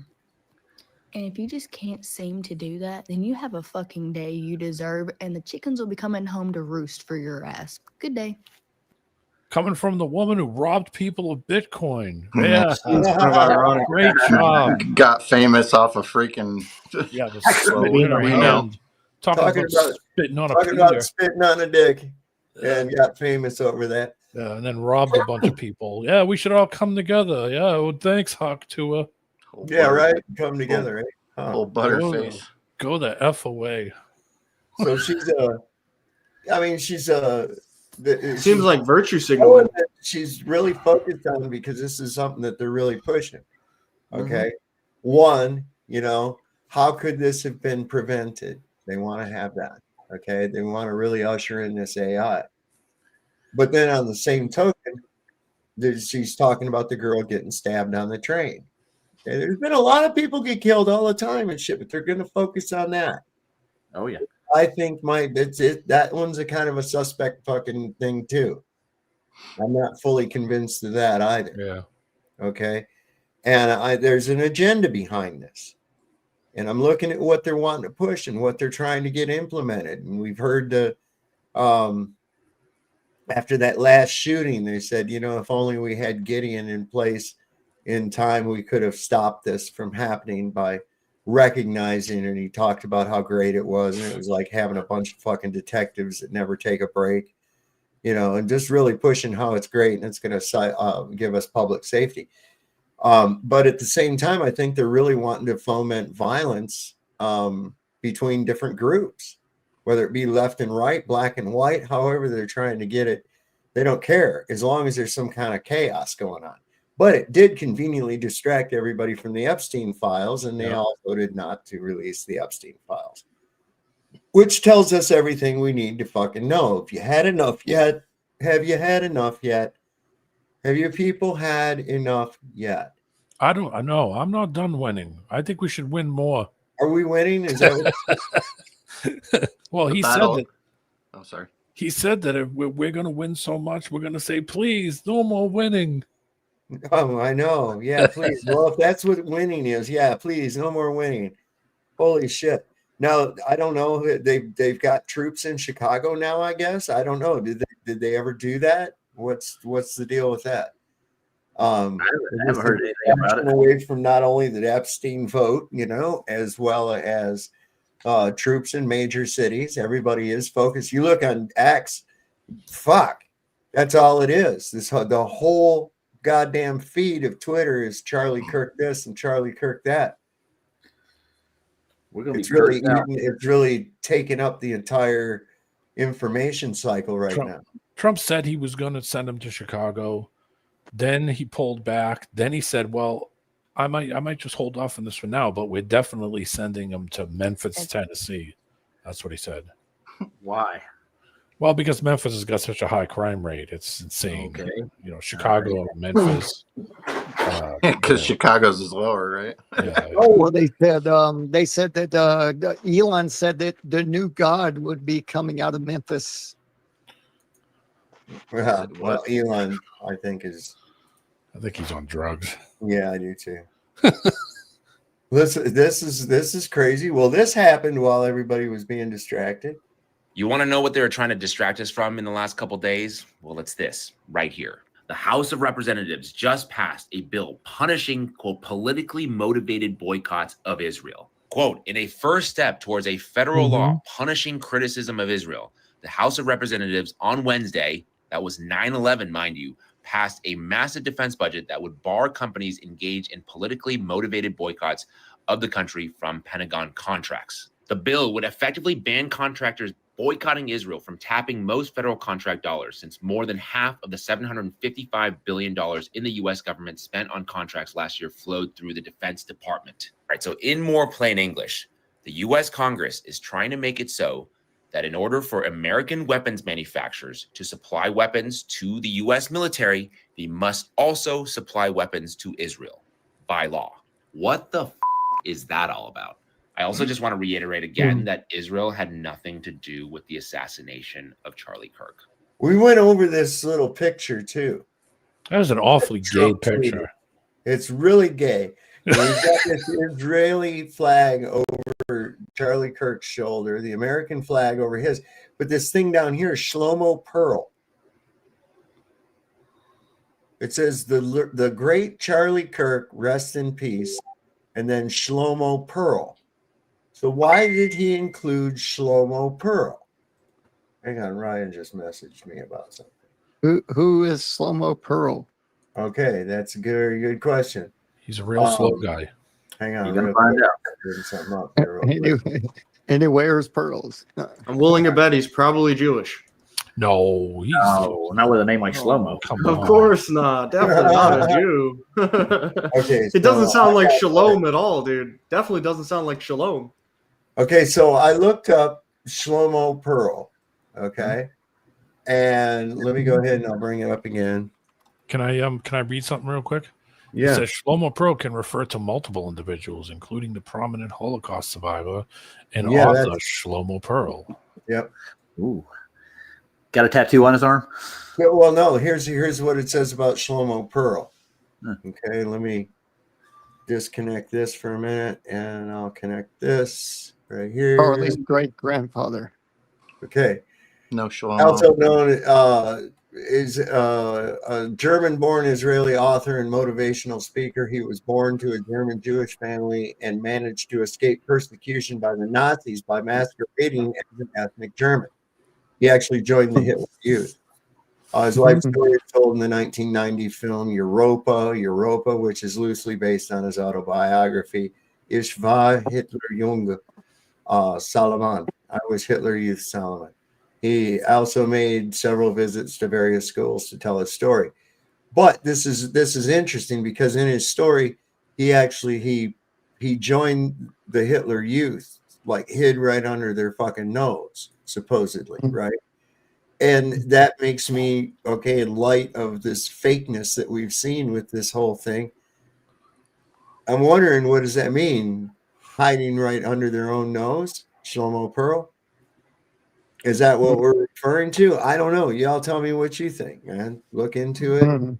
I think it's a very odd thing to have on some kind of what, for lack of a better term, an epitaph, you know? Let me see. Yeah, it's like think about that. Just I'll bring that up. I see where you're going, Saf. Yeah, it's like it's almost a work of fiction, you might say. Yeah. Like Charlie Kirk was a work of fiction. Yes. And we said that earlier, that the man didn't die, the character did. Yeah. You understand? And if I could take a poke at why they are doing that, what they're doing with trying to cut people off from funding, like the and I think it's about people that like us. They're going to try to, they see us in groups talking all the time or whatever, and we're not privy to the types of grants that others that are not talking bad against Israeli people get. We won't be privy to some of these grants. Right. That's to get some weapons, type of thing. Yeah. I think that's kind of what it means. Well, and they know that those weapons manufacturers rely on the United States military buying their product. Yep. So if they don't go along with this strong arm tactic, then they're going to be thing. But that doesn't have, what's that got to do with that? We were kind of like, yeah, okay, I get you. We're kind of going with like, what is this Shlomo Pearl thing representing? Why would that be on this epitaph? So is they trying to say that he is joining something else, and that and he did it under their nose, and he did or it maybe under his whole persona was right under everybody's nose. Yeah, I don't know. And that really he's a part of this group or that group or this one. See, that's what I'm wondering. This is really kind of really weird. I mean, what an obscure thing to put on Charlie Kirk. How does Charlie Kirk relate to Shlomo Pearl? How does his death relate to Shlomo Pearl? How does he relate to Israel, especially given in the last few weeks he's been very critical of the operations of the IDF, the Gaza Strip, Benjamin Netanyahu, the Epstein connection to the Mossad, all that shit. He's allowed pretty much anti-Zionist figures on his show to talk. I mean, yeah. This was an official Donald Trump tweet, like he put it on there himself. Yeah, well, one of his agents did or whatever. I don't think he really does it himself, but he has his own social media platform called Truth Social. And I think he's like the only member of it. Anyway, everything that he ever tweets on there or posts on there always ends up over on X anyway. So I don't know. Somebody might have an answer. Whoever put this on there, like it is written there, then someone knows something we don't, or they're just trying to see if we know what he's trying to say. So if Paul Hoxton said it's the Shlemiel Shlemazel Hoppenset Incorporated. Oh my God. We're gonna do it. God. Good God, that show, man. And did you guys see? Now, see, this is how my mind went. I thought Laverne and Shirley, Lenny and Squiggy. Then I realized Lenny was actually David Coven in the Spinal Tap movie, right? And then that led me up to that there's a Spinal Tap 2 being released. Oh, shit. I think that ought to be great because they're a lot older and shit now. And I think that's going to be a good one, man. Listen to what the flower people say. Listen to what the flower people say. Yeah, my mind went another way. I went straight to Happy Days and then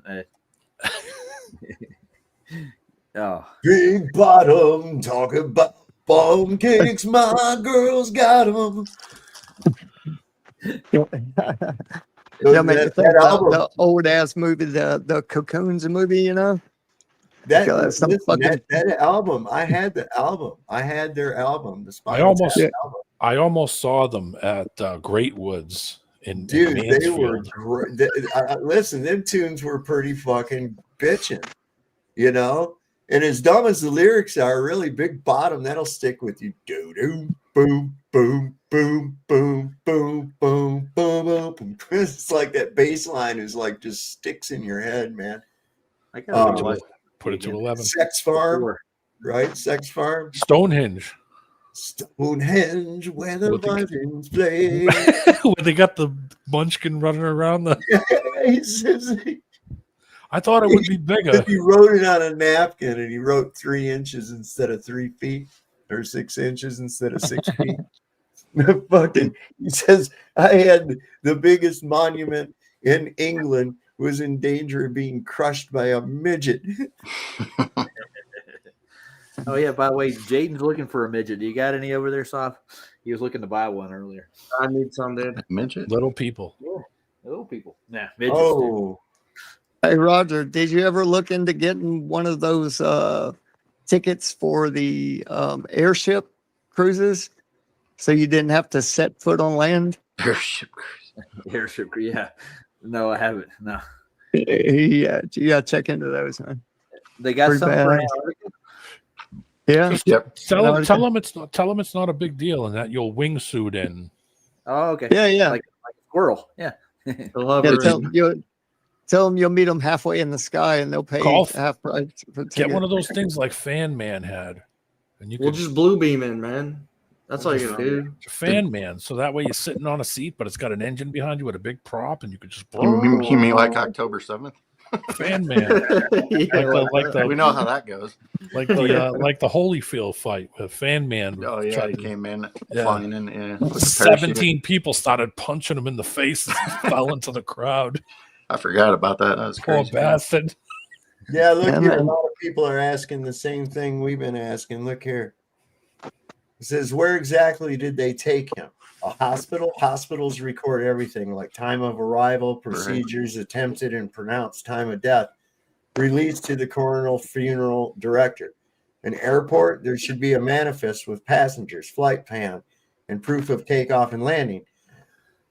Why is there no information about what happened after the shooting? Where was he taken? And all the events leading up to his funeral. Huh. I mean, those are all really good fucking questions. There Transport. was a funeral.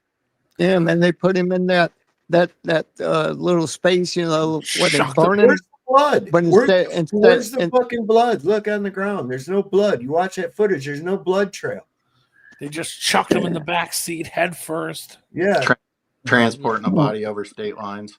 Yeah, that's another thing too. That's obvious. Well, it was okay. It was Air Force too. They can do Oh, whatever the fuck they yeah. want, I guess. So You the can Saab, travel he around bled with out before they got there. on Air Force too, if you want to. No, sorry. I was going to say he bled out before he got to the SUV. Oh, he yeah. bled right there. Well, if All that was the case. Yeah, I know. I mean, the guys, they're running and holding his head with him on nothing. It's like his neck's broke. You're already jarring that thing around as you guys Right, are running but through you're the gonna parking lot. you're gonna carry his casket after he's dead at a 30-degree angle Yeah. for his comfort. What? I couldn't believe that they tried to float that by us, man. They really did.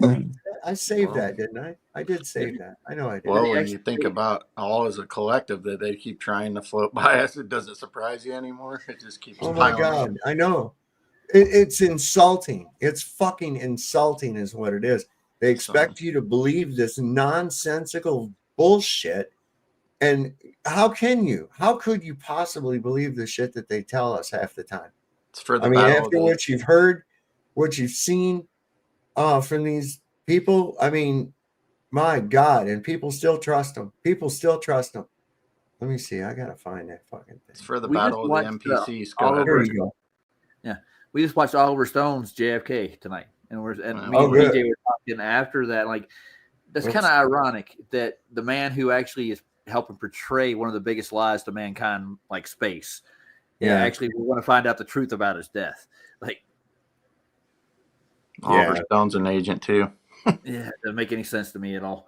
He's perpetuating a large lie, but he stood for the truth and justice. Yeah, sure he did. None of them do, man. None of them do. They stand for themselves. Okay.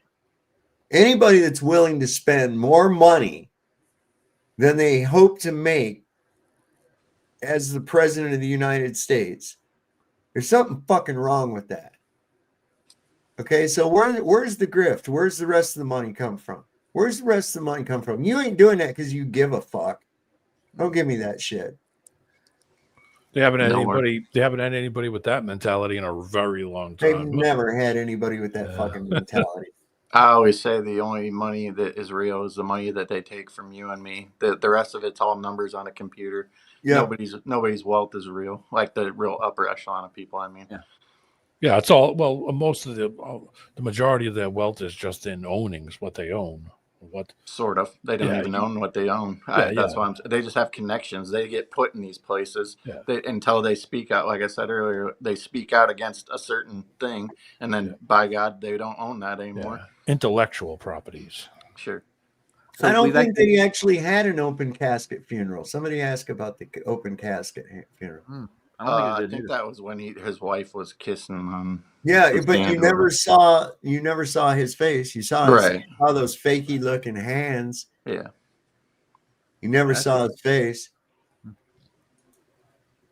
who does that anyways? Who films themselves doing that in a funeral and then posts it on Instagram?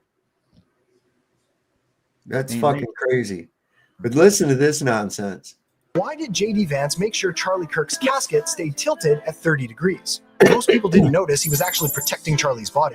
Yesterday, Vice President J.D. Vance personally rode with the motorcade, bringing Charlie Kirk back home to Arizona. Some sharp-eyed onlookers realized the casket was always tilted at about 30 degrees, and Vance even kept his hand resting on it the whole time. That little detail sparked criticism right away, with people saying it looked Holy shit, I just thought of something. Huh? I bet you at about 30 degrees. I bet you it was at 33 degrees. I'll bet you, motherfucker, it was at 33 degrees. Listen to the reason why. This is crazy. disrespectful. And Vance didn't explain himself at the moment. But the truth is, he did it to protect Charlie's remains. Charlie was shot in the neck, lost a massive amount of blood, and suffered permanent spinal damage. His doctor had explained that keeping the casket tilted during transport would ease pressure on the neck as much as possible. In other words, this wasn't random. It was a final, gentle way to ease what was left of Charlie's pain. And there's more. Vance... Huh? He's a dead man. Your boy's back. Your boy's back's off. What's that? I said your boy's back, monkey. Oh, Lord. Oh, okay, cool. Well, we're getting ready to get off here in just a minute. I figured as much. But here's the thing. Think about that, what he just said. The pain down. So it wouldn't flow, his blood flow wouldn't pump his veins. He's dead. Yeah. He's dead. That's it. Listen to this again. Listen. Yeah. Doctor had explained that keeping the casket tilted during transport would ease pressure on the neck as much as possible. In other words, this wasn't random. It was a final, gentle way to ease what was left of Charlie's pain. And there's more. Vance and Charlie weren't just political allies, they were close friends. So eases pain. So you're feeling pain after you're dead? Exactly. That don't make any goddamn sense at all. It makes a lot of sense when you think about it, though. How? Because he might still be alive and he's feeling pain. Well, if he wasn't even really shot, what the fuck? If he wasn't, right. As vice president now, Vance never forgot that Charlie was the very first person to endorse his Senate run. So when Vance laid his hand on the casket, it wasn't just a gesture. It was like placing a hand on a brother's shoulder, giving him one last comfort. Hey, and guess who J.D. Vance is? Jimi Hendrix? Glenn Campbell. He is Mr. Ed DARPA. Mr. DARPA himself. Such a fucking reference. He's gonna start singing Wichita. The Wichita lineman. All the nights. Easy on my mind. Oh my god. The lineman song's the best, though. It is. It's the best Glenn Campbell song there. Which song? Wichita lineman. Yeah, I love Wichita lineman. I had Wichita lineman on a 45 when I was a kid, and I used to sing along with it. Boy, I'd really get into it when it gets to the Wichita lineman is still on the line. I really get into it. It was like, fuck yeah. You know, Glenn Campbell was the highest paid studio musician ever. Oh, he played on yeah. more albums ever Yeah. than anybody. I can hear you. All the Jerry Reed in records. He was on all the Jerry Reed stuff. All Jerry Reed's records. The for old times. The first Glenn Campbell song I heard was called "Easy on My Mind." Oh yeah. I haven't heard that in a long time. Yeah. That was the That's a first one I good ever one. heard. That's a good one. I like old Glenn Campbell. And I grew up listening to Neil Diamond because my grandma had like 4 or 5 of his LPs. No, and she'd play them all day long. you know, Sweet Caroline. And you know what that song's about. Oh my God. Your hand touching mine. That's Caroline. Did anyone see an interview with the doctor? No, I have not seen an interview with the doctor. I've not. I don't. How would they have had a time to, actually examine the body? Determine. This was a crime scene too. They have to determine the angle at which the bullet came in. They need to, look at all the angles that were taken from film. They didn't do any of that fucking shit. We went right from bam, here's this horrific event. Now we're going to bury him. Here we go. It's like, whoa, hold up, man. The best you can do is tell me that there was this Mauser that just kind of took apart while on the run and then put back together and stuck in a box and hid in the woods. And what? What? I have to make a correction. It was Gentle on My Mind. Yeah, that's what. Yeah. That, you know what? I think that was on the other side. I think that might have been on the other side of that Glenn Campbell 45 I had. And now they're talking about Conway Twitty out here, Brad and Tasha. I'm thinking. I can tell you that the flip side of revolution. Number 9. No, it was terrible. It was Yoko Ono. Oh God, is she doing her dolphin communications? It was who has seen the wind was the name of it. Oh God. It sounds like. Have you ever heard cats having sex? I've had raccoons having sex. It happened on the side of my house one night. It sounded like people screaming. It sounds like a baby crying. And I'm like, oh, I know. What the hell? So like, man, that must be really good. I thought somebody's dying in the yard or something. I was like, what the fuck is this? So like reluctantly, like a moron, I walked out there. I got a literal, I'm not going to tell you, but I didn't go out there alone. And I went out there and I shined the flashlight and I'm going to walk around the corner and turn the flashlight on. And there's 2 raccoons fucking like 6 feet from the corner of my house. I'm like, get the fuck out of here, you little shit. The lady next door is a German lady. She's like next door. And she goes and opens the door. I said, 2 raccoons fucking in my yard. She's like, I didn't know what that was. That sounded like kids screaming. Yeah, listen, I remember when I was just a kid, I had a paper route. I delivered the Oakland Press. And on Sunday, I remember it was a Sunday morning in the wintertime. It was cold as fuck. It was in January. And I'm carrying this heavy-ass bag of papers, trudging through the snow, trying to get this done. And then I hear what I think is like a baby crying. Yeah. And I'm like, what the fuck? And it's like early in the morning. And I'm like, oh my God, somebody's left a baby outside or something. So I followed this baby crying. And I got around the side of this house and these cats, they just stop mid-fuck and they look up at mind like that. And I was like, oh, like and walk back around. They took off and ran and shit. But I was like, oh, that was an experience. I remember that was my first. Out of all the places they decided to go to fuck. Yeah. It had to be to my house. Get the fuck out of here. I'm like, get out of here. Dude, I gotta say this before I forget, because I forget every time. You know that thing you play at the end of your show sometimes, Sav, where the nurse is like blowing up the glove with the finger? Yeah. I swear to God, it sounds like D-Man's laugh. And it gets me every time. Every time you play it, it sounds like D-Man's laugh. I'm like, oh, it's still on. Well, I'm going to have to call it. I got to get off of here. I got to go in here and chill for a little bit, and then I can go to bed. And all right, see you in 2 hours for another. See you in 2 hours for another 5-hour show. Yeah, right. This has been fuck. We've been on like some marathon shit here the last few nights. Well, this goddamn news cycle needs to slow down a little bit. Give me a fucking break here. I don't know. As long as the cats don't wake you up. Yeah, the cats. I don't got y'all. They don't get around here, boy. My Oh, yeah, dog those too many Peanut, dogs. she goes off on cats. She only when she sees them and can't get to them. Yeah. You know, but yeah, my dog she's loves a- rabbits. It always goes out and looks for the rabbit. It saw it one time and it goes to the same spot Same every day. spot. Yeah. They did that for a few years with this squirrel that used to go up and down the tree in the back corner of the yard. Immediately go out there because they saw a squirrel there once, and every time they thought there was going to be a squirrel. And it took about a year or so before they realized that wasn't the case, you know. But they're not going to forget about some shit like that, especially if they really want to get to it. But anyway, anybody got any last little shit they want to get out before we go? Got anything going on, Roger? Not tonight. I got one tomorrow, but One close tomorrow. your eyes and get some rest. That's what I got going on. There you go. Sounds like a winner. Yeah, I just want to say great stream, Sav, as always. A lot of All good right, information. man.